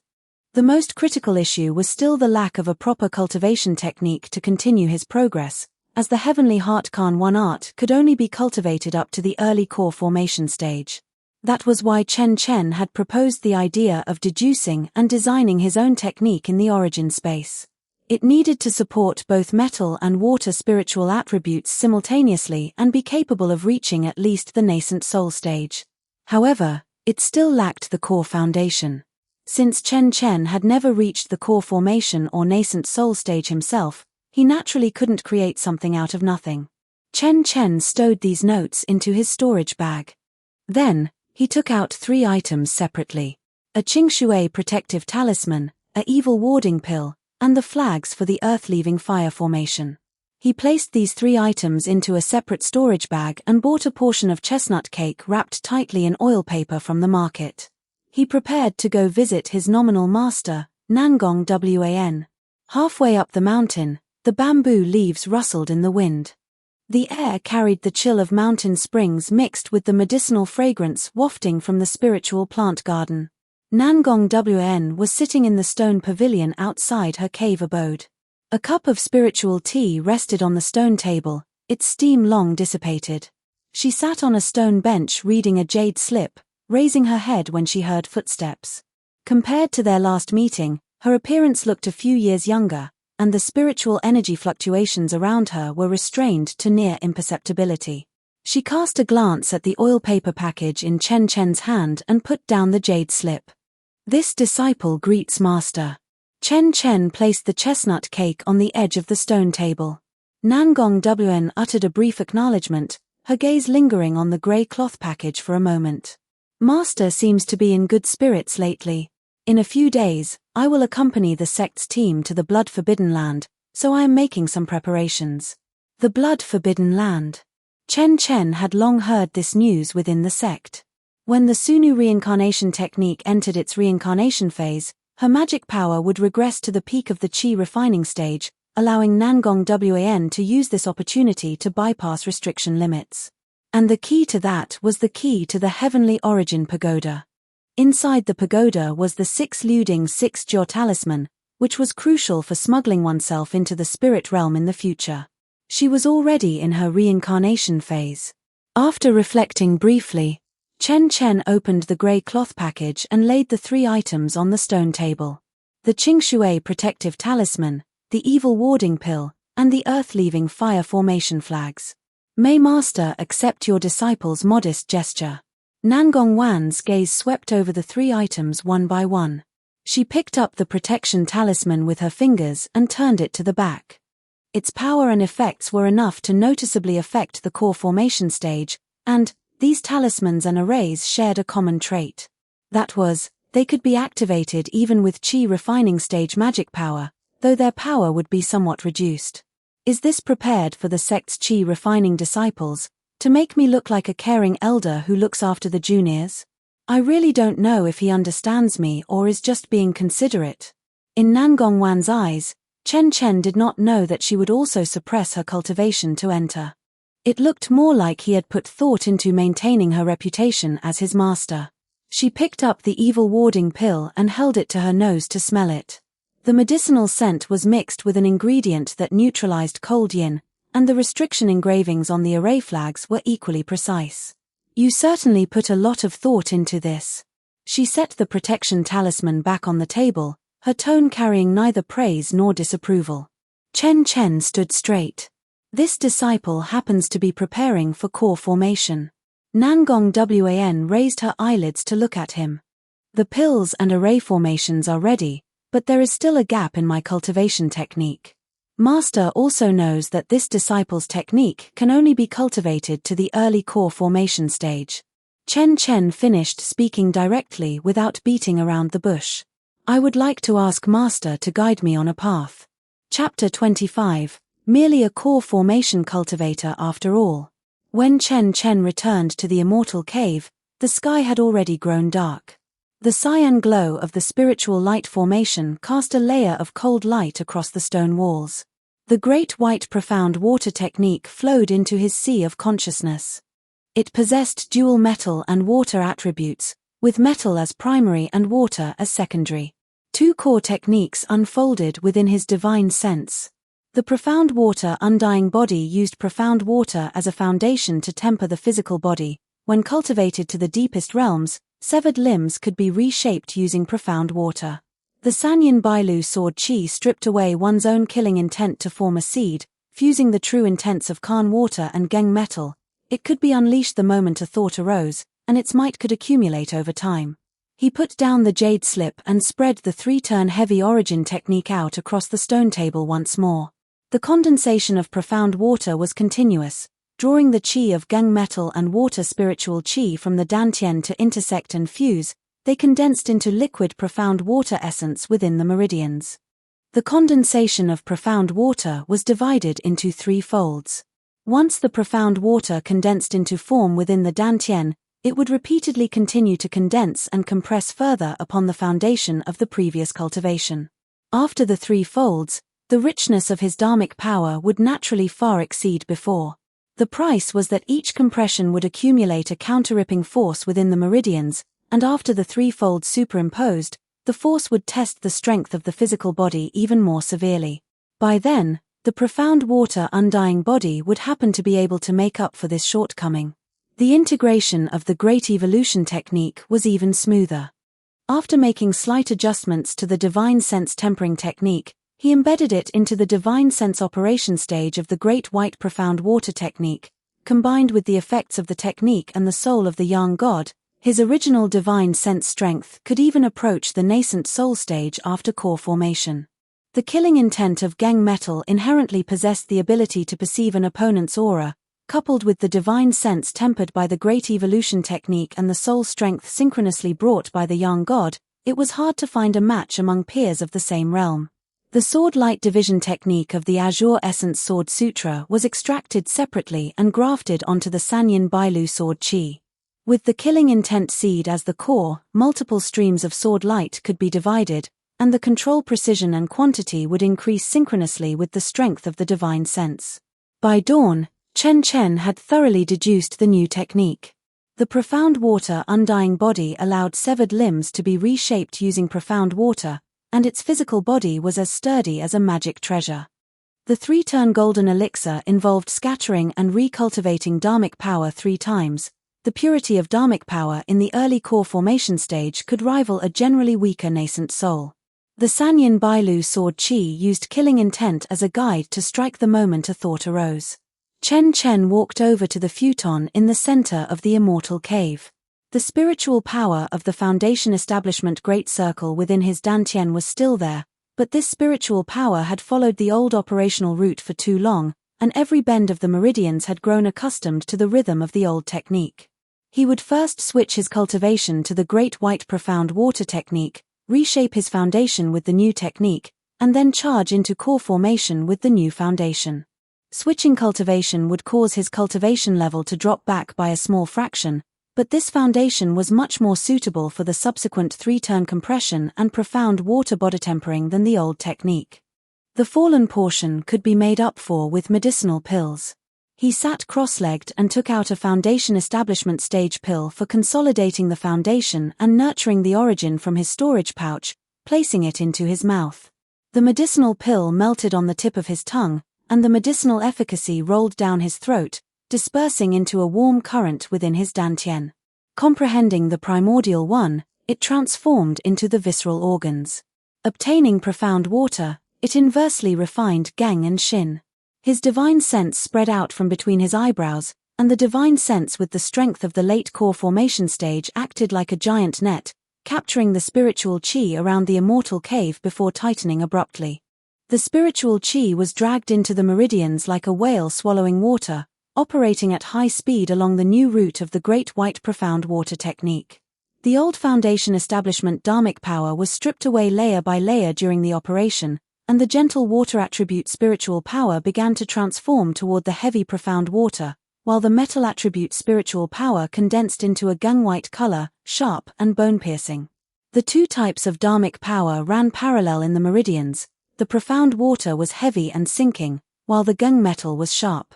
The warm current from the melted medicinal efficacy filled the drop in cultivation during the conversion process, and the total amount of spiritual power in the dantian did not decrease. Only its texture had changed. It transformed from liquid spiritual power into denser profound water, and from scattered gunmetal chi into solid gunwhite sharpness. When the spiritual power of the old technique was completely converted and refined, the dantian emptied for a split second, immediately followed by the profound water and gunwhite dharmic power generated by the new technique surging up to fill every inch of space. The time had come. Chen Chen's hand seals changed. The spiritual chi drawn by the gathering spirit formation was directly dragged into the dantian by his divine sense. The two dharmic powers of profound water and gunwhite intertwined and rotated in the exact center of the dantian, and as the hand seals changed once more, the two strands of dharmic power abruptly converged. The profound water wrapped around the gunmetal pierced into the profound water, and the point of intersection began to solidify. The liquid condensed. The elixir formed. A golden elixir sank into the center of the dantian, with profound water and gunwhite intertwining to form elixir patterns. Every time the golden elixir rotated, it swept in a layer of spiritual chi, compressing it into the interior of the elixir body. The first layer tempering of the profound water undying body completed itself at the moment the golden elixir was first formed. The bones all over his body emitted a series of subtle, soft clicks, and a dark blue luster oozed from the surface of his skin, instantly turning inward. The killing intent seed of the Sanyin Bailu sword chi settled in a corner of the dantian, pulsating faintly. Chen Chen slowly opened his eyes. A flash of sharpness flickered deep within his pupils. The golden elixir in his dantian rotated steadily, and every rotation was more substantial and solid than the spiritual power operation of the old technique by more than just a notch. There were also gaps between techniques. The Sunu reincarnation technique was so powerful that it didn't seem like something that should belong to the mortal realm. The Great White Profound Water technique was already a technique with a relatively high threshold among the same realm. The dual metal water attributes requirements for spiritual roots and divine sense were enough to screen out most core formation cultivators. But for Chen Chen now, this threshold did not exist. The soul strength of the Great Evolution technique plus the young god allowed his divine sense to cross ahead of time into the late core formation stage, and the purified dual metal water spiritual roots were not inferior at all compared to heavenly spiritual roots. Chen Chen stood up and stretched his muscles and bones. As the profound water flowed through the meridians, it carried a heavy and steady sense of security, making the dharmic power of the old technique appear frivolous by comparison. After reaching core formation, the first thing to do was to refine a natal magic treasure. For a core formation cultivator, aside from cultivation, a natal magic treasure was their second life. Chen Chen had already conceived ideas for his natal magic artifact back when he had just reached foundation establishment. The core of the technique was the dual metal and water attributes, with metal as primary and water as secondary. The natal magic artifact had to simultaneously bear the spiritual power conduction of both metal and water attributes. A single attribute magic artifact would suppress the other spiritual power and instead drag down the operation of the Great White Profound Water True Classic. The direction was very clear. A sword. But not just one sword. The killing intent seed of the Sanyin Bailu sword chi could divide sword light, and the sword-light division technique could allow the sword chi to go from one to many. Cultivating a wisp of killing intent on a single flying sword was enough, but if multiple swords could be cultivated at the same time, with each infused with a wisp of divided sword-light, the might and variations when sheathed swords were drawn would be completely different. Multiple flying swords required a sword box to nurture them, and the sword box itself was also a part of the magic treasure. As for the materials, Chen Chen had long since emptied his family savings to prepare in advance. One expensive material after another flew out from Chen Chen's storage pouch. Gongxin iron and profound water jade, these two main ingredients, almost hollowed him out. Had he not also been proficient in talisman making, alchemy, and the Tao of formations and artifact refining, he truly wouldn't have been able to afford such consumption. The sword box was made from millennium-old Koldian wood, whose texture was hard and chilly, possessing a nurturing effect on dual metal water attribute spiritual power. He took out an artifact refining furnace from the depths of his storage pouch. The furnace body was cast from red copper, emitting a muffled sound when its three legs hit the ground, and scorch marks left from refining formation flags last time remained on the furnace walls. Chen Chen placed the furnace in the exact center of the immortal cave, the cyan glow of the spiritual light formation shining on the furnace body, causing a layer of dull reflection to ripple across the surface of the red copper. With his hands forming seals, the restrictions inside the furnace activated in response, channeling the earth vein fire. A circle of deep red flames suddenly rose from the bottom of the furnace, and precious materials filed in one by one. 26 Chapter 26 CE Shui 3 Yin Swords. Chapter 26 Marsh Water 3 Yin Sword. The lid of the red copper furnace was blasted away by a surge of sword chi erupting from within, and 3 flying swords filed out from the mouth of the furnace. The sword bodies trembled slightly, emitting a faint hum. Chen Chen extended his right hand. The 3 swords flew over simultaneously, their hilts facing outward as they slowly revolved around his palm. The intertwined gung white and deep blue sword radiances reflected on his face, flickering uncertainly. It is done. Let's call it the Marsh Water 3 Yin Sword. He pressed the flying swords into the sword box. The body of the Millennium Coldian wood box emitted a muffled sound as the flying swords slid into their scabbards, and chilling chi seeped out from deep within the wood grain, condensing into a thin layer of frost on the surface of the sword box. The frost vanished in an instant, absorbed back into the wooden texture by the nurturing array inside the box. The 3 swords securely locked into the grooves, their faint sword lights seeping through the layers of the Coldian wood and casting 3 extremely faint patterns on the dim surface of the box. Chen Chen flipped the sword box over and leaned it against the edge of the stone table. Someone was approaching outside the cave dwelling. Chen Chen laid the sword box flat and stood up. A woman's voice came from outside the door of the cave dwelling. Junior nephew Chen? Open the door if you are in.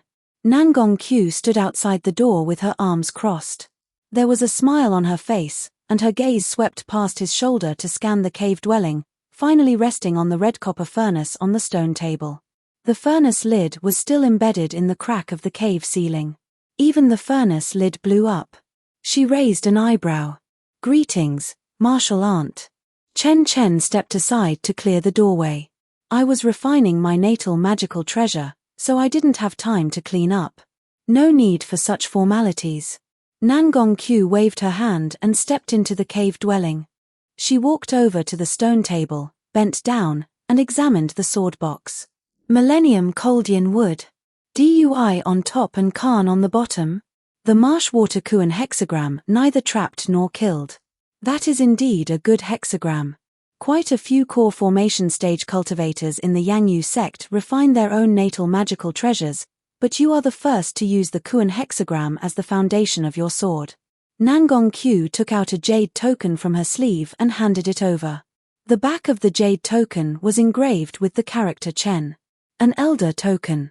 Starting today, you are an elder of the core formation stage in the Yangyu sect. You can move your cave dwelling to the main peak. Chen Chen took the jade token, and Nangong Q's gaze flickered slightly. This guy's mana is so steady. Is he really in the early core formation stage? A few days ago, several fellow apprentices mentioned you in the hall. You entered the sect at 16, possessed dual gold and water spiritual roots, and it took you from foundation establishment to core formation. She tilted her head and calculated. Almost twice as fast as my Yinna. Back then, Nangong WN reached the core formation stage at about this speed. Back then at the Immortal Ascension Assembly, if I hadn't whispered something in Wanna's ear, you and her might have missed each other. You know what kind of person she is. Nangong Q paused. Chen Chen cupped his hands in a bow and bent down, saying, "Thank you, Martial Aunt, for your guidance back then." "No need to thank me. The master-disciple fate between you and Wanna is your own fortune. I merely mentioned it in passing.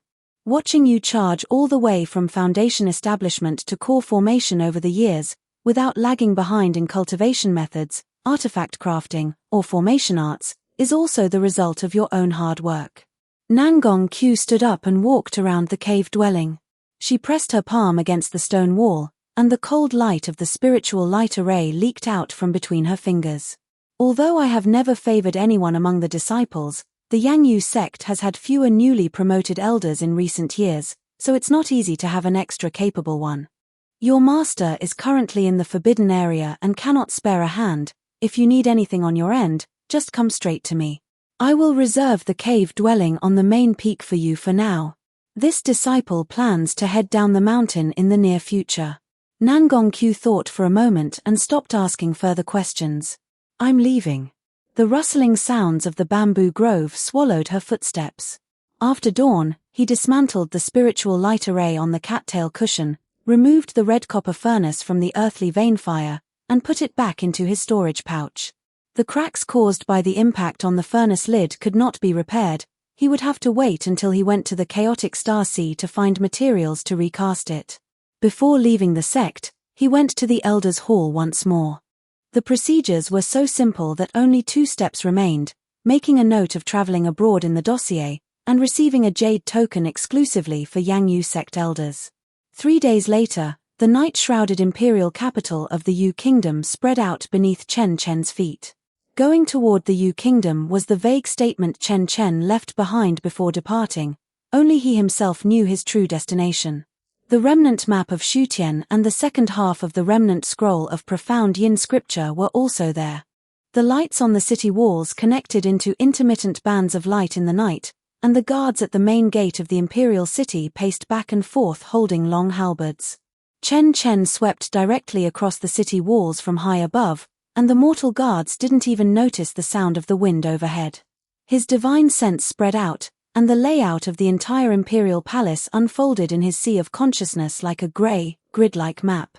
The Golden Throne Hall, the inner palace, the imperial study, and the treasury, every corridor and every secret room materialized one by one under the scan of his divine sense. Beneath the Golden Throne Hall, an abnormal surge of yin qi was churning. That strand of yin qi was very faint, but the strength of his divine sense was already close to the nascent soul stage, making the yin qi as glaring in his perception as a drop of black ink on white paper. The residual aura of a blood sacrifice. Black Fiend Cult. The Emperor of the Yu Kingdom had been infiltrated by the Black Fiend Cult, or rather, he himself was the master of the Black Fiend Cult. The remnant map of Shutian and the remnant scroll of profound Yin scripture were in his hands. These 2 items originated from Jishuan, a disciple of Venerable Xuangu, who left them here after escaping from the chaotic star sea to the heavenly south back then. As it turned out, it was during the campaign to annihilate the Black Fiend cult that the Yu Emperor was killed to obtain these 2 items. Chen Chen lowered his altitude and landed on the plaza in front of the Golden Throne Hall. The blue stone floor tiles let out a muffled sound beneath his soles. The hall doors were tightly closed, emitting a faint candlelight from within. 2 eunuchs on night duty were leaning against the door pillars dozing off. When Chen Chen walked past them, the 2 showed no reaction at all, and their breathing didn't even skip a beat. The dragon throne inside the hall was empty. Extending his divine sense beneath the dragon throne, beneath the floor tiles was a secret door, and behind the secret door was a renovated tunnel. Stone steps extended downward for several zhong, leading to a spacious underground secret room at the end. The concentration of yin qi in the secret room was several times higher than that on the surface. Chen Chen did not look for the secret door. Pouring Shenshui mana into the ground, the stone bricks shattered and collapsed completely along the path of the secret tunnel, and the rubble plummeted underground, producing a series of muffled echoes. Transforming into a streak of escaping light, he arrived in the underground secret room in an instant. The 4 walls of the underground secret room were hung with black cloth, upon which distorted runes were drawn in blood. Right in the center of the secret room was a black tripod. Inside the tripod remained dark red, semi-solidified matter, and a foul stench steamed upward from the mouth of the tripod. Several opened boxes were placed around the tripod, with seal strips pasted on the insides of the lids. The seals had already been torn open, and the spirit stones and magical artifact fragments inside had been rummaged through more than once. Chen Chen glanced into the tripod. The traces of the blood sacrifice were still fresh. The victims had been dead for no more than 3 days. Deep within the passage on the other side of the secret room, sounds were rushing over this way. More than one person. The first to rush out was a lean man wearing a purple daoist robe, holding a short sword wreathed in black qi, with half a bronze mask covering his face. Behind him followed 4 Black Fiend cult members who also wore masks, their cultivation levels ranging from the mid to late Foundation establishment stage. Seeing the rubble in the secret room and Chen Chen standing beside the tripod, the purple-robed man paused. The eyes behind the mask swept over Chen Chen, and his pupils shrank abruptly. A core formation cultivator. No. Chen Chen didn't give him the chance to say a second word. He drew one of the marsh water 3-in swords from the sword box. Named, Earth Fiend. Chapter 27, Traveling Out, No Need to Search. The sword light flashed for an instant. The gungbai's sharp edge pierced through the purple-robed man's left chest and emerged from his back, and the Khan water array patterns on the sword body poured a stream of profound water into his body the moment it penetrated. The profound water flowed backward along the meridians, completely freezing all the spiritual power in his dantian.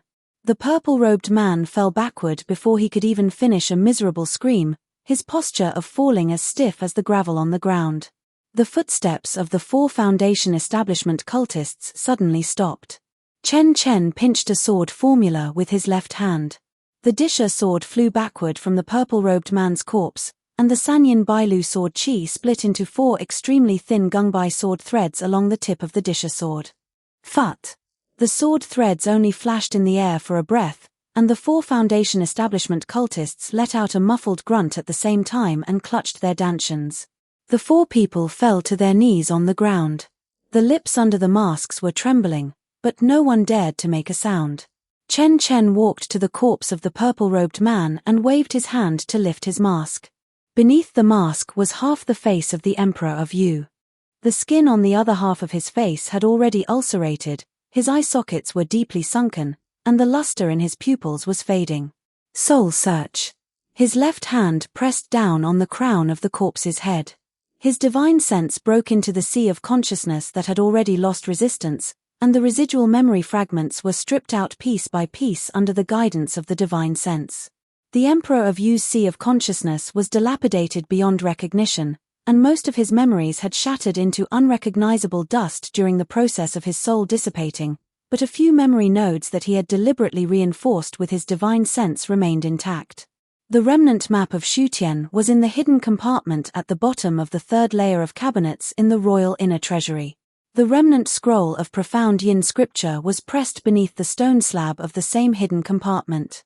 The restriction formation eye of the inner treasury was behind the bookshelf in the Imperial study, and the cracking formula was the introductory incantation of the Black Fiend cult. The Emperor of Yu had never changed it, feeling that no one dared to touch his belongings. By the end of the soul search, the corpse of the Emperor of Yu had already turned completely cold. The 4 Foundation establishment cultists were still kneeling in place, their dantian spiritual power having completely collapsed, turning them into 4 useless cripples. Seeing Chen Chen stand up, they couldn't help but cower and back away. Chen Chen glanced at them and didn't make a move. Foundation establishment cultivators without a dantian and chi-si could not live long, and the roster of secret stakes of the Black Fiend cult was in his hands. After going out, someone would naturally deal with these people. He stepped out a path from the pile of gravel and walked toward the exit on the other side of the secret room. The Imperial study was 2 levels up, and the restriction behind the bookshelf automatically reacted with a circle of black light when he reached out to touch it. Chen Chen directly and forcefully tore open the restriction, and the black light extinguished in response. The bookshelf slid apart to both sides, exposing the door of the inner treasury. The inner treasury was not large, piled high with gold, silver, jadeware, antiques, and calligraphy and painting looted from various places by several generations of the Yu royal family. Chen Chen had no interest in these things. The hidden compartment at the bottom of the 3rd layer of cabinets was pried open under the guidance of his divine sense, and an antique jade box quietly lay inside the hidden compartment.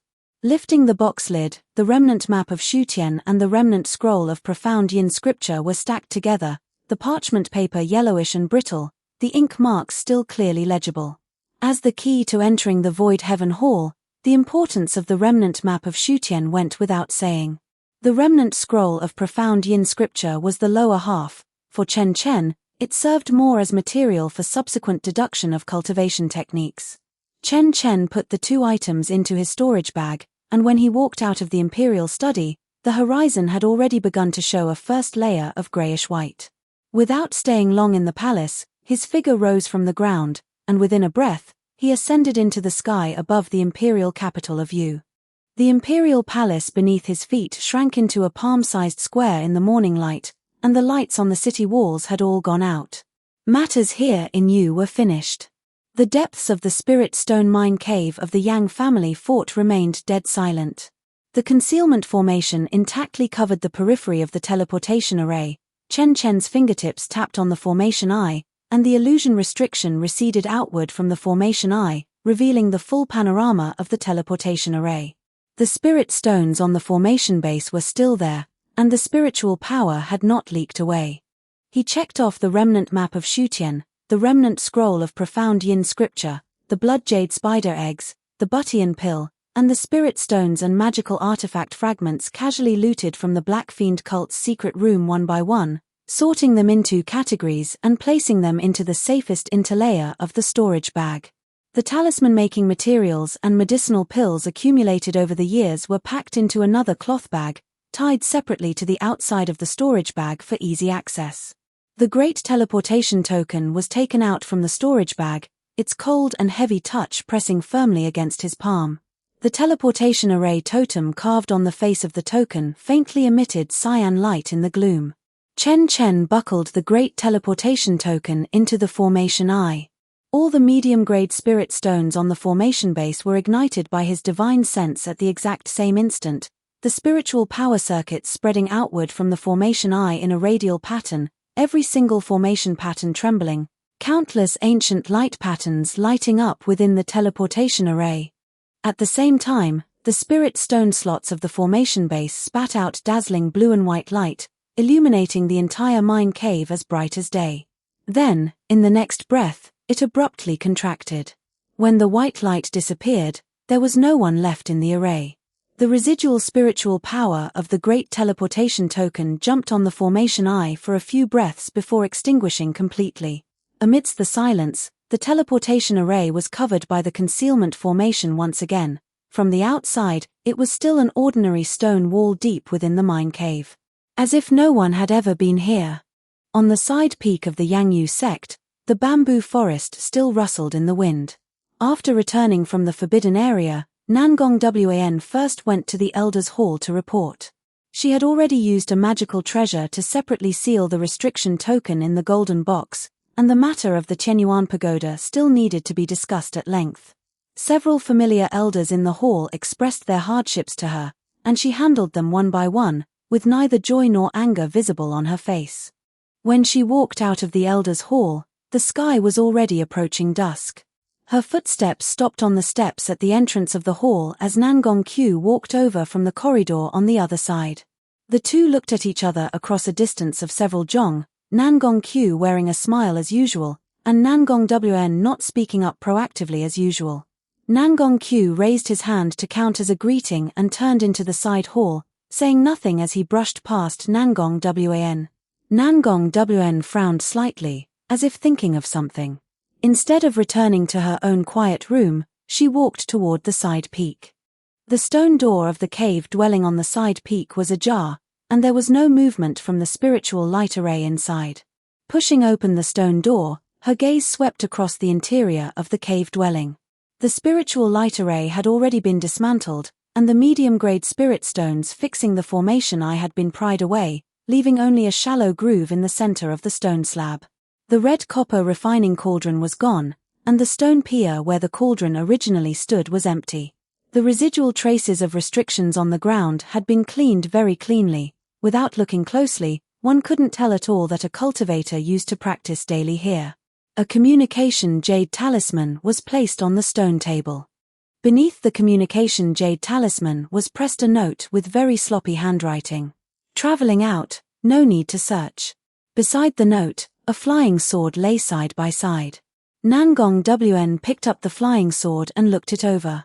The technique of practicing the sword was the same set of techniques as the runes of that clear water protective talisman in the forbidden area. The conduction of the fire attribute spiritual power was very stable, and the nourishing marks on the sword body were not yet deep enough. It probably hadn't been out of the furnace for more than 10 days. He had even left this sword behind before he left. She put the flying sword back on the stone table. When she walked out of the cave dwelling, the setting sun had already pressed down to the west of the bamboo forest. The stone door closed behind her with a creak. The calls of the spirit birds in the valley cascaded down from the old parasol tree, just like usual. She was not in a hurry to return to her cave dwelling. Instead, she slowly walked down the mountain along the gravel road, recalling something. The expression on her face flickered between light and shadow among the bamboo forest, revealing not a trace of flaw, except for her right hand hanging within her sleeve, where that note was slowly rubbed into fine powder between her fingertips. The powder drifted away in the last lingering glow as she walked toward the depths of the valley. 28 Chapter 28 Soaring Through the Stars, 5,000 words combined. Chapter 28 Flying Through the Star Sea, 5,000 words in one. The other end of the teleporter was also a stone cave. The rocks on the cave walls were dark cyan, with a layer of damp salt frost clinging to their surface. Seawater had seeped through the mountain, dripping down drop by drop from the crevices in the rocks. There was a heavy fishy scent of the sea in the air. Chen Chen did not walk out of the stone cave immediately. He turned around and pulled the greater teleportation token out of the formation eye. The stone base of the teleportation array was more intact than the end at Yanjia Fort. The wear on the array patterns was not severe, and the residual spiritual power embers in the formation eye groove were still slowly drifting away. Chen Chen walked around the formation base once, his divine sense spreading out along each main line of the array patterns one by one. All 16 main lines were unbroken. Among the 34 auxiliary lines, 3 were slightly deformed by the impact of the spiritual power torrent during teleportation, but it would not affect the next use. He then took out 3 sets of formation flags from his storage bag. Illusion restriction. Defense formation. Warning formation. The 3 overlapping formations were all put into place. The retreat path is sealed. Now let's go see what is ahead. The exit of the stone cave was on the mountainside. The sea breeze slammed into him head-on, its force so great that his robes were blown entirely behind him in an instant. Waves crashed against the bedrock of the mountain beneath his feet. Cold. Chen Chen squinted and looked into the distance. Before him was a dark blue sea. The sea level was empty, with no outlines of islands and no cultivators' escape lights. This is desolate enough. His divine sense spread outward with himself as the center, quickly finding a trace of human habitation. It shouldn't be too far from Kuaishing Island. Jishuan wouldn't have set up the teleportation array too remotely back then.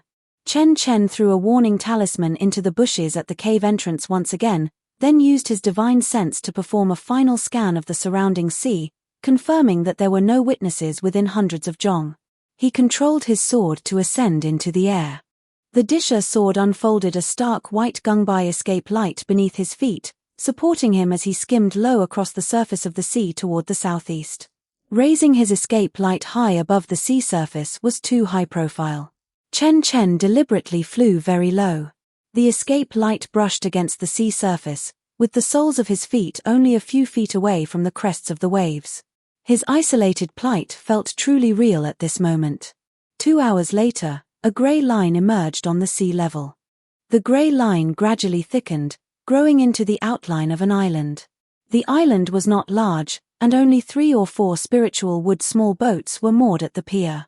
Their hulls were soaked black by the seawater, and the fishing nets hanging on the gunwales swayed in the wind. Behind the pier was a stone step path slanting upward, with several rows of mixed wood and stone low houses sparsely distributed on both sides of the road. Chen Chen retracted his escape light behind a cluster of reefs 100 jong away from the pier. No cultivators on the pier noticed him. His gaze swept over. There were not many people walking around on the pier. A chi condensation stage youth squatted on the gunwale tying the oars with hemp rope, a middle-aged woman sat on the lowest step of the stone stairs picking fish entrails, and 2 early foundation establishment stage cultivators walked up the stone step path, whispering to each other as they walked, each hanging a shell-shaped identity token at their waist. Chen Chen walked out from behind the reefs and walked unhurriedly along the edge of the pier. Most of the low houses on both sides of the stone step path were storefronts. One was a spiritual material acquisition shop, with a few low-grade spiritual stones of poor quality and a pile of dried sea beast bones displayed on the counter. Further up was a tea shop hanging a faded cloth signboard, on which the characters' resting feet were crookedly painted. Chen Chen paused for a step at the entrance of the tea shop, his divine sense sweeping across it. 3 or 4 people sat in the shop, all loose cultivators in the Qi condensation and foundation establishment stages, drinking yellowish coarse tea from greyish tea bowls. No one was conversing. The amount of information in such low-grade loose cultivators' tea shops was too small, not worth spending time on. Continuing upward, the end of the stone step path was a platform broader than the foot of the mountain, which could be considered the only main road on the island. By the roadside was a tavern that looked a bit high-class, with wooden doors and windows, and a beastbone sign nailed to the door frame, engraved with the 3 characters Listening Tide Lodge. The dim light of a spiritual lamp shone through the windows. 7 or 8 people sat inside, most of them with cultivation bases above the foundation establishment stage. Chen Chen pushed open the wooden door and walked in. The tavern instantly quieted down. Several people who were chatting simultaneously stopped their topic, their gazes sweeping over to appraise his cultivation base.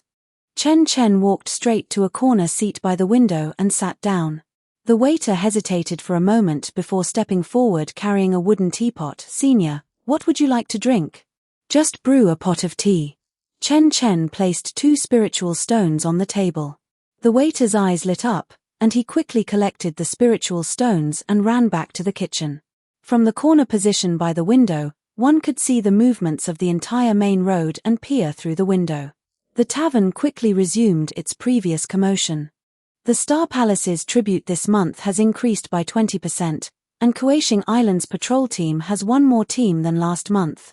A middle-aged foundation establishment cultivator at the table complained in a low voice, and the people next to him nodded in agreement. Miao Yin sect is collecting high-grade sea beast materials, and the price is 20% higher than other places, except that the delivery must be personally inspected by the sect master. Chen Chen's action of drinking tea paused for a moment. Miao Yin sect. First of all, he was not a lecherous person. The sect master's daughter Xiling was the #1 beauty in the chaotic Star Sea, but that was a matter for the future. He was unclear about the condition of Miao Yin sect at this time point. Was the sect master still Xiling's father Wang Heng? Or had it already changed to someone else? He put down his tea bowl, stood up, and walked over to the table of talking middle-aged loose cultivators. The middle-aged loose cultivator immediately stopped talking when he saw him coming. Foundation establishment loose cultivators had an instinctive vigilance toward people like Chen Chen whose cultivation base could not be discerned. "You just mentioned Miao Yin sect." Chen Chen lowered his voice to just the level where the other party could hear clearly. "How do I get to Kuaishing Island?" The middle-aged loose cultivator was stunned for a moment, as if he didn't expect anyone to ask him for directions. He hesitated for a moment before speaking. "Head northeast, following the inner Star Sea shipping lane. After passing 3 island chains, you will arrive.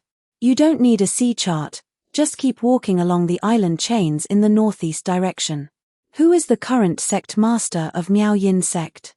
Sect master Wang Heng. The sect's business is mainly reselling beast materials between the outer Star Sea and the inner Star Sea. Chen Chen nodded slightly, which could be considered a gesture of thanks. The middle-aged loose cultivator took the opportunity to finish the remaining half-cup of wine on the table, not daring to say anything more. Chen Chen returned to the corner to sit down, finishing the remaining tea in his cup in one breath. Wang Heng was still alive. Xiling had a high probability of not yet becoming the sect master.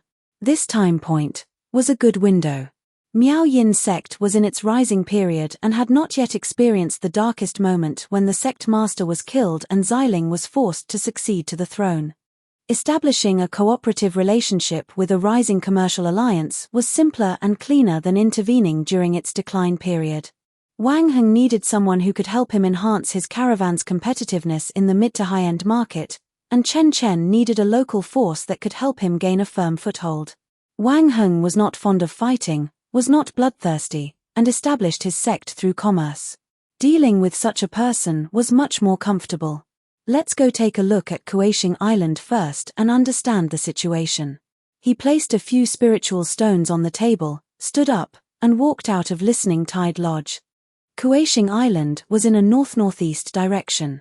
Chen Chen flew on his sword close to the sea surface, advancing section by section along the island chain.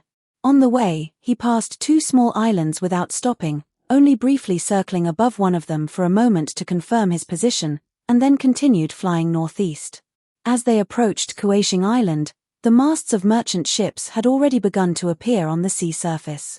Several large spiritual wood boats were moored at the pier, their hull waterline pressed very deep.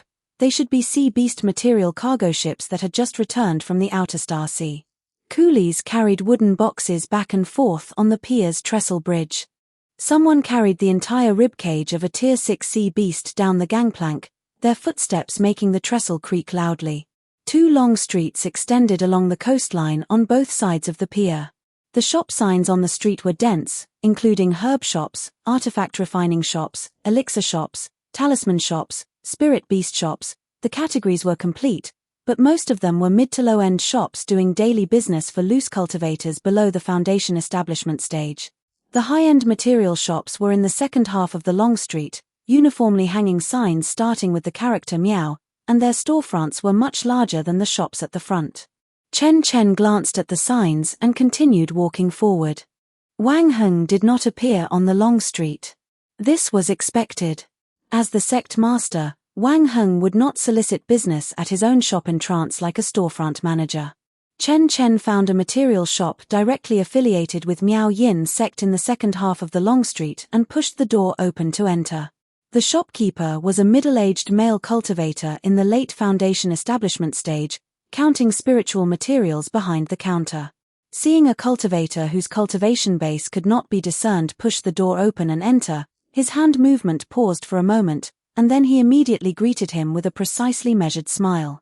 "Is Senior here to sell materials or buy materials?" "I am here to talk business with your honorable sect master." Shopkeeper Zhang's eyes gained a layer of prudence. Every day, loose cultivators came to Kuashing Island demanding to talk business with the sect master. Most of them were beast material traffickers here to bargain, and a small half were wandering cultivators trying their luck. He asked according to routine, "May Senior leave a name? So I can go report it." Chen Chen, a core formation cultivator. "I wonder what kind of business Senior does, so that this junior has an excuse to report to the sect master. I know a thing or two about talismans, elixirs, artifact refining, and formations." The shopkeeper's eyes flickered. This lord was boasting quite a lot, but he looked truly young. In the end, unsure of what to do, he turned around and shouted toward the inner hall, "Xiaolin, go invite Deacon Wei over." The curtain of the inner hall was lifted, and an early core formation cultivator wearing a deep green long robe walked out. Deacon Wei, fair-faced and beardless. He looked Chen Chen up and down, then cupped his fists. "Fellow Daoist Chen, please enter the inner hall to sit for a moment. The sect master happens to be on the island today, so I will go and ask about his schedule." Wang Heng met Chen Chen in a study on the second floor of Miao Yin Pavilion. Against the wall of the study was a row of wooden bookshelves filled with account books and sea charts. Behind the desk, the windows were open, and the sea breeze drifted in carrying the fishy smell from the dock. A faded red silk paperweight was pressed against the corner of the desk. Wang Heng himself appeared to be in his 30s, wearing a dark purple plain silk robe and of medium build. "Fellow Daoist Chen, please sit." Chen Chen sat down. He took out 3 items from his storage bag and placed them on Wang Heng's desk. A profound water amulet. A core formation grade water-type talisman that, once triggered, formed a layer of profound water shield on the surface of the body, with a duration nearly double that of talismans of the same rank. A replenishing origin pill that could restore a considerable portion of spiritual power after consumption, as well as an improved flying sword. Wang Heng immediately called Deacon Wei to take them down and inspect the goods. Not long after, Deacon Wei returned and whispered a few words in Wang Heng's ear. After the 3 items were inspected, Wang Heng leaned back in his chair and looked at Chen Chen. What does fellow Daoist Chen want to commission? Find heavenly thunder bamboo. Quality is not limited, as long as it has roots, even the worst appearance is acceptable. Chen took out a jade slip from his storage bag and handed it over, which listed a complete commission list. High-grade talisman-making materials and artifact-refining materials were also among them. Wang Heng took the jade slip and scanned it for a moment. Of these things listed in the jade slip, does fellow Daoist Chen know how hard it is to find some of them in the chaotic star sea? I have a general idea. The golden thunder bamboo has only appeared in records, and it is uncertain whether it exists on the market or not. Since you made this list, you must have psychological expectations. Chen nodded. The Miao Yin sect does not need to guarantee the result. You just need to help me intercept what is available on the market and keep an eye out for news on what is not. If the sect master agrees, these 3 items will count as a deposit for the deposit. Wang Heng asked no more and put the jade slip into the desk drawer. At the beginning and middle of the month, fixed delivery of goods and collection of news. If there is an urgent letter, I will arrange a special person. Very well. There is one more thing. Does your esteemed sect have a detailed sea chart of the chaotic star sea? Wang Heng pulled a roll of parchment sea chart from the bookshelf and unfolded it on the desk. The chart was quite large, covering most of the known Kuaishing Island and waterways in the inner Star Sea, with reef areas and safe navigation routes distinguished by varying shades of ink. This is an old version. There are a few newly discovered reefs that haven't been added yet. If fellow Daoist Chen is not in a rush to use it, I can have my subordinates copy a new one for you. The old version will do. Wang Heng rolled up the sea chart and handed it over. Chen caught it. Leaving Miao Yin Pavilion, the sky was already growing dim. The last cargo ship on the dock was unloading, and laborers carrying wooden boxes were walking down the trestle bridge. Their shouts mixed into the waves and were indistinct. Chen stood at the edge of the dock for a moment, unfolded the sea chart in his hand, and quickly swept across it with his divine sense. Kuaishing Island in the southwest sea area of the inner Star Sea was scattered very loosely. Kuaishing Island was at the far west, wedged like a wedge into the shipping lane between the outer Star Sea and the inner Star Sea. Its sphere of influence enclosed dozens of smaller Kuaishing Island, the large ones being over 100 miles in radius, and the small ones only a few miles. Xiaohuan Island was located in the southern part of the Southwest Sea area, marked extremely small, with only a dot drawn and a line of small text next to it. Xiaohuan Island, radius 60 or 70 miles, poor spiritual veins, no garrison. Poor spiritual veins, no garrison. Isolated location, not on the main shipping lane. Perfect. He put away the sea chart. Footsteps came from behind. Deacon Wei came out from the side door of Miao Yin Pavilion, holding a wooden box in his hands. Fellow Daoist Chen, stay your steps. The sect master instructed, if fellow Daoist is not in urgent need of these 3 samples, could you leave them in the sect for a few days? There is a monthly trading fair in a few days, and the sect master wants to use them to test the waters and see the bidding prices. If a deal is made, the Miao Yin sect will take its usual commission, and fellow Daoist can simply take back the proceeds according to the selling price. Wang Heng's actions were faster than he had anticipated. As soon as the 3 samples were inspected, they were ready to be pushed directly to the trading fair to test the waters, showing that this sect master was decisive and clean-cut in his business acumen. Very well. Then the trading fair is set for 3 months later. If it is convenient for fellow Daoist at that time, you can come and take a look in person. It depends. Chen did not make a promise. His priority right now was not the trading fair, but Xiaohuan Island. Early the next morning, Chen left Kuaishing Island and flew across at low altitude along the southwest route. Xiaohuan Island on the sea chart was hidden among a few small islands, and from the route, one had to bypass a shallow reef area. He flew for a whole day. Midway, he rested on a nameless reef for a quarter of an hour to replenish his spiritual power. The reef was covered in dried seabird droppings, which were as hard as a stone slab when stepped on. On the afternoon of the second day, a greyish-green small island appeared on the sea level. Chen circled around the outer periphery of the island. His divine sense swept across. There were no spiritual power fluctuations of cultivator activities on the island, nor was there any aura of demonic beasts. The spiritual chi concentration at the bottom of the central ridge of the island was indeed very low, far inferior to the spiritual veins on the outer periphery of the Kuashing Island market. No wonder even chi condensation stage cultivators looked down on it. He landed at the foot of the mountain on the north side of the ridge. Surrounded by a patch of dwarf pine forest, the pine needles rubbed against each other in the wind, producing a fine rustling sound. His divine sense probed into the interior of the mountain body. The interior of the mountain was a naturally formed rock cave structure. The hollow was not large, but its location was concealed. The entrance was behind a rock wall fissure halfway up the mountain. The fissure was so narrow that it could only allow one person to pass sideways, mostly covered by a clump of dense bushes. Chen Chen pushed aside the bushes and squeezed sideways into the fissure. Inside the fissure was a natural rock cave, about 3 jong square. There was a slender fissure on the cave ceiling leading to the outside of the mountain body. Light leaked down from the fissure, casting a narrow patch of light on the cave wall. Inside the cave, it was dry, the ground was flat rock, and dead leaves blown in by the wind were piled in the corner. Both the location and structure are suitable, and it can be used with a little modification. Chen Chen took out a red copper artifact refining furnace from his storage bag and placed it on one side of the rock cave, then arranged the stone table and stone stools one by one, laying out a gathering spiritual array and a defense array. The core of the triple overlapping array was embedded into the rock crevices in the deepest part of the cave, while the peripheral auxiliary array cores were scattered in the fissure entrance and the bushes at the foot of the mountain.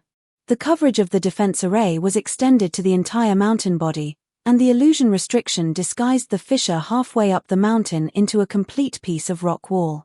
After the cave dwelling modification was completed, he stood directly beneath the fissure on the cave ceiling for a moment. Looking up at the narrow patch of light, the air in the rock cave was dry and cool, separated from the damp and salty sea breeze outside by a layer, like 2 different worlds. He placed a self-made marker talisman paper on the stone table, wrote the 2 words Zashire Residence, and pasted it on the inner wall of the stone chamber. Then he walked out of the fissure and flew on his sword toward the ancient cultivator's cave dwelling on the southwest side of the island. He had locked onto the location of the ancient cultivator's cave dwelling during his first sweep of the island. Under the cliff on the southwest side, a landslide had buried most of the entrance. The Tianshu sword, one of the 3 swords, pointed at the pile of rubble. The heavy profound water sword chi penetrated into the rock crevices and wrapped around the rubble from the inside. With a sharp retraction of the sword, the rubble collapsed, revealing a half-man-high cave entrance. The air inside the cave dwelling was dry, with a stale dusty smell. The main chamber was empty. On the stone table was a shattered jade slip, its contents no longer readable.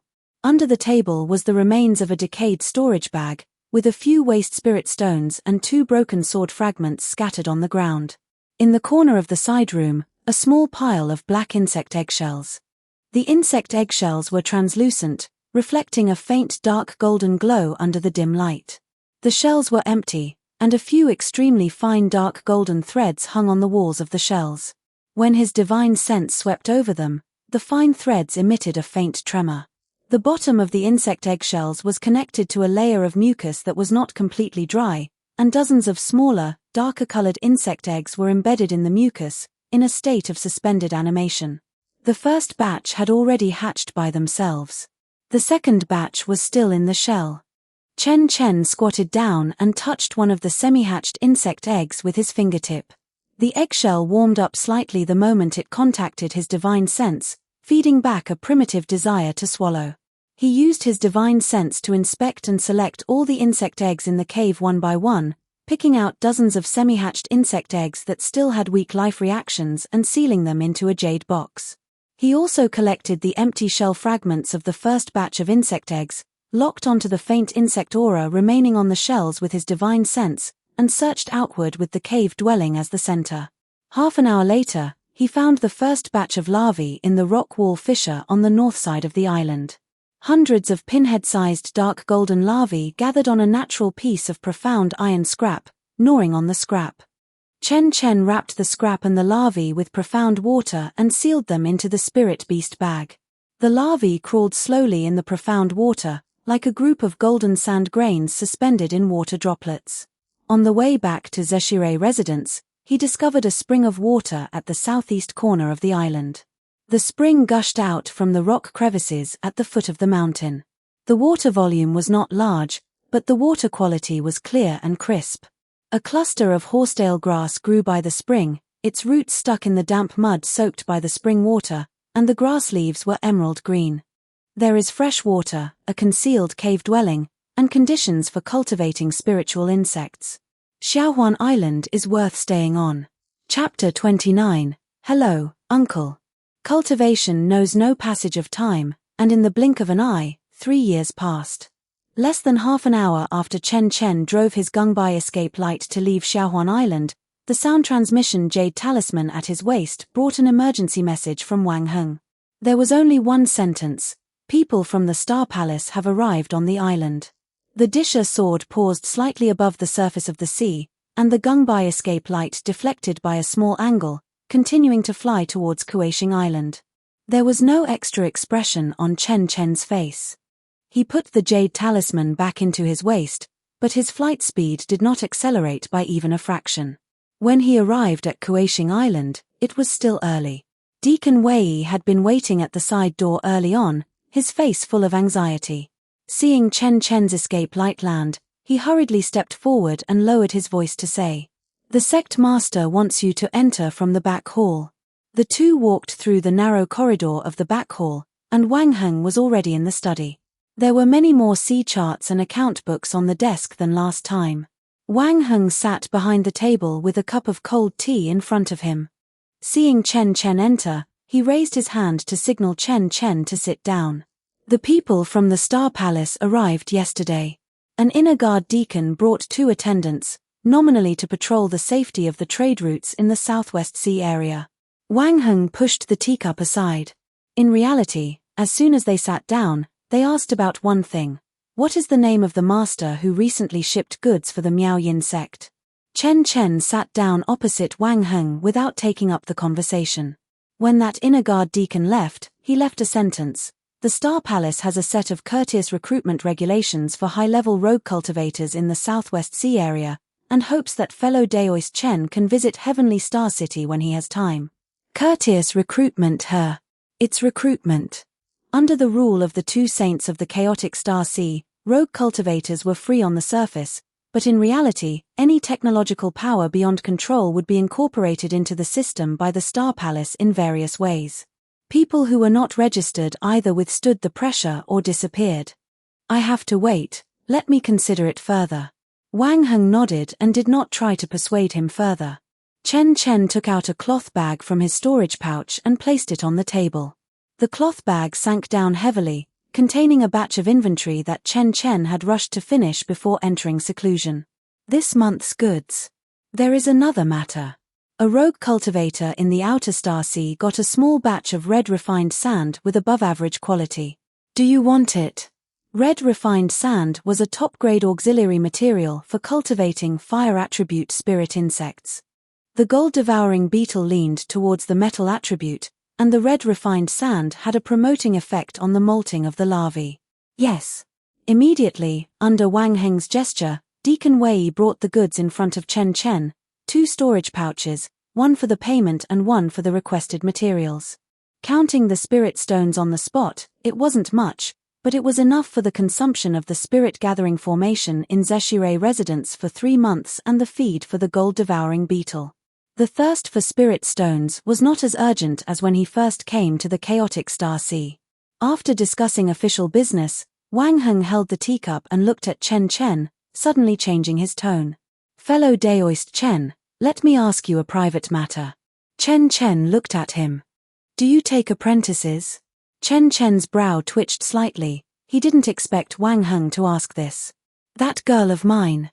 Wang Ning. You've seen her a few times." Wang Heng's tone was much softer than when they were talking business just now. "I'm too busy with matters in the sect, so she basically figures out cultivation matters on her own. Her spiritual roots are not very good, 3 spiritual roots leaning towards water. But she is very smart. At least she has more composure than I did when I was young. Seeing that Chen Chen did not take up the conversation, Wang Heng sensibly took a step back. I just wanted to ask, if she encounters insurmountable hurdles in her cultivation in the future, can she come to ask for your guidance and occasionally get a few pointers? Chen Chen thought of the little girl on the dock. Every time they met, she would obediently call out Uncle Chen, and then quietly hold the account book and stand aside. Taking an apprentice is unnecessary. She can come and ask if she doesn't understand anything. If I'm not on the island, you can have her write her questions in a jade slip, and I'll look at them all together next time I come. A smile appeared on the corner of Wang Heng's mouth, and he raised his teacup to toast Chen Chen. A pattering sound of footsteps came from outside the door. The door of the study was carefully pushed open a crack, revealing half a face. Wang Ning glanced inside, and seeing Chen Chen seated, she was stunned for a moment, then pushed the crack of the door open a bit wider. She was holding several account books in her arms, wearing a light green plain silk short jacket, her hair simply coiled at the back of her head with a wooden hairpin. Compared to last time they met, she had grown a little taller. Father. Deacon Wei asked me to bring over last month's accounts. She finished speaking to Wang Heng first, then turned to Chen Chen and slightly bowed. Uncle Chen. Put it on the table. Wang Heng pointed to the side of the desk. Wang Ning walked over and stacked the account books neatly. After putting them down, she hesitated for a moment, and fumbled out a yellowed talisman paper from the cloth bag at her waist. Uncle Chen. The clear water protective talisman you gave me last time. I tried to draw one myself according to the lines on it, but it didn't turn out well. She handed over that piece of talisman paper. Chen Chen took it and unfolded it. The talisman paper was the cheapest kind of bamboo paper, and the mixing ratio of the talisman ink was also wrong. The ink stains had spread out into a small patch on the paper. But the direction of the lines was not completely wrong anywhere. Every stroke tried its best to follow the trajectory of the original talisman. It was imitated by looking at a finished talisman. This kind of patience was rare. Chen Chen folded the talisman paper and returned it to her. The ink is too thick. Press the pen tip a bit lighter, and do not press your wrist against the table. Writing with your wrist against the table leaves no room for maneuver. Wang Ning listened carefully and kept those few sentences in her heart. She took out a small notebook from the cloth bag at her waist, quickly jotted down a few words, and then stuffed the notebook back. Wang Heng watched this scene from the side without interrupting. He picked up his teacup, his gaze sweeping back and forth between his daughter and Chen Chen, the teacup hiding the expression on the corner of his mouth. Chen Chen stood up. I'm leaving. Wang Heng and Wang Ning stood up and escorted him to the door of the back hall. Chen Chen left the island from the direction of the reef beach. The Disher sword carried him under his feet, skimming across the surface of the sea, and the outline of Kuashing Island behind him gradually shrank into a small grey dot. When he returned to Xiaohuan Island, it was close to dusk. On the surface of the sea, the setting sun dyed the wave tips dark gold, and the dwarf pine forest on the island swayed in the wind. As he approached, the defensive array of Zeshire residents automatically rippled a layer of water patterns, and the illusion restriction split open an entrance. He sidled through the crack and entered the cave. The air in the cave dwelling was dry and cool. The spirit stones of the spirit gathering formation emitted a faint dark blue light in the eye of the array. In the side room, the blood jade spider was curled up in the corner of the spirit nurturing array, and the gold-devouring beetle larvae were slowly swimming in the profound water. He took out the Gengjin remnant pieces from the storage pouch, and the group of larvae instantly gathered toward his hand, swarming up in a flock to begin gnawing. The sound of the insect mouths gnawing on the metal was very faint, like fingernails scratching across a stone surface, or like salt grains scattering on a wet tablecloth. Chen Chen observed for a moment through the profound water. The size of the larvae in the insect swarm was a circle larger than 2 months ago. In a little while more, after becoming adults, they will no longer be an auxiliary means, but combat power. He stood up, replaced the spirit stones of the spirit beast nourishing array in the side room, and squatted down in front of the jade basin to take a look at the heavenly thunder bamboo. The white root system on the roots had already split into 3 new forks, and an extremely thin green bud emerged from the surface of the pot soil.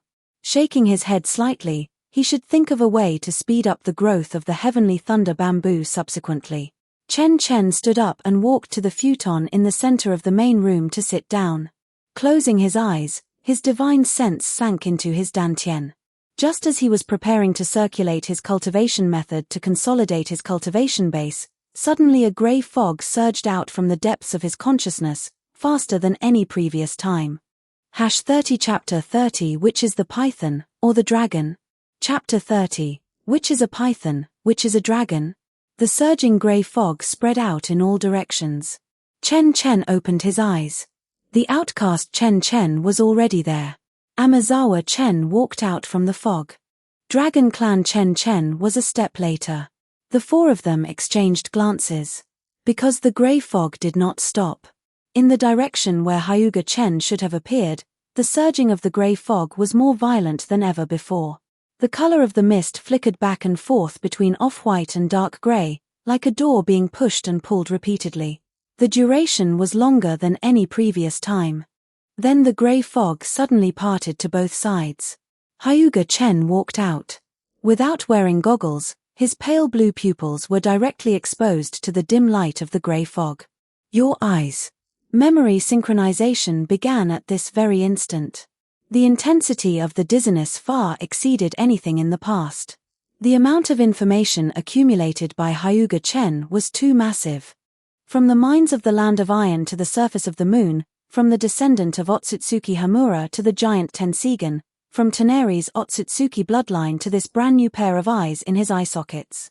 All the memory fragments flooded into the consciousness of the 4 people simultaneously. The 5 of them each endured this impact within the gray fog. Synchronization complete. The first to undergo a change was Hyuga Chen himself. He lowered his head to look at his hands, his 10 fingers spread open.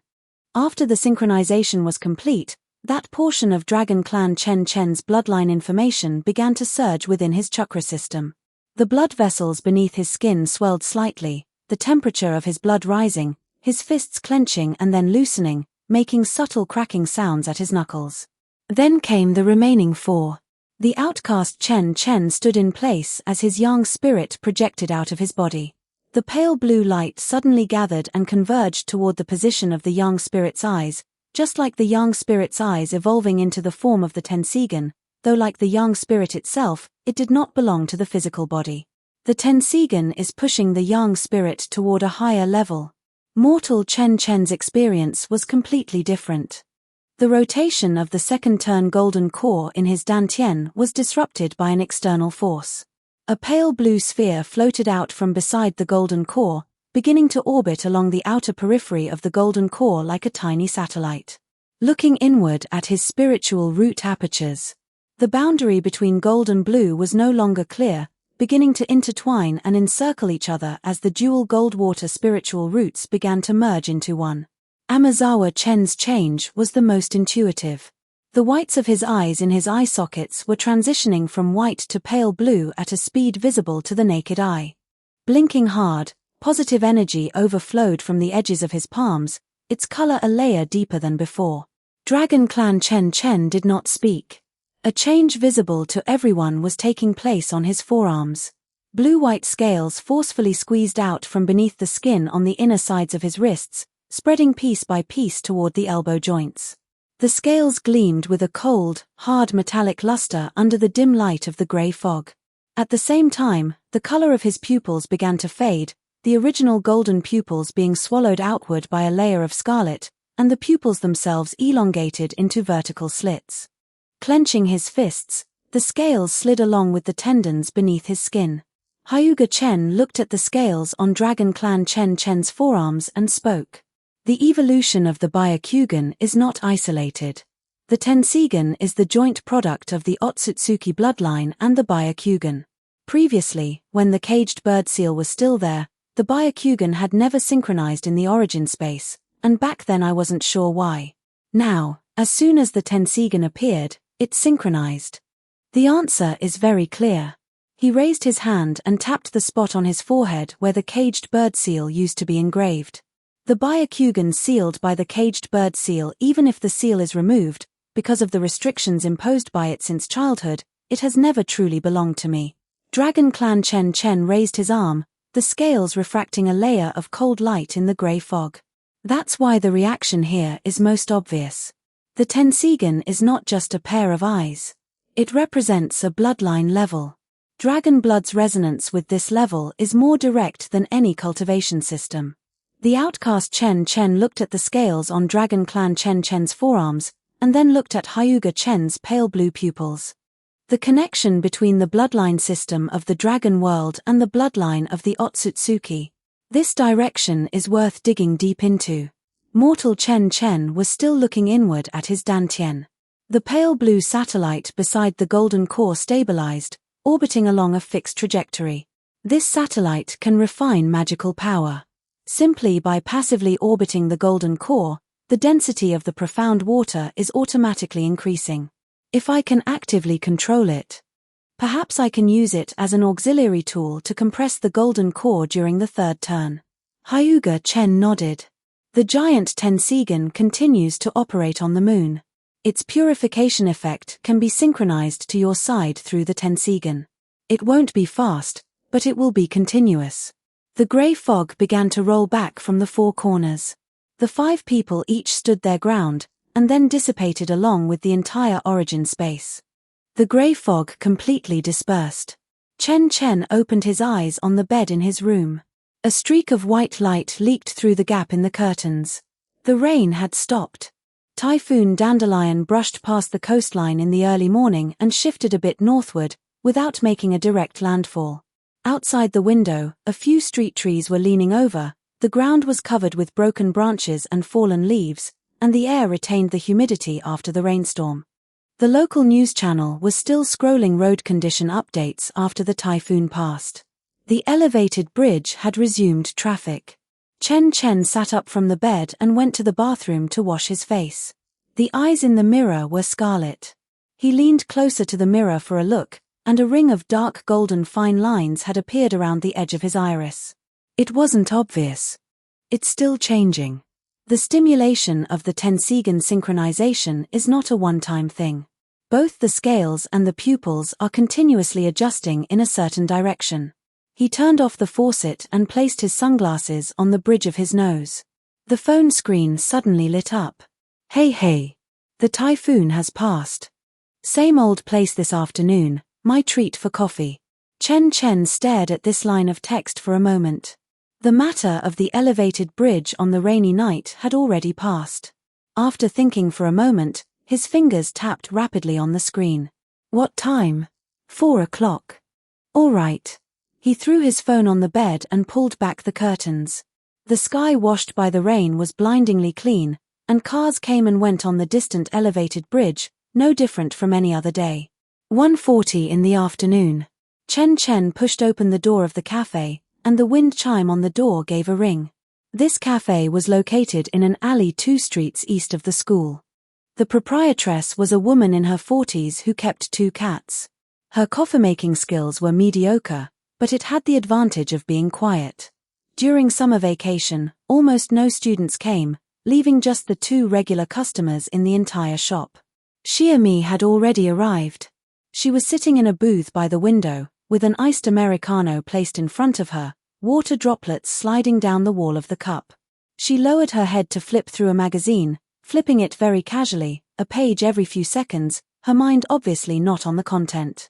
She wore a white short-sleeve shirt paired with denim shorts. Her hair was tied into a ponytail, and she wore a pair of canvas shoes on her feet, her calves swaying absent-mindedly. Chen Chen sat down opposite her. The legs of the chair dragged across the wooden floor with a soft sound. You're late. Xiaomi raised her head, closed the magazine, and slapped it on the edge of the table, her tone carrying an affectation of serious accusation. You're nearly 10 minutes late. As compensation, you should proactively go buy 2 cups of hot chocolate with double milk foam, but since you don't look very sincere, forget it. I've already ordered an iced Americano for you, the same as what you ordered last time. You'll pay for it yourself. The typhoon just passed. 2 trees fell on the road, so I took a detour. Chen Chen pushed his sunglasses up the bridge of his nose. Xia Mi pushed the iced Americano in front of him, then propped her chin in her hands and looked him up and down. Wearing sunglasses indoors, don't your eyes really feel stuffy? You observe quite carefully. Duh, you're the only one in the whole school who wears sunglasses indoors, it's hard not to notice. Xia Mi picked up her iced Americano and took a sip, her brow furrowing slightly. Too bitter. Next time I'll still drink milk tea. Chapter 31. Trust me once, bro Xia.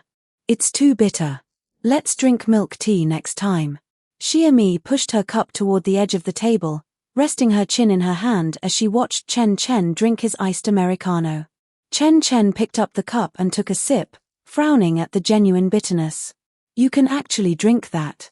You ordered it. I order it and you just drink it. How can someone like you have zero backbone?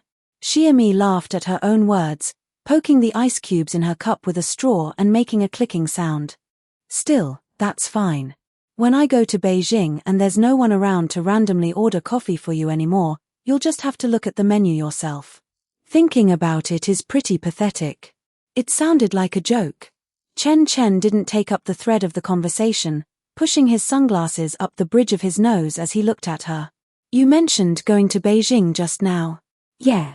Xia Mi raised her head, putting her smile back on her face. What, you'll miss me?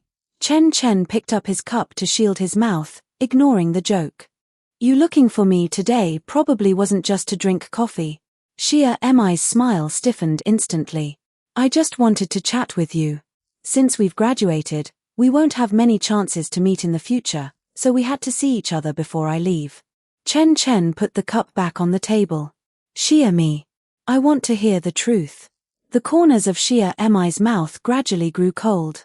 You plan to say goodbye to me today.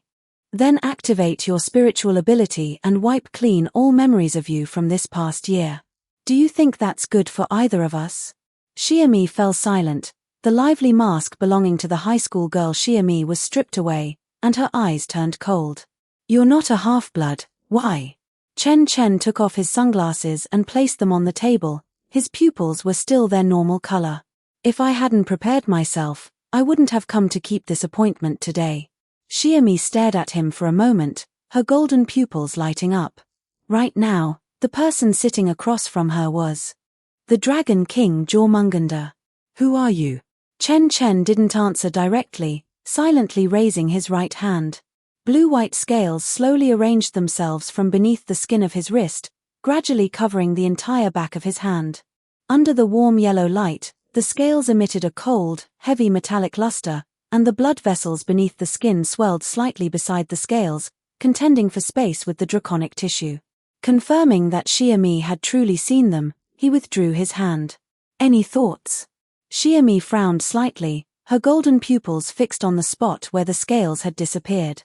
These kinds of scales haven't appeared in any known genealogy. Whose lineage do you actually belong to? Seeming to have figured out the hint behind Chen Chen's actions, her tone softened. The design isn't very good looking either. The color is too cold and doesn't match your skin tone. Though she was nitpicking with her words, her gaze didn't withdraw. You're not a half-blood. She pulled the cushion back behind her, leaned against it, and lifted her chin slightly. Nor are you a Dragon King. If you were, I'd be able to sense it. But you're not human either. That's what I wanted to talk to you about today. Go on. Are you loyal to the Black King? Or have you always been loyal only to yourself and Fenrir? The moment the 3 words Fenrir left his mouth, Xia Mi's golden pupils contracted slightly. Before coming in, she had already prepared herself for her identity to be exposed. But knowing about Fenrir wasn't that simple. This question didn't need an answer. If Jormungandr were loyal to the Black King, she wouldn't have brought her mentally deficient brother to hide in human society for so long, and she herself would not be bound by the prophetic destiny of the Black King's eventual resurrection. You answer my question first. Not one of the 4 great monarchs. My dragon blood doesn't belong to Nidhogg. But you still have a pair of. She raised a hand and pointed at the sunglasses Chen Chen had set on the table. golden pupils hidden behind those two pieces of black glass. You can see for yourself. Xiaomi didn't hesitate. Her hand reached across the table, pinching the bridge of the sunglasses frame with crisp, decisive movements, just at the instant she removed the sunglasses. His pupils were still their normal color. Deep brown, much like her own eyes in their disguised state. Scarlet gradually expanded across the surface of the iris into a uniform red halo, the pupil vertically elongated in the center of the iris with sharp edges. The two of them stared at each other across a coffee table. Golden pupils versus scarlet pupils. The lights in the shop flickered. Muttering about unstable voltage, the landlady stepped onto a stool, pulled out a hand hammer, and struck the circuit breaker twice. The cat quickly moved from beside Chen Chen's feet to a more distant corner. Xiaomi withdrew her hand. Without even realizing it herself, the brightness of her golden pupils increased slightly, instinctively reacting to the oppressive aura emanating from the pair of scarlet pupils opposite her. She narrowed her eyes slightly. Scarlet. She reached out to bring the other unfinished cup of iced Americano on the table to her lips to take a sip, only to find the cup was empty, and put it back down. Chen Chen suppressed the glow of his scarlet slit pupils back into normal pupils, picked up the sunglasses again, and placed them back on the bridge of his nose. The source of my dragon blood isn't Nidhogg. I am the source. Xiaomi fell silent for a moment. Most of the ice cubes in the iced Americano cup had melted. Her golden pupils dimmed a bit, turning into a layer of light golden luster floating on the surface of the iris. Then what are you looking for me for? You said yourself that you're on the other side. Chen Chen gazed straight into Xia Mi's eyes, a trace of a smile emerging in his gaze. Right, what do you think I'm looking for you for? Xiaomi didn't avoid his gaze. You want me to go with you? Yes, come be my dragon king, how about it? Bro Xia. Xiaomi picked up the cup and gently rattled the ice cubes. Your dragon king. You say that quite smoothly. I've thought about it for a year, of course it's smooth. Xia Mi's golden pupils slowly constricted. She fell silent for a spell. What about Fenrir? Together. He doesn't need to do anything, your protection of him is already good enough. As for his mental condition, I will try to address it in the future. After listening, Xiaomi smiled, though it looked rather spine-chilling. What a massive pie tilde. You can verify it right now. Chen Chen placed his right hand back on the desktop, palm facing upward. Actions speak louder than words. Xiaomi stared at his open palm, her tone turning cold again, her hand not placing itself upon it. First you expose my identity, step by step leading me to follow your routine. Chen Chen, you're very calculating. More so than most humans. Chen Chen didn't withdraw his hand, slowly revealing a smug smile. Throughout this entire year, you've never revealed your golden pupils in front of me. Today is the first time. Xiaomi crossed her arms over her chest, her gaze scrutinizing yet carrying a soft watery sheen. The luster of her golden pupils flickered on and off in the dim booth. So I'm thinking about something. Chen Chen put his hand back on the table, his fingertips resting on the rim of the cup. You and Fenrir have been hiding in the human world for so long without trusting anyone. You wouldn't trust the secret party, you wouldn't trust the Black King, and you wouldn't dare trust your own kin. You can't trust anyone, not even a little bit, not even enough for you to sit here for a few more minutes. Xia Mi's eyelashes fluttered. Trust me once, bro Xia. 32 Chapter 32 Words of Power, Oath of True Blood. Chapter 32, Spoken Spirit Times Vow of True Blood. In the cafe's back kitchen, the proprietress turned on the radio.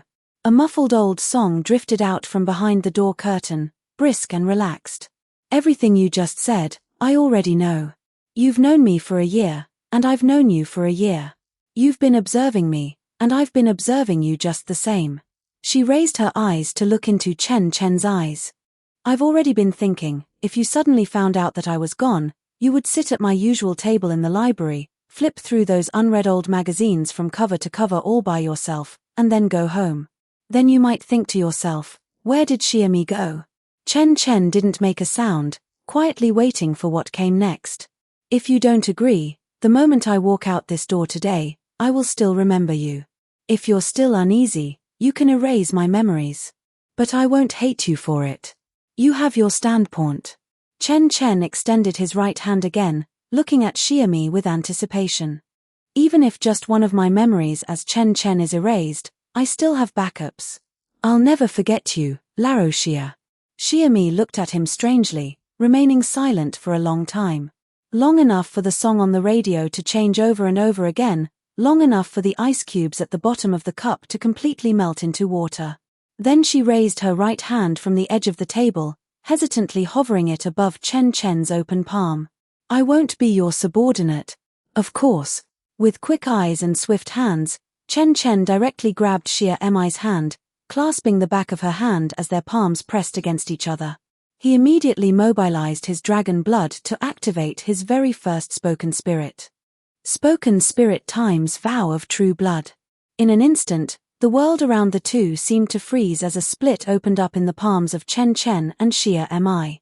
Unlike the usual bright red, a drop of blood rippling with deep blue flowed from Chen Chen's palm into Xia Mi's palm. Hiss. Xia Mi lowered her head to look at their intertwined hands. The split in her palm had already healed, leaving only a faint, almost invisible red mark on her skin. That drop of deep blue blood was still inside her body. She could feel it swimming upward along her blood vessels, passing through her wrist, crossing her forearm, and finally converging into her heart. The path it traversed left behind a thin trace of warmth, and her dragon blood did not reject it. What did you do? Chen Chen wanted to let go of his hand, but failed. Taking a glance at his tightly gripped hand, he stopped struggling.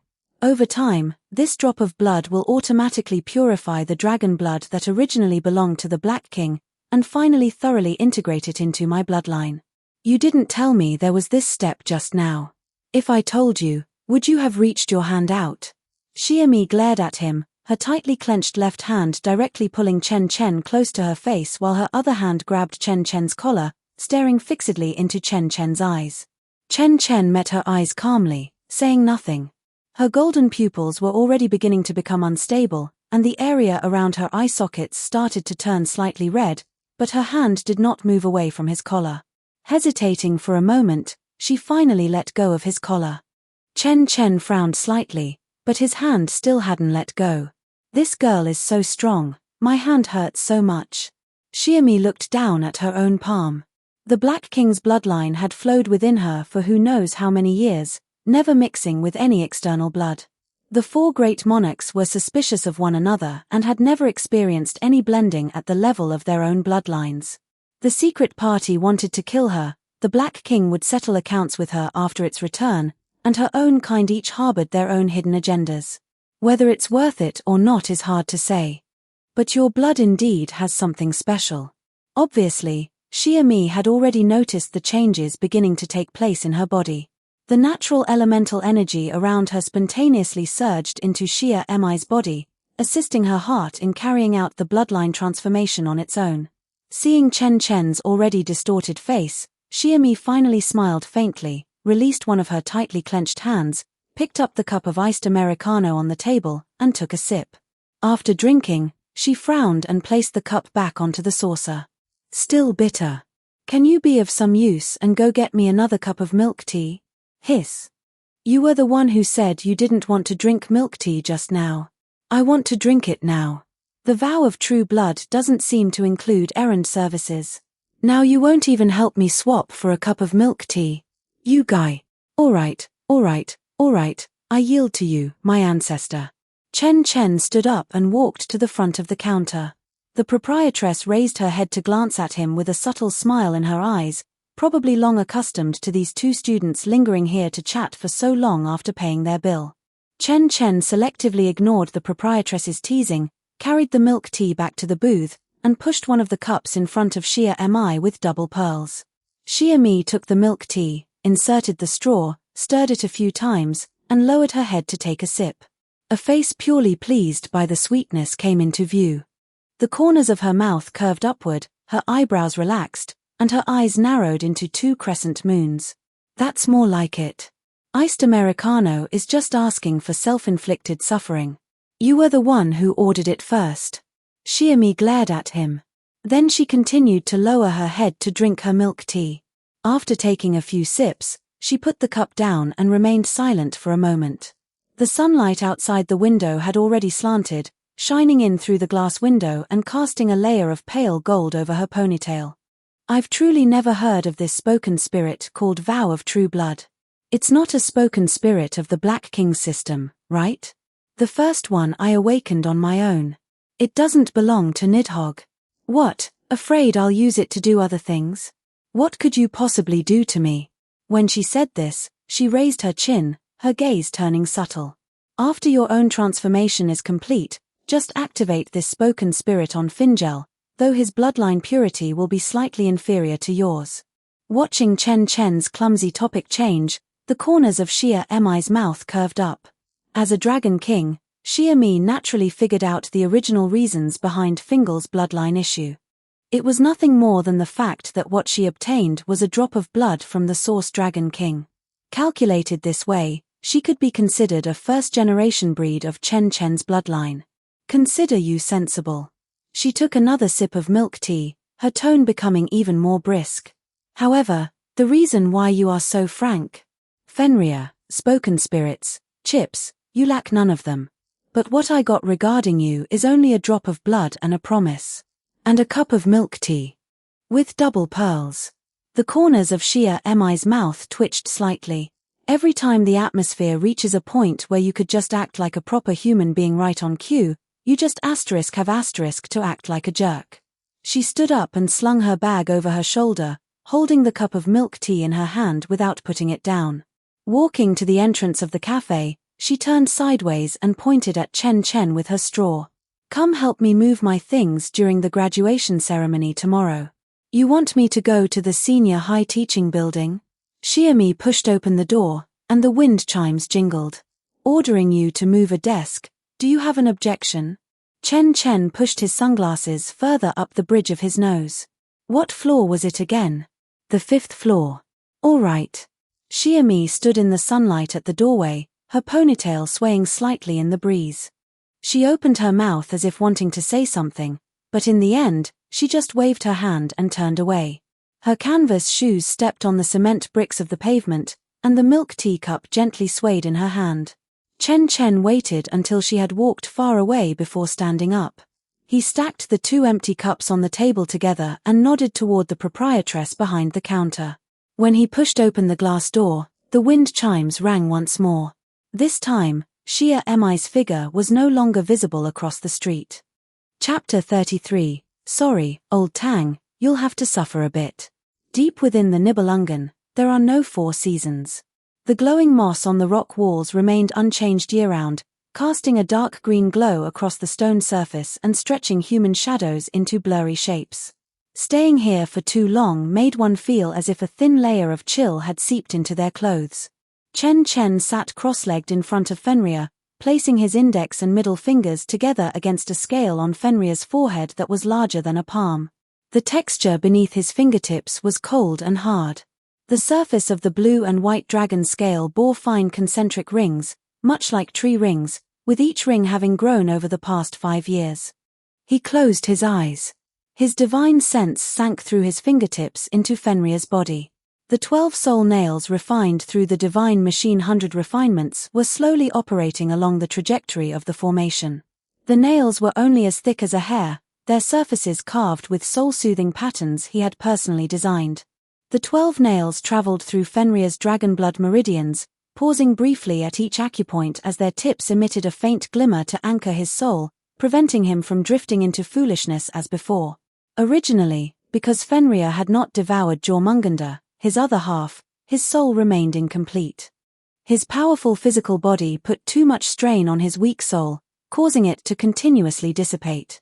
However, with the intervention of the soul-calming nails, his soul ceased to dissipate and began to naturally heal and grow. Over time, it would gradually reach a level that matched his physical body, resolving his original problem. Chen Chen opened his eyes. Still the same. Xia Mi leaned against the rock wall, arms crossed over her chest, her gaze resting on Fenrir's sleeping face. Fenrir's breathing was steady, his massive dragon body curled up in a ball. Recovering from pure instinct to being able to speak coherent words in 5 years is already quite fast. Chen Chen recalled what mortal Chen Chen had said in the origin space. Soul repair isn't alchemy, there's no set time frame. Besides, Fenrir's problem isn't an external injury. His mental defect is an innate flaw from how authority was divided between the twin kings of Earth and Mountain, not an acquired injury. He can remember your name now. Xia Mi's voice came from behind. Chen Chen turned around. The corner of Chen Chen's mouth twitched slightly. The first word Fenrir learned was sister. The second word was hungry. The third word was brother, referring to Chen Chen. It took Xia Mi almost 2 years to help him distinguish between brother and sister. Sister was Xia Mi, and brother was the person who soothed his soul. Is he awake today? He usually plays dead when you're around. Chen Chen looked down at the curled dragon body at his feet. The tip of Fenrir's tail stopped wagging cheerfully. A dragon scale flipped up stealthily, revealing an eye underneath that was the same color as Xia Mi's pupils now. The eye glanced at Chen Chen before snapping shut with a click. Xia Mi walked over to Fenrir, squatted down, and knocked twice on the closed scale. Stop pretending. Get up and eat. With a rustle, all the scales flipped open. Fenrir lifted his head from his curled body, opening his massive jaw as saliva dripped from between his teeth. Xia Mi pulled a plastic bag from her backpack, containing half a bag of braised beef. Fenrir's head moved following the aroma of the braised beef, his dark blue vertical pupils locking onto the small plastic bag. Watching this scene, an ill-timed thought popped into Chen Chen's mind. The majestic king of Earth and Mountain's favorite food is supermarket braised beef. As Xia Mi stuffed the whole piece of beef into Fenrir's mouth, she casually picked out a slice for herself, popping it into her own mouth and chewing twice before saying unclearly that next time she'd buy the 5-spice flavor, since this brand's original flavor wasn't salty enough. 2 dragon kings sharing a bag of braised beef, well. Chen Chen silently averted his gaze. Xia Mi stuffed the last slice of beef into Fenrir's mouth, stood up, dusted her hands, and glanced in Chen Chen's direction. Let's go. Xia Mi was already walking toward the exit of the Nibelungen. Have you confirmed Norton's location? Her tone was completely different from how she had spoken inside the Nibelungen. Brooklyn, New York. Xia Mi pulled the door of the power distribution room shut and slid the iron bolt into the lock with swift movements. He's currently a hunter for bounties and doesn't know what he truly is. Xia Mi pulled her phone from her pocket, pulled up a flight info screen, and handed it to Chen Chen.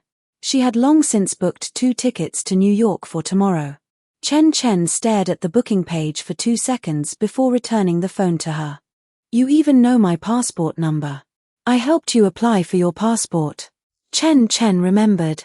That summer break, she said she was going to apply for a passport and took Chen Chen's ID card along as well.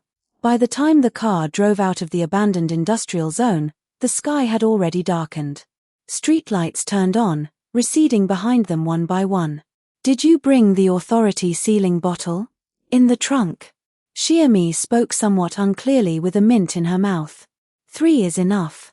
1 is enough. What if we happen to run into other dragon kings? Chen Chen stopped at a red light and turned to look at her with a strange expression. Xia Mi shrugged, unbothered. Brooklyn, New York. The October weather was starting to turn chilly. Old Tang squatted on the window sill of his rented room, smoking. The window could only open halfway, the other half was painted shut by the landlord, supposedly to keep the cold wind out in winter. It was already like this when he moved in, and he had never bothered to fix it. Cigarette ash fell outside the window frame, landing on the fire escape below. His phone rang. Old Tang gripped the cigarette between his lips and pulled his phone from his back jeans pocket. Hello. Got a job for you. 2 kilometers south of the Brooklyn Bridge, that abandoned industrial zone. Ever heard of it? Someone's paying to investigate anomalies in that factory area. You figure out the details yourself. The client doesn't know much about the business, just wants to confirm if there's any problem. The deposit is already in your account. All right. Hanging up the phone, Old Tang flicked his cigarette butt out the window, stood up, and pulled the curtains shut. He opened his laptop to check the map of the industrial zone. His sense of direction had always been terrible, so reading maps was like reading gibberish to him. It was easier to find his way once he arrived. Before heading out, he grabbed a switchblade from his drawer and slipped it into his pocket. It was still a bit of a walk from the subway station to the industrial zone. Night had completely fallen. A few streetlights were out, and old tires tossed by who knows who were stacked on the sidewalk. Old Tang thrust his hands into his jacket pockets, expertly gripping the switchblade. The iron gate of the industrial zone was half-rusted, its lock picked long ago. Old Tang squeezed in sideways. The factory area was vast, with several red brick buildings standing side by side in the dark, their windows completely shattered and walls covered in dead vines. In the middle, a concrete road was cracked like a dry riverbed, with weeds half a person tall growing from the fissures. Old Tang walked deeper along the concrete path. After walking for about 10 minutes, he stopped. He couldn't say why he stopped. A faint numbness tingled at the back of his neck, a feeling he had experienced a few times before, and it never meant anything good. He suddenly glanced back. There was nothing behind him. Old Tang turned back around and kept walking forward. He decided to make it quick, take a few photos, and wrap things up. Just as he was thinking this, Old Tang tensed up completely. Spinning around abruptly, his switchblade was already drawn and flicked open. Two people were standing in front of him. A young woman with a ponytail, wearing a thin, dark grey trench coat with her hands in her pockets. Beside her stood an equally young man with black hair, his expression unclear in the dark. Both had Asian features. Old Tang had no information whatsoever about these two in his head. He didn't know them. But the way the woman looked at him made him uncomfortable, in an indescribable way. "Who are you?" Old Tang instinctively backed away, his hand holding the blade only now beginning to sweat. Boom, asterisk. In an instant, it felt as though someone had dropped a bundle of steel coils onto him. His legs gave out, and his knees slammed onto the concrete, hands propping himself up. The switchblade slipped from his hand and clattered away. The pressure on him steadily increased, pinning him completely to the ground. He opened his mouth wanting to curse, but couldn't utter a word, able only to gape and drool. Old Tang's vision blurred, and his ears buzzed loudly. Unfamiliar images surged in his mind, flames erupting from deep underground, molten bronze forming steps beneath his feet, and someone whispering something in his ear in a language he couldn't understand. Those images flashed for less than a few seconds before sinking away along with his heavy eyelids. The last thing he saw was the woman walking over, squatting in front of him, and taking out a palm-sized object emitting a faint light from her trench coat pocket. Instantly, he lost consciousness entirely. #34 Chapter 34 The Deep Blue That Soaks the Soul, Reuniting at the Origin, 4000. Chapter 34, Deep Blue Infusing the Soul, Regathering at Origin Space, 4000. Old Tang sprawled on the ground, his pupils dilated, saliva still dripping from his mouth. Chen squatted down and reached out to press Old Tang's neck. His pulse was still beating, but he had completely lost consciousness. "The strength is all right." Xiaomi walked over and pulled out that palm-sized sealing bottle from her trench coat pocket. A bit lighter, and he might have forcibly carried it through and blasted people with Junyan. The sealing bottle emitted a faint, cold light in the palm of her hand. The bottle was barely the height of a thumb, and its material was a special quartz mineral provided by Xiaomi. Although it was inferior to the ultimate matter created by Norton, the king in bronze and fire, with peak alchemy, the refining material of the 7 deadly sins, regenerative metal. However, the power it possessed wouldn't be too far off. Chen had spent countless days and nights grinding out these few blanks, embedding a mung bean-sized crystal of deep blue dragon blood at the mouth of the bottle. It was Chen's blood-refined seal, and only his blood could unlock this bottle. A total of 3 such items were refined. Xiaomi squatted in front of Old Tang and pressed the sealing bottle against his forehead. The dragon blood crystal at the bottle's mouth touched Old Tang's skin, and the cold light flashed. There was nothing much to see in tabular extraction processes. The inside of the sealing bottle lit up, and a layer of dark orange luminous blood and a formless soul surged out from Old Tang's forehead, swaying to fill the entire bottle body. After a few breaths, it completely filled the bottle. Xiaomi lifted the sealing bottle before her eyes and shook it. Norton, the king in bronze and fire. She tucked the sealing bottle back into her pocket, stood up, and patted the dust off her knees. Let's go eat first. Ah. Fine then. A 24-hour restaurant in Lower Manhattan. Nearly 2 in the morning, they were the only customers left in the shop. Xiaomi placed the sealing bottle on the table.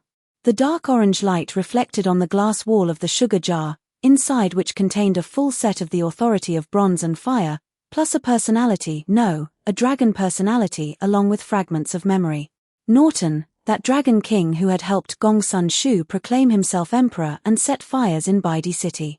Now he was a clump of dark orange light sealed in a mineral bottle, placed on a restaurant table in Manhattan at 2 in the morning. Xiaomi picked up her coffee, took a sip, and frowned. This place is even worse than the last one. The last one was back in the country. Right. So why is it even worse after coming to America? Chen didn't drink coffee. He ordered a cup of ice water, his fingers pressing watermarks onto the side of the cup. Xiaomi watched him push the cup, already vaguely guessing what he was going to say next. The authority is yours. Have you thought it through? Emitem. She rested her chin on her hand and looked at him, her expression still lazy, her earlobes slightly red, but her heart far from as relaxed as her face looked. 3 days later. In the country. Nibelungen.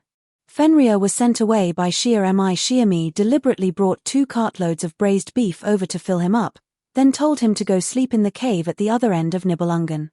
When leaving, he looked back 3 times with every step, the tip of his tail drooping, as if his soul's self-healing had made progress, and he directly blurted out wildly, "Little sister, are you up to something bad?" In the end, he was lifted up by Xiaomi as a whole dragon and thrown into the cave. This time, an open space was cleared out in the center of the stone chamber, with a circle of formation patterns carved on the ground, and ground alchemical powder embedded in the grooves. In the center of the patterns was a palm-sized stone platform, hollowed out in the middle just enough to hold a sealing bottle. Xiaomi sat cross-legged directly in front of the stone platform, her hair scattered over her shoulders. Chen stood in the outer ring of the formation, leaning against the rock wall. She took a deep breath, opened her eyes, and crimson pupils lit up. Let's begin. Chen walked in front of the stone platform and squatted down, pressing his right index finger on the dragon blood crystal of the sealing bottle. His fingertip was pricked, and dark blue blood oozed out from the wound, staining the surface of the crystal. The crystal cracked in response, the first crack pecked into an eggshell. Dark orange light surged out from the crack. The temperature in the stone chamber soared abruptly. The sealing techniques of the sealing bottle were undone layer by layer. Norton's authority rushed out from the floodgate like water held back for too long, and the entire stone chamber was flooded with dark orange light. The light shone on the rock wall, suppressing even the layer of dark green moss that had glowed for who knows how many years into dimness. Chen removed his hand from the sealing bottle and retreated to the outer ring of the formation. Xiaomi's expression remained unchanged. The authority of Earth did not need to be awakened, that was something inherent to her. After being re-assimilated by Chen's bloodline system, origin of deep blue, without the suppression of the Black King, it became even more obedient than before. The rock pivot unfolded, the floor of the stone chamber vibrated slightly, and faint grey light mist seeped out from the rock, enveloping her body. Then the authority of fire poured backward from the mouth of the sealing bottle. The dark orange light was like being sucked into a vortex, twisting into a single strand, and crashing straight into Xiaomi's chest. Her body jerked backward, accompanied by a muffled thud. The grey light mist and dark orange light collided at her chest position. Chen knew he couldn't intervene at this moment, but blue and white scales flipped out on the back of his hand, his vertical pupils fully activated, and his crimson-based pupils locked onto every strand of elemental flow in Xiaomi's chest amid the dark orange light. He could see the grey veins of the authority of earth and the orange veins of the authority of fire entangling and confronting each other within her body, as well as searching for a balance point. A cluster of dark blue light had already condensed in the center of his dragon scale-covered palm, ready to act depending on the situation. Tense time is always long. The dark orange light flickered on and off, and Chen Chen could see that she had dug her bare hands into the rock, scratching out shallow grooves. Time passed second by second. The dark orange light began to recede, retreating from spreading across the entire stone chamber back to Xia Mi's surroundings, then back into her chest, and finally gathering into a small spot of light that rose from her chest, passed through her throat, and merged into her heart. Xia Mi blinked her eyes. She sat up from the ground, lowered her head, and looked at her own hands. She flipped her right hand over, palm facing up, with her 5 fingers spread open. A cluster of flames quietly emerged from her palm, and she stared at the fire for a moment. A cluster of grey light-wrapped rock gravel floated up and rotated around the flames. She clenched her fist tightly. The flames and rock gravel extinguished simultaneously. She raised her head and looked at Chen Chen under the rock wall. Above the crimson base of her vertical pupils, an undying dark golden mark appeared. The mark was not large, wrapping just around the outer circle of the pupil, like the ring of light leaking from the edge of the sun during a solar eclipse. Xia Mi stood up from the ground. "How are you doing?" Chen Chen lowered his head. The color of the blue and white dragon scales flipped out on the back of his right hand changed, shifting from cold white with a bluish tint to a deeper ocean blue. Not just the color. Chen Chen closed his eyes to feel the changes within his body. The deep blue dragon blood was accelerating its flow in his blood vessels, his heartbeat sped up, and his blood itself was proliferating. Originally, the primordial dragon blood of the origin of deep blue in his body accounted for about 1/5, but now he could feel the deep blue surging upward from the depths of his blood vessels. A dense sensation of numbness and soreness came from his joints.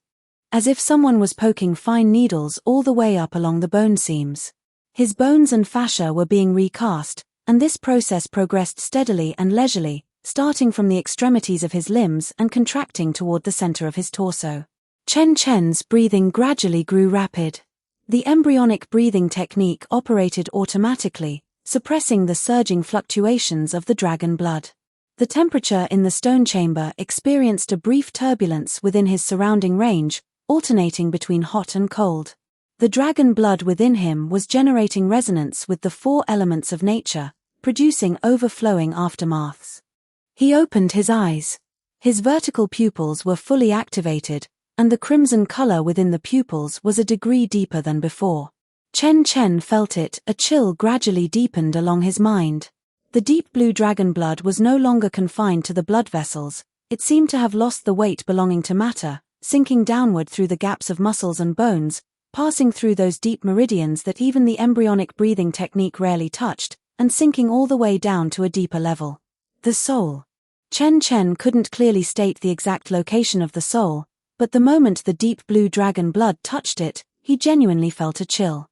The soul was being infused by the deep blue dragon blood. This feeling wasn't painful, and it couldn't even be called uncomfortable. It was just unfamiliar. Before this, his soul, like the other 4 Chen Chens, had experienced the shock during the synchronization of the Tensigan and the Yang God, and had been tempered twice at that level. But those temperings came from the outside. This time was different. The soul was like a dry sponge soaked into warm water, every shriveled texture slowly unfolding. The next moment, without warning, origin space was opening.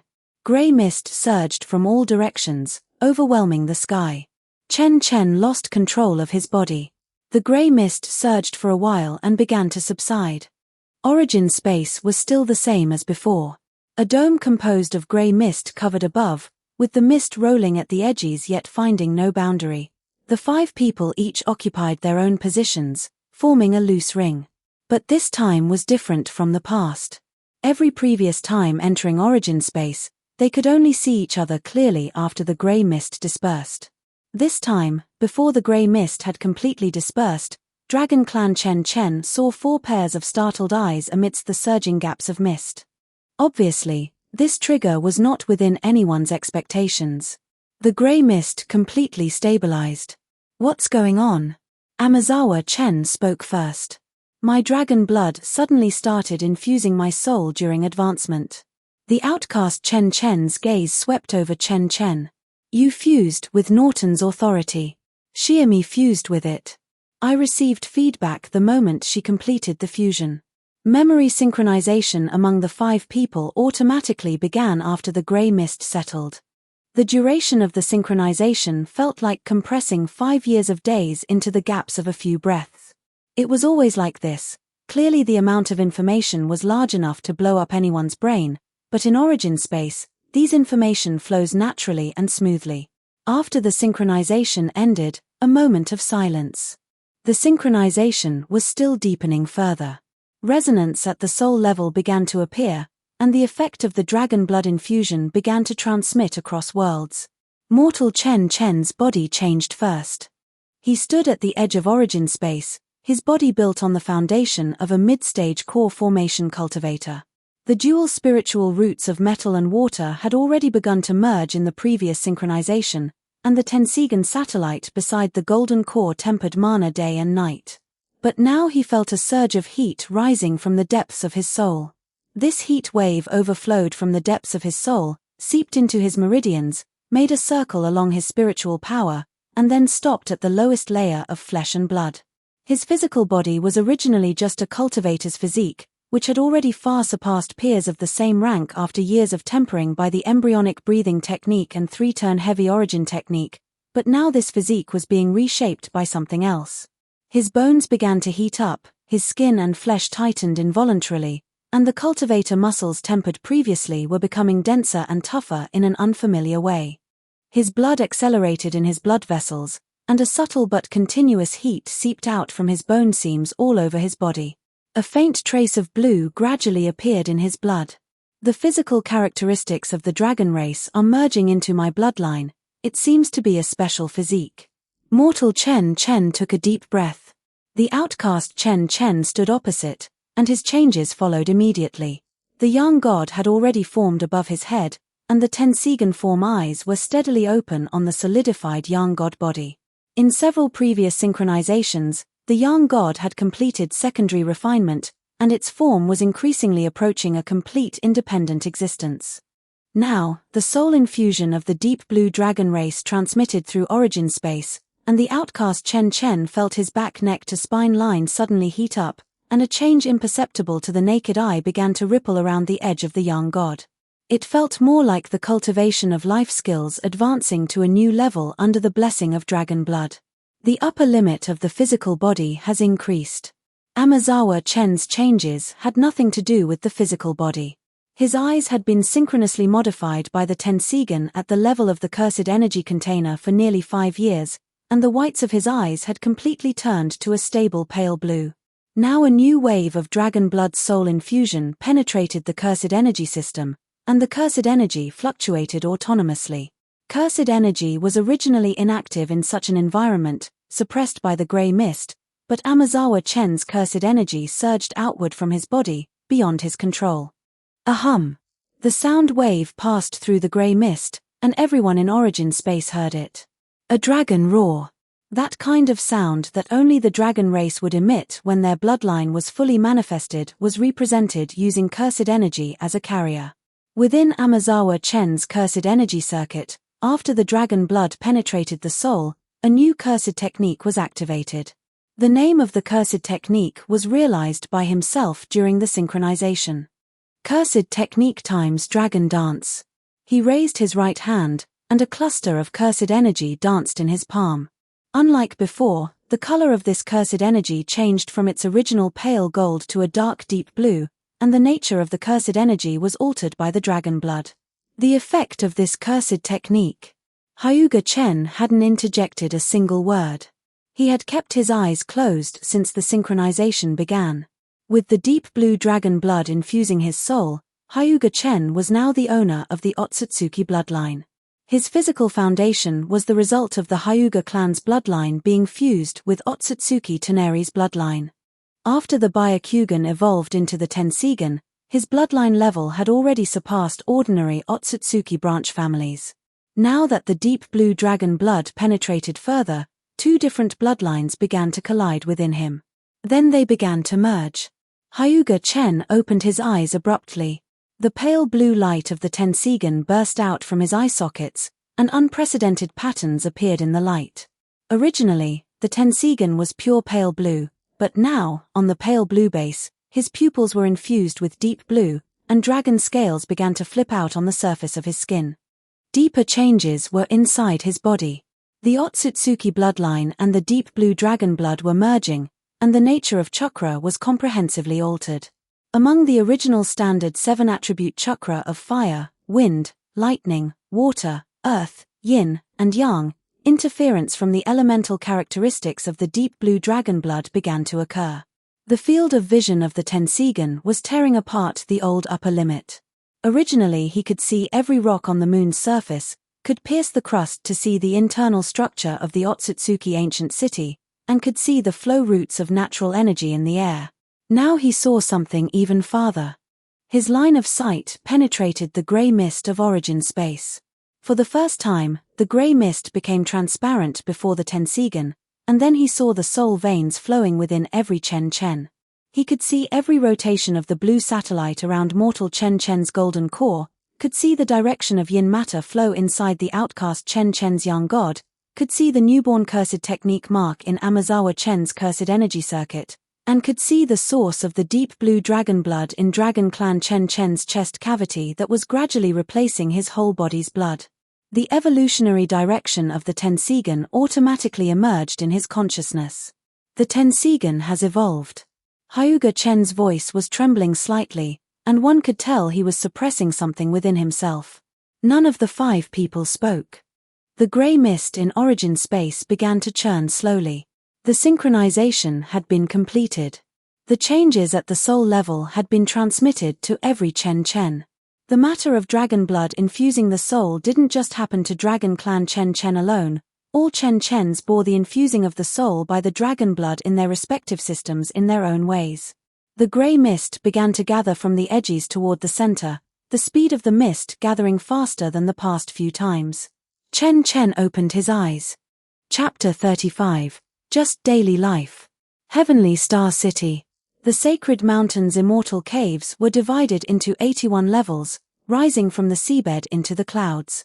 The higher one went, the denser the spiritual chi became, the more expensive the caves were, and the fewer people lived there. The lowest dozens of levels were crammed with rogue cultivators, merchants, and demon hunting teams, clamoring endlessly day and night. Taiwan Novel Network is super powerful, with a vast library of books. Walking upward, past the 50th level exclusive to Star Palace, even the sound of footsteps in the corridors was mostly swallowed by formations, leaving only a faint hum as spiritual chi flowed through the spiritual veins. Chen Chen's immortal cave was on the 63rd level. This level was not considered the highest among the outer guest elders. A few senior guest elders lived on the 68th level. Those individuals had worked in Star Palace for decades, and their caves were earned through grinding out seniority. Chen Chen had only entered the palace for a little over 10 years and could already live on the 63rd level. What he relied on was not seniority. It was youthful promise. The cave was not large. A reception room, an alchemy room, a talisman room, and a quiet cultivation room were all fully equipped. In the exact center of the quiet cultivation room lay a meditation cushion crafted from fine body wood. Chen Chen sat cross-legged on the cushion. He wore a deep cyan casual robe made of the standard fabric issued to guest elders by Star Palace, heavenly silkworm silk blended with spiritual cotton, dust repellent and waterproof. His hair was casually tied behind his head, and his handsome facial contours hadn't changed much compared to over a decade ago. The appearance of core formation stage cultivators naturally aged slowly. However, after spending more than a decade in a place like Star Palace, facing old foxes from various factions every day, it would be hard not to learn how to be smooth and tactful. Chen Chen opened his eyes. He exhaled a breath of stale air. With the triple profound water rotation, his mid-core formation mana had been compressed 3 times, and he was now accustomed to the swollen feeling in his meridians. Ever since that synchronization with Dragon Clan Chen Chen, he had awakened a special physique that did not belong to this world. Han Yuan subduing dragon physique. Of course, the name was coined by Chen Chen himself. He looked down at his right hand. His palm was open, fingers slender with distinct knuckles. It was simply the hand of an ordinary cultivator. But if someone could pierce through the skin to see the metacarpal bones, they would find that the color of the bones was much whiter than that of a normal person, almost jade-like. Under the effect of Han Yuan's subduing dragon physique, the bone density had increased to a range that did not belong to human cultivators. He turned his hand over, palm facing upward. Without any mana actuation, a faint cyan-gray layer flickered beneath the skin in the center of his palm. That was the dragon vein fascia. It was almost invisible to the naked eye, but pressing it with a hand would reveal that this layer of fascia was more than 10 times harder than skin. Chen Chen withdrew his hand and rested it on his knee. It took a very long time to completely sort out the context of Han Yuan's subduing dragon physique. At first, after that synchronization ended, there was a low-grade fever deep within his bones that lasted for a few days, which he thought was the aftermath overflowing when great evolution technique refined his divine sense. Later, when the fever subsided, the physical reaction did not stop. It was only then that he realized the synchronized deep blue dragon blood had truly permeated the physical body of this core formation stage cultivator. After several tests later, he developed a few functions of Han Yuan's subduing dragon physique. The simplest was dragon blood body refining. That layer of dragon vein fascia beneath the skin was the product of body refining. It automatically hardened when subjected to external impacts, requiring neither divine sense mobilization nor mana actuation. The density of his bones and muscles was also raised as a whole at this level, and his current physical strength was roughly comparable to that of demon clans of the same rank. His resistance to 5-element spells had improved with the blessing of the hardened dragon vein fascia, with water and earth elemental resistances being particularly noticeable. Jade-like bones and hardened fascia were the manifestation